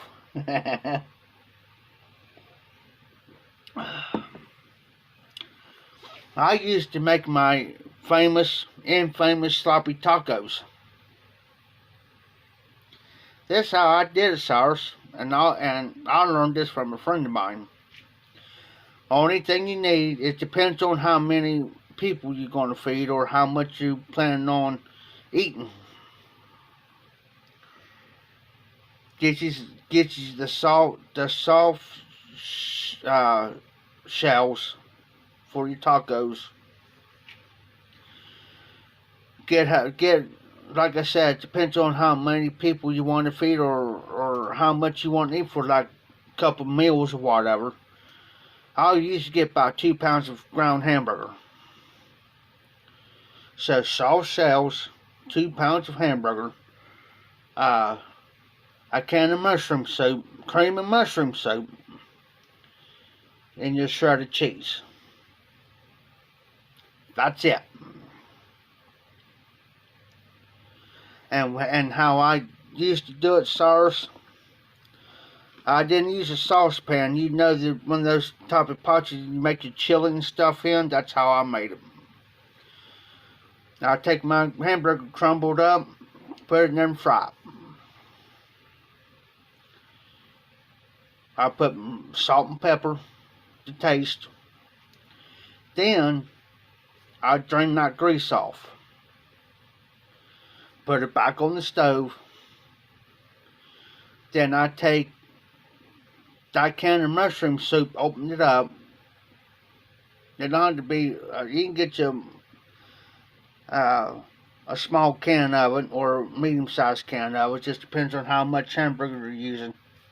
I always get the small can. Put it out in there, stir it, put my on medium-low, stir that. Then I take my cheese, my shredded cheese. I always get the taco one or the sharp or the cheddar. I like the cheddar better. Put that in there and keep stirring till all that cheese melts. Then take it off. Let it set for about, not even about, maybe about 5 minutes. Just let it set. Then take your soft shell taco, put it on the plate, and put some. It don't take much, I'm telling you.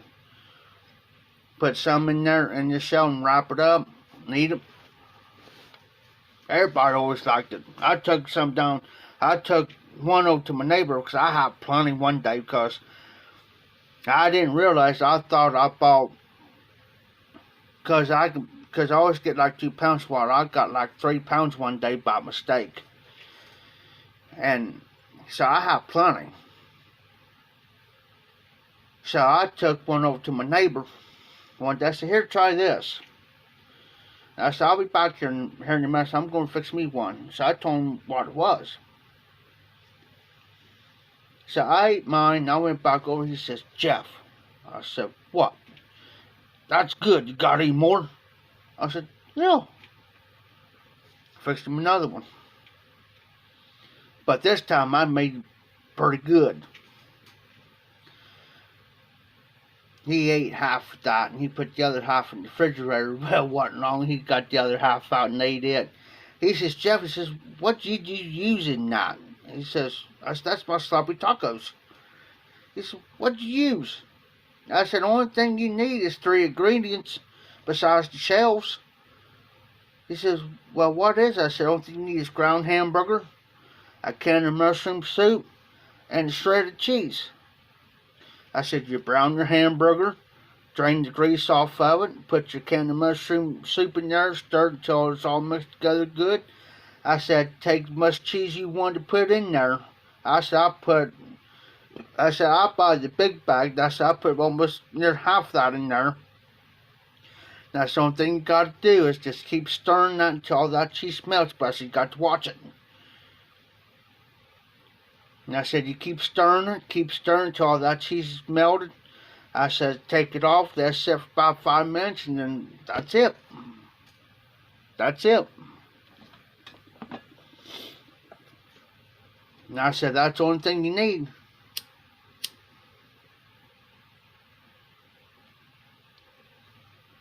So every so often he'll ask me if I made in here lately, and I said, nah. Not as lately here. I haven't made in the last couple months. But I always make mine to where it's going to last me about 3 or 4 days. You know, and I just do it that way. Because I'm used to making for 4 or 5 people. And usually, like when I make them, usually a person can't get past the first one. If they can eat 2 of them, they're doing pretty good. And yeah.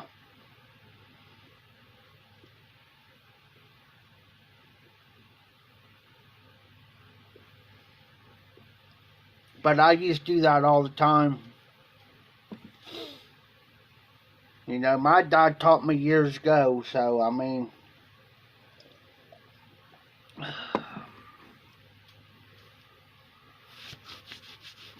got my good shirt on. I didn't realize how dirty my shirt was till I looked at it.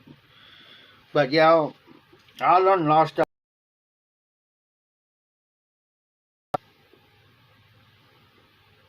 Because he was at that moment in his early life, he was the same way I was. He was homeless.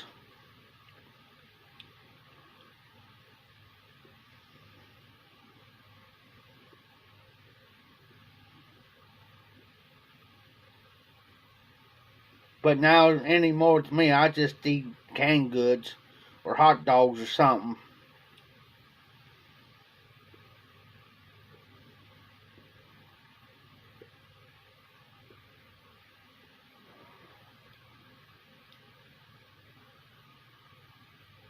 Yeah, I've been divorced for the last since 2008, and this is 2021. So, you know,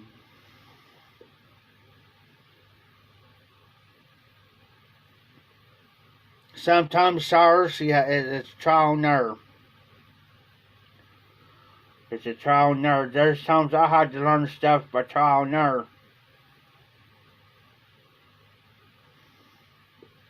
Here's something, SARS. Do you like cheeseburgers?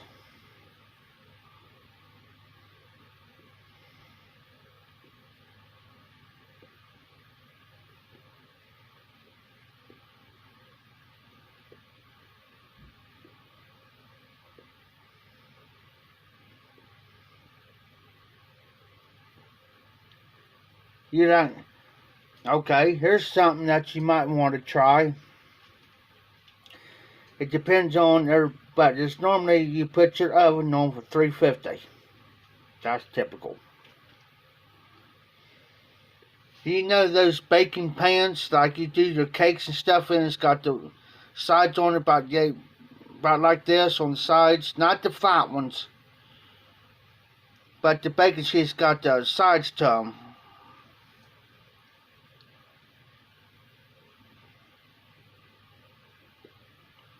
Hold on, I'll see what I'm talking about.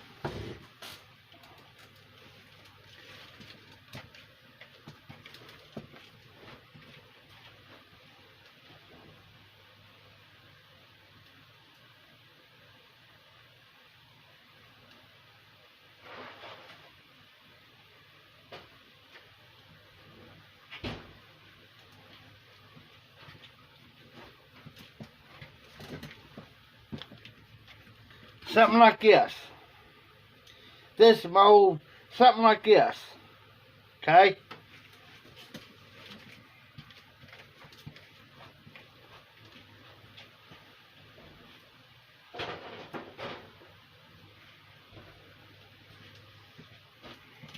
Okay?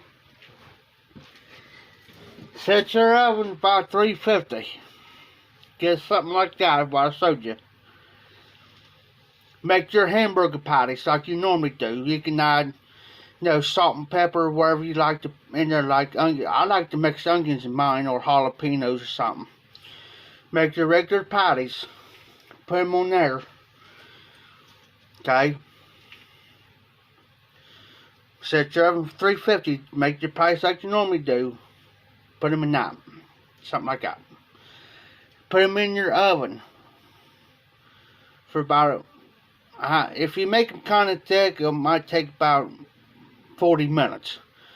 But if you make like a regular, half an hour. But you have to watch them out. Watch them. Pull them out after a half hour. You put your cheese on there, put it back in there. You can shut your oven off. Put your cheese in there and watch your cheese melt. Pull them out. Get you a plate with a paper towel. Put it on the plate. Take your burgers out of that. If you make like four, maybe 4 of them, take those 4 out. Put them on your plate. All your grease and stuff is inside that pan. But when you put it on your paper towel, it's going to soak all that up, and I'll guarantee it. Well, some people, say it'll taste like it just came off the grill. I bake my hamburgers. That's something you might try.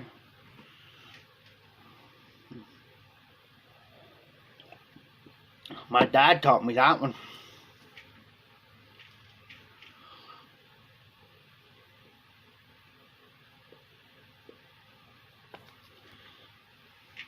Because if you do it on the stove,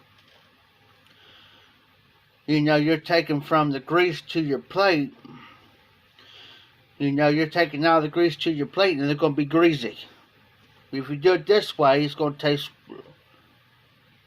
Oh yeah. What I normally do with mine is I'll put like diced tomatoes, mixing in there with some onions.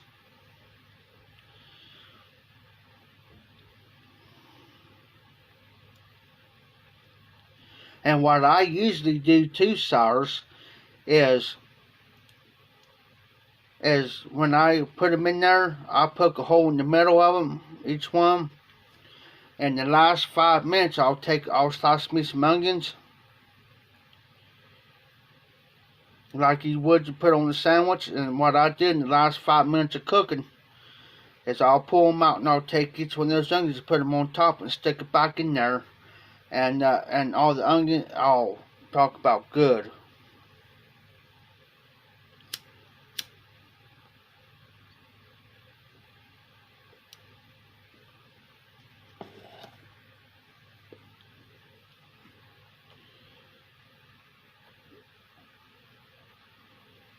I can sit here and tell you a lot of stuff of what I learned. If you do like pork chops, stuff like that, put in the pan like that there, put you about that much water in there. Put them in there for about 350 for about an hour and a half. Come out tender. Chicken. Get you some flour, put it in a Ziploc bag. Put your chicken or your pork chops in there, shake it real good. Oh yeah.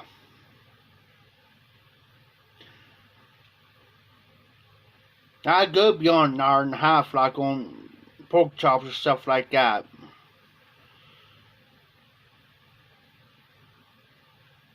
But I have to watch them though. Like I said, everybody's ovens and stuff's different, so. But if you make your hamburgers a bit thicker than normal, go another 5-10 minutes on them, if you have to. Use your own judgment, though. I mean, that's how I do it. I use my own judgment. To where I don't have to.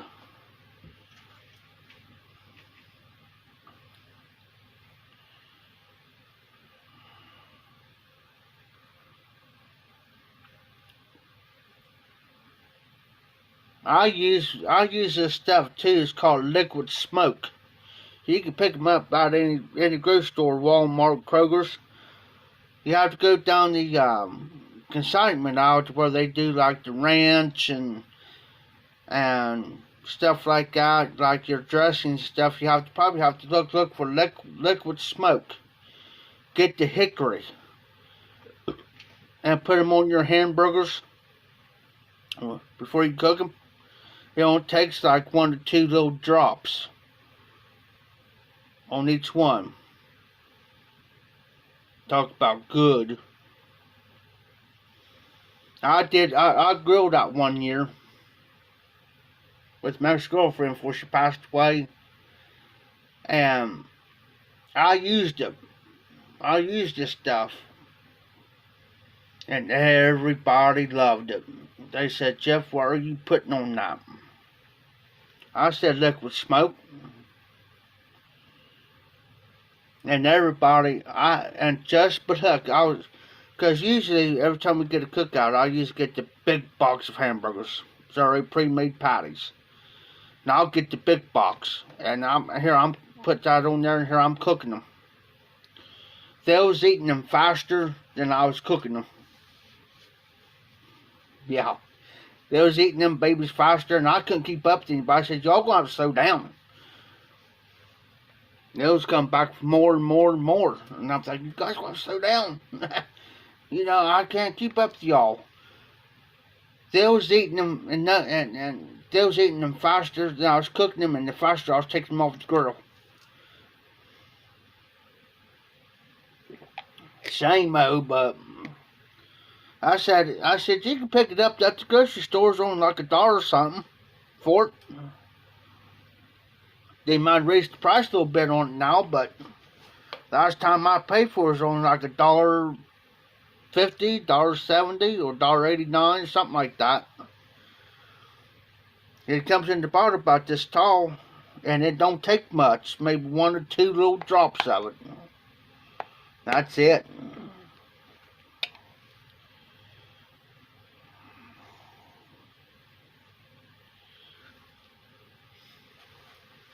I just learned from experience, Cyrus.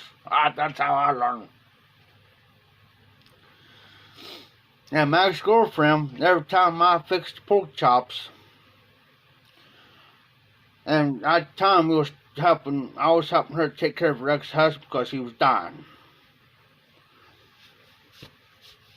And every time I fixed pork chops or something, I was the only person in the house that I would fix them. The only person in the house that would fix those. Nobody else couldn't do it. And her ex-husband used to tell, because all their kids are grown at the time, and they all be coming in there, and they knew what I was fixing, and he'll yell at them and says, "You guys stay out of that kitchen. You don't go in there while he's a cooking. He really don't like anybody in there while he's around cooking." He used to tell them. I was standing there and laugh about it. Because they liked it so well, because with him, he didn't have no teeth.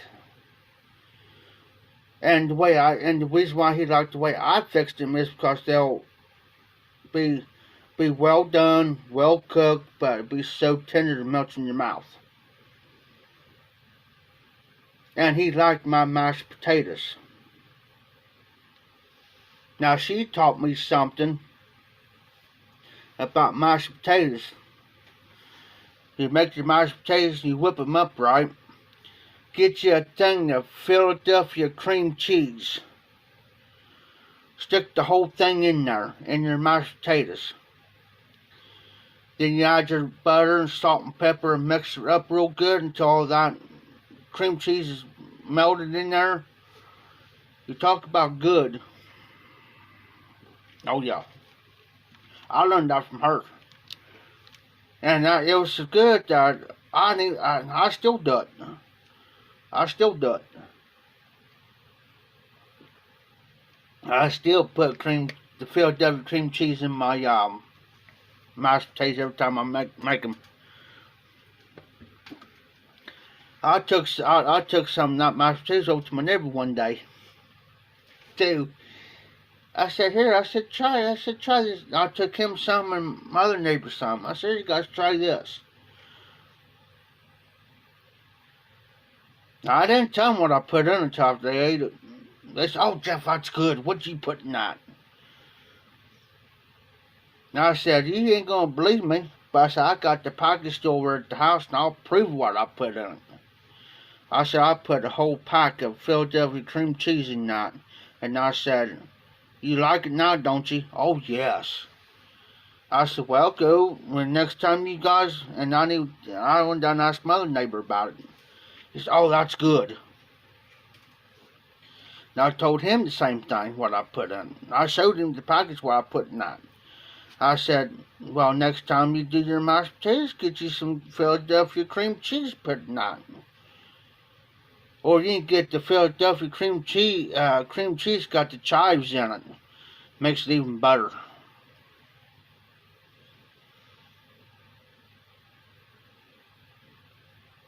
And they're so surprised about it, you know.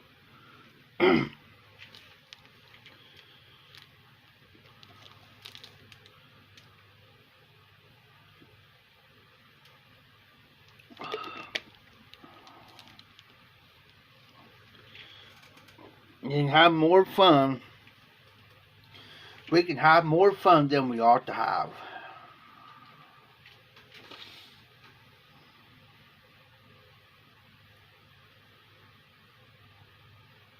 Now, as far as spicy foods go, now if I say like my one neighbor down here, he can't do anything spicy. So one day I fixed chili. And I put some, you know those jalapeno slices comes in a jar? Well, it's got that liquid in there, so I put some little bit of liquid in there. Stirred it up, cooking it, and put a little bit of hot sauce in there. And it was my bad. It was my fault. Well, I sat here and fixed me a bowl. And I had a big pot, man. And I had plenty left over. Like I said, I'm used to cooking for 4, 5, 6 people at a time. Well, I plumb forgot I had it in there. So I told my neighbor down there, I said, hey man, it was cold too. And I told him, I said, hey man, you want some chili? He says, yeah. He said, I never had him, so I took him bowl down. And took him, I had plenty of crackers. I had like 2 or 3 boxes of crackers sitting around here. So I took him packs of crackers down there. And I always put shredded cheese in my chili. So I took some, and I said, you have a small bowl? He says, yeah. I said, well, hand me that bowl too. I said, I'll be right back. Well, he didn't know what I was going to bring down, so I grabbed me a couple handfuls of cheese and took it down there to him. He ate that. Well, later on I went down there, I said, how's the chili? He says, Jeff, that chili was good, but boy, it was so spicy. I said, I'm sorry, man. I said, that's my bad. Oops. He said, what you put in that? I said, well, a little bit of hot sauce, a couple drops of hot sauce. And I said, I told him, you know those jalapeno slices comes in a jar, it's got all the juices to it. I said, I poured a little bit of that in there. I said, I'm sorry. He says, boy, I'm going to have heartburn. He said, it's all right. He said, I'm just going to have heartburn for the rest of the night. I said, well, that's my fault. So now every time I make my chili, I have to put the hot sauce and stuff. After I make my bowl, then I can put my hot sauce and stuff in there. Because they always like how I make my chili. Oh, yeah. I said, man, I hate to be you when you go to the bathroom. Whew. I said, if I see you come down through here walking funny, I said, I know what happened. I'm going to make me another cup of coffee, guys.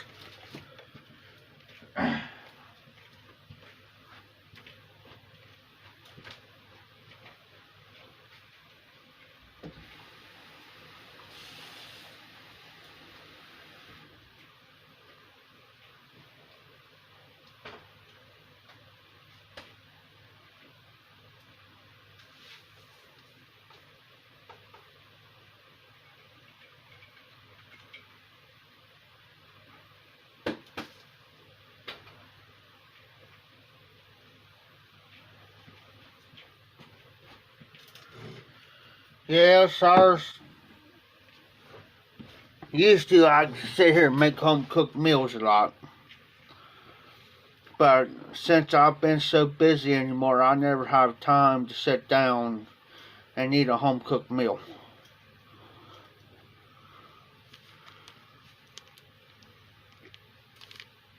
So, I mean, it's like I said, I eat canned foods anymore. Because usually when my feet hits the floor in the mornings when I wake up, really don't got time to sit down and do anything. Just like yesterday. Matter of fact, it was Wednesday. I got up, I was running on 2.5 hours worth of sleep. Got up, I had to go take care of a few things. I left here about 12:30, went down to the auction house. And I was down there by 1:30. Went down to the store long enough to get what I needed. Come back up by 2 o'clock. And I didn't get home till about 11:30 that night. I was doggone tired that I didn't feel like eating. And I get harped at because they said, Jeff, are you eating? Well, I don't got time to sit down and eat with you guys. And then the guy I work for down here, he gets mad at me because I don't eat half the time like I'm supposed to. And I said, I told him here one day, well, by God, I said, if you want me to eat, I said, right now I don't got the money. I said, but by God, if you want me to eat, by God, I said, you better go get me something. Because I said, right now I don't got the money. And that's number two. I said, I'm not going to walk clear back out to my house. I said, I'm not going to take no 30, 40-minute walk. Go home and eat, and then make another 30, 40-minute walk back in here. I said, I'm not doing it. I said, no, I won't.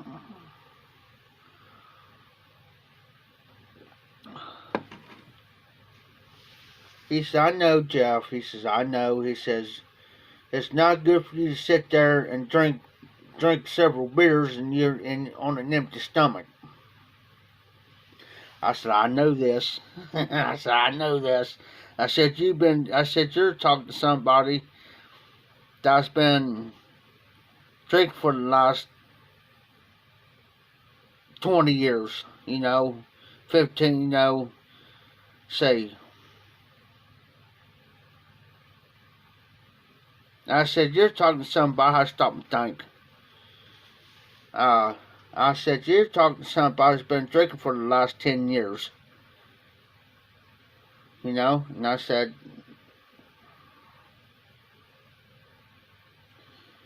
it's crazy. And I said, I'm down here all day.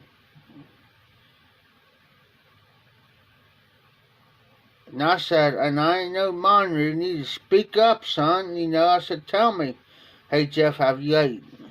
Don't sit there and assume I did, because I've been down here all day. Or whatever.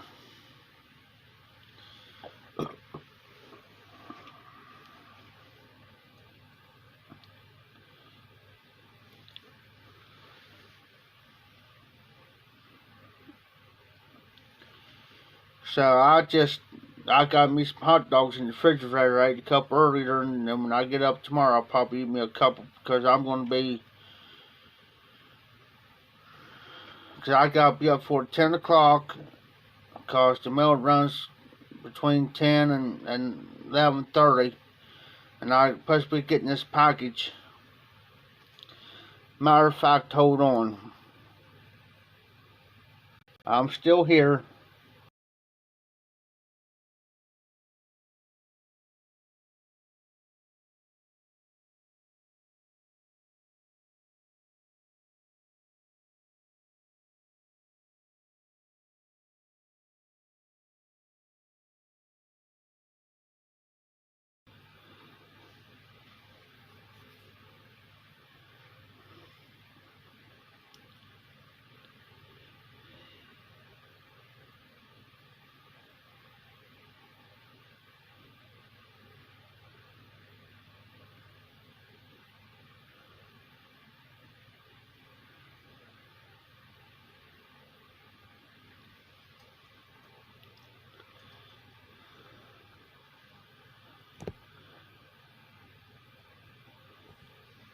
got it set up with the tracking number. The only thing I got to do is go in there where it says UPS tracking. Only thing I got to do is hit that one button, and it'll tell me exactly where it's at. So I'll be getting the box tomorrow. Well, today.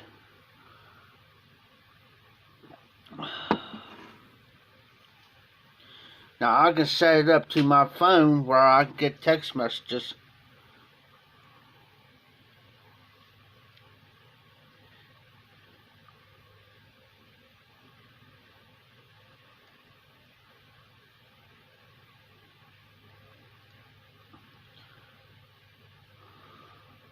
Hold on a minute, Cyrus.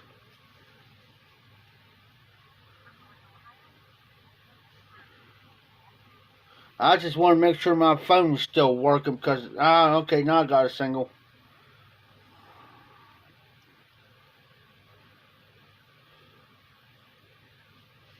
Just making sure I had a single on my phone because sometimes my phone acts up.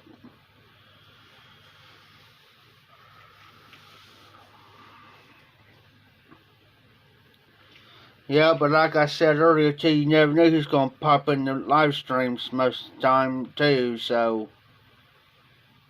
you know.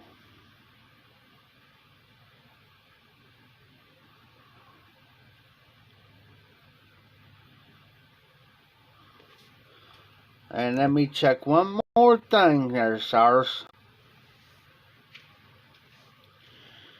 Because sometimes I get emails and sometimes it doesn't show me, so I have to go in there and check them.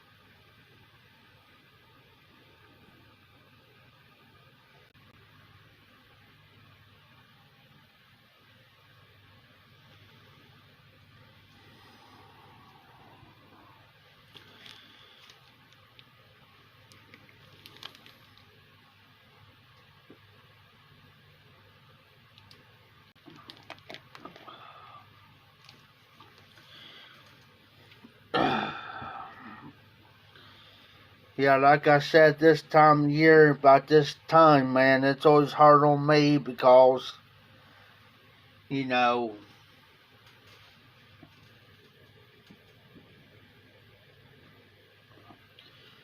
gonna switch hats out.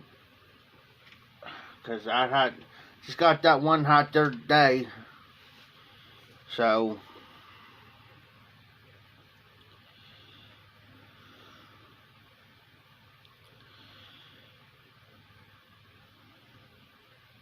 I'm going to be kind of try to keep my mind off. Sorry about that.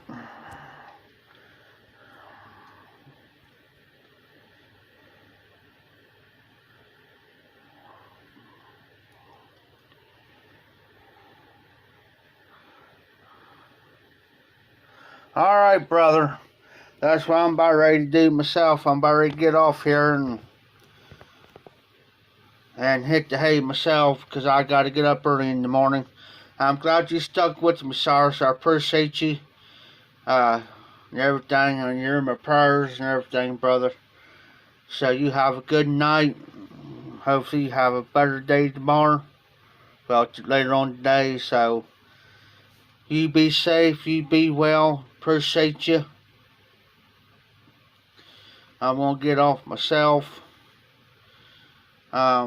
I gotta move a few things around anyways. So thanks for hanging out with me as long as you did. So y'all take care out there. This is the Hod Piper. Anytime, Cyrus. Anytime. So you guys all be careful, be safe. This is the Hod Piper. Keep them lit, keep the embers burning. And y'all take care of. Hopefully I'll be making a couple videos today. Hopefully. So, catch y'all later.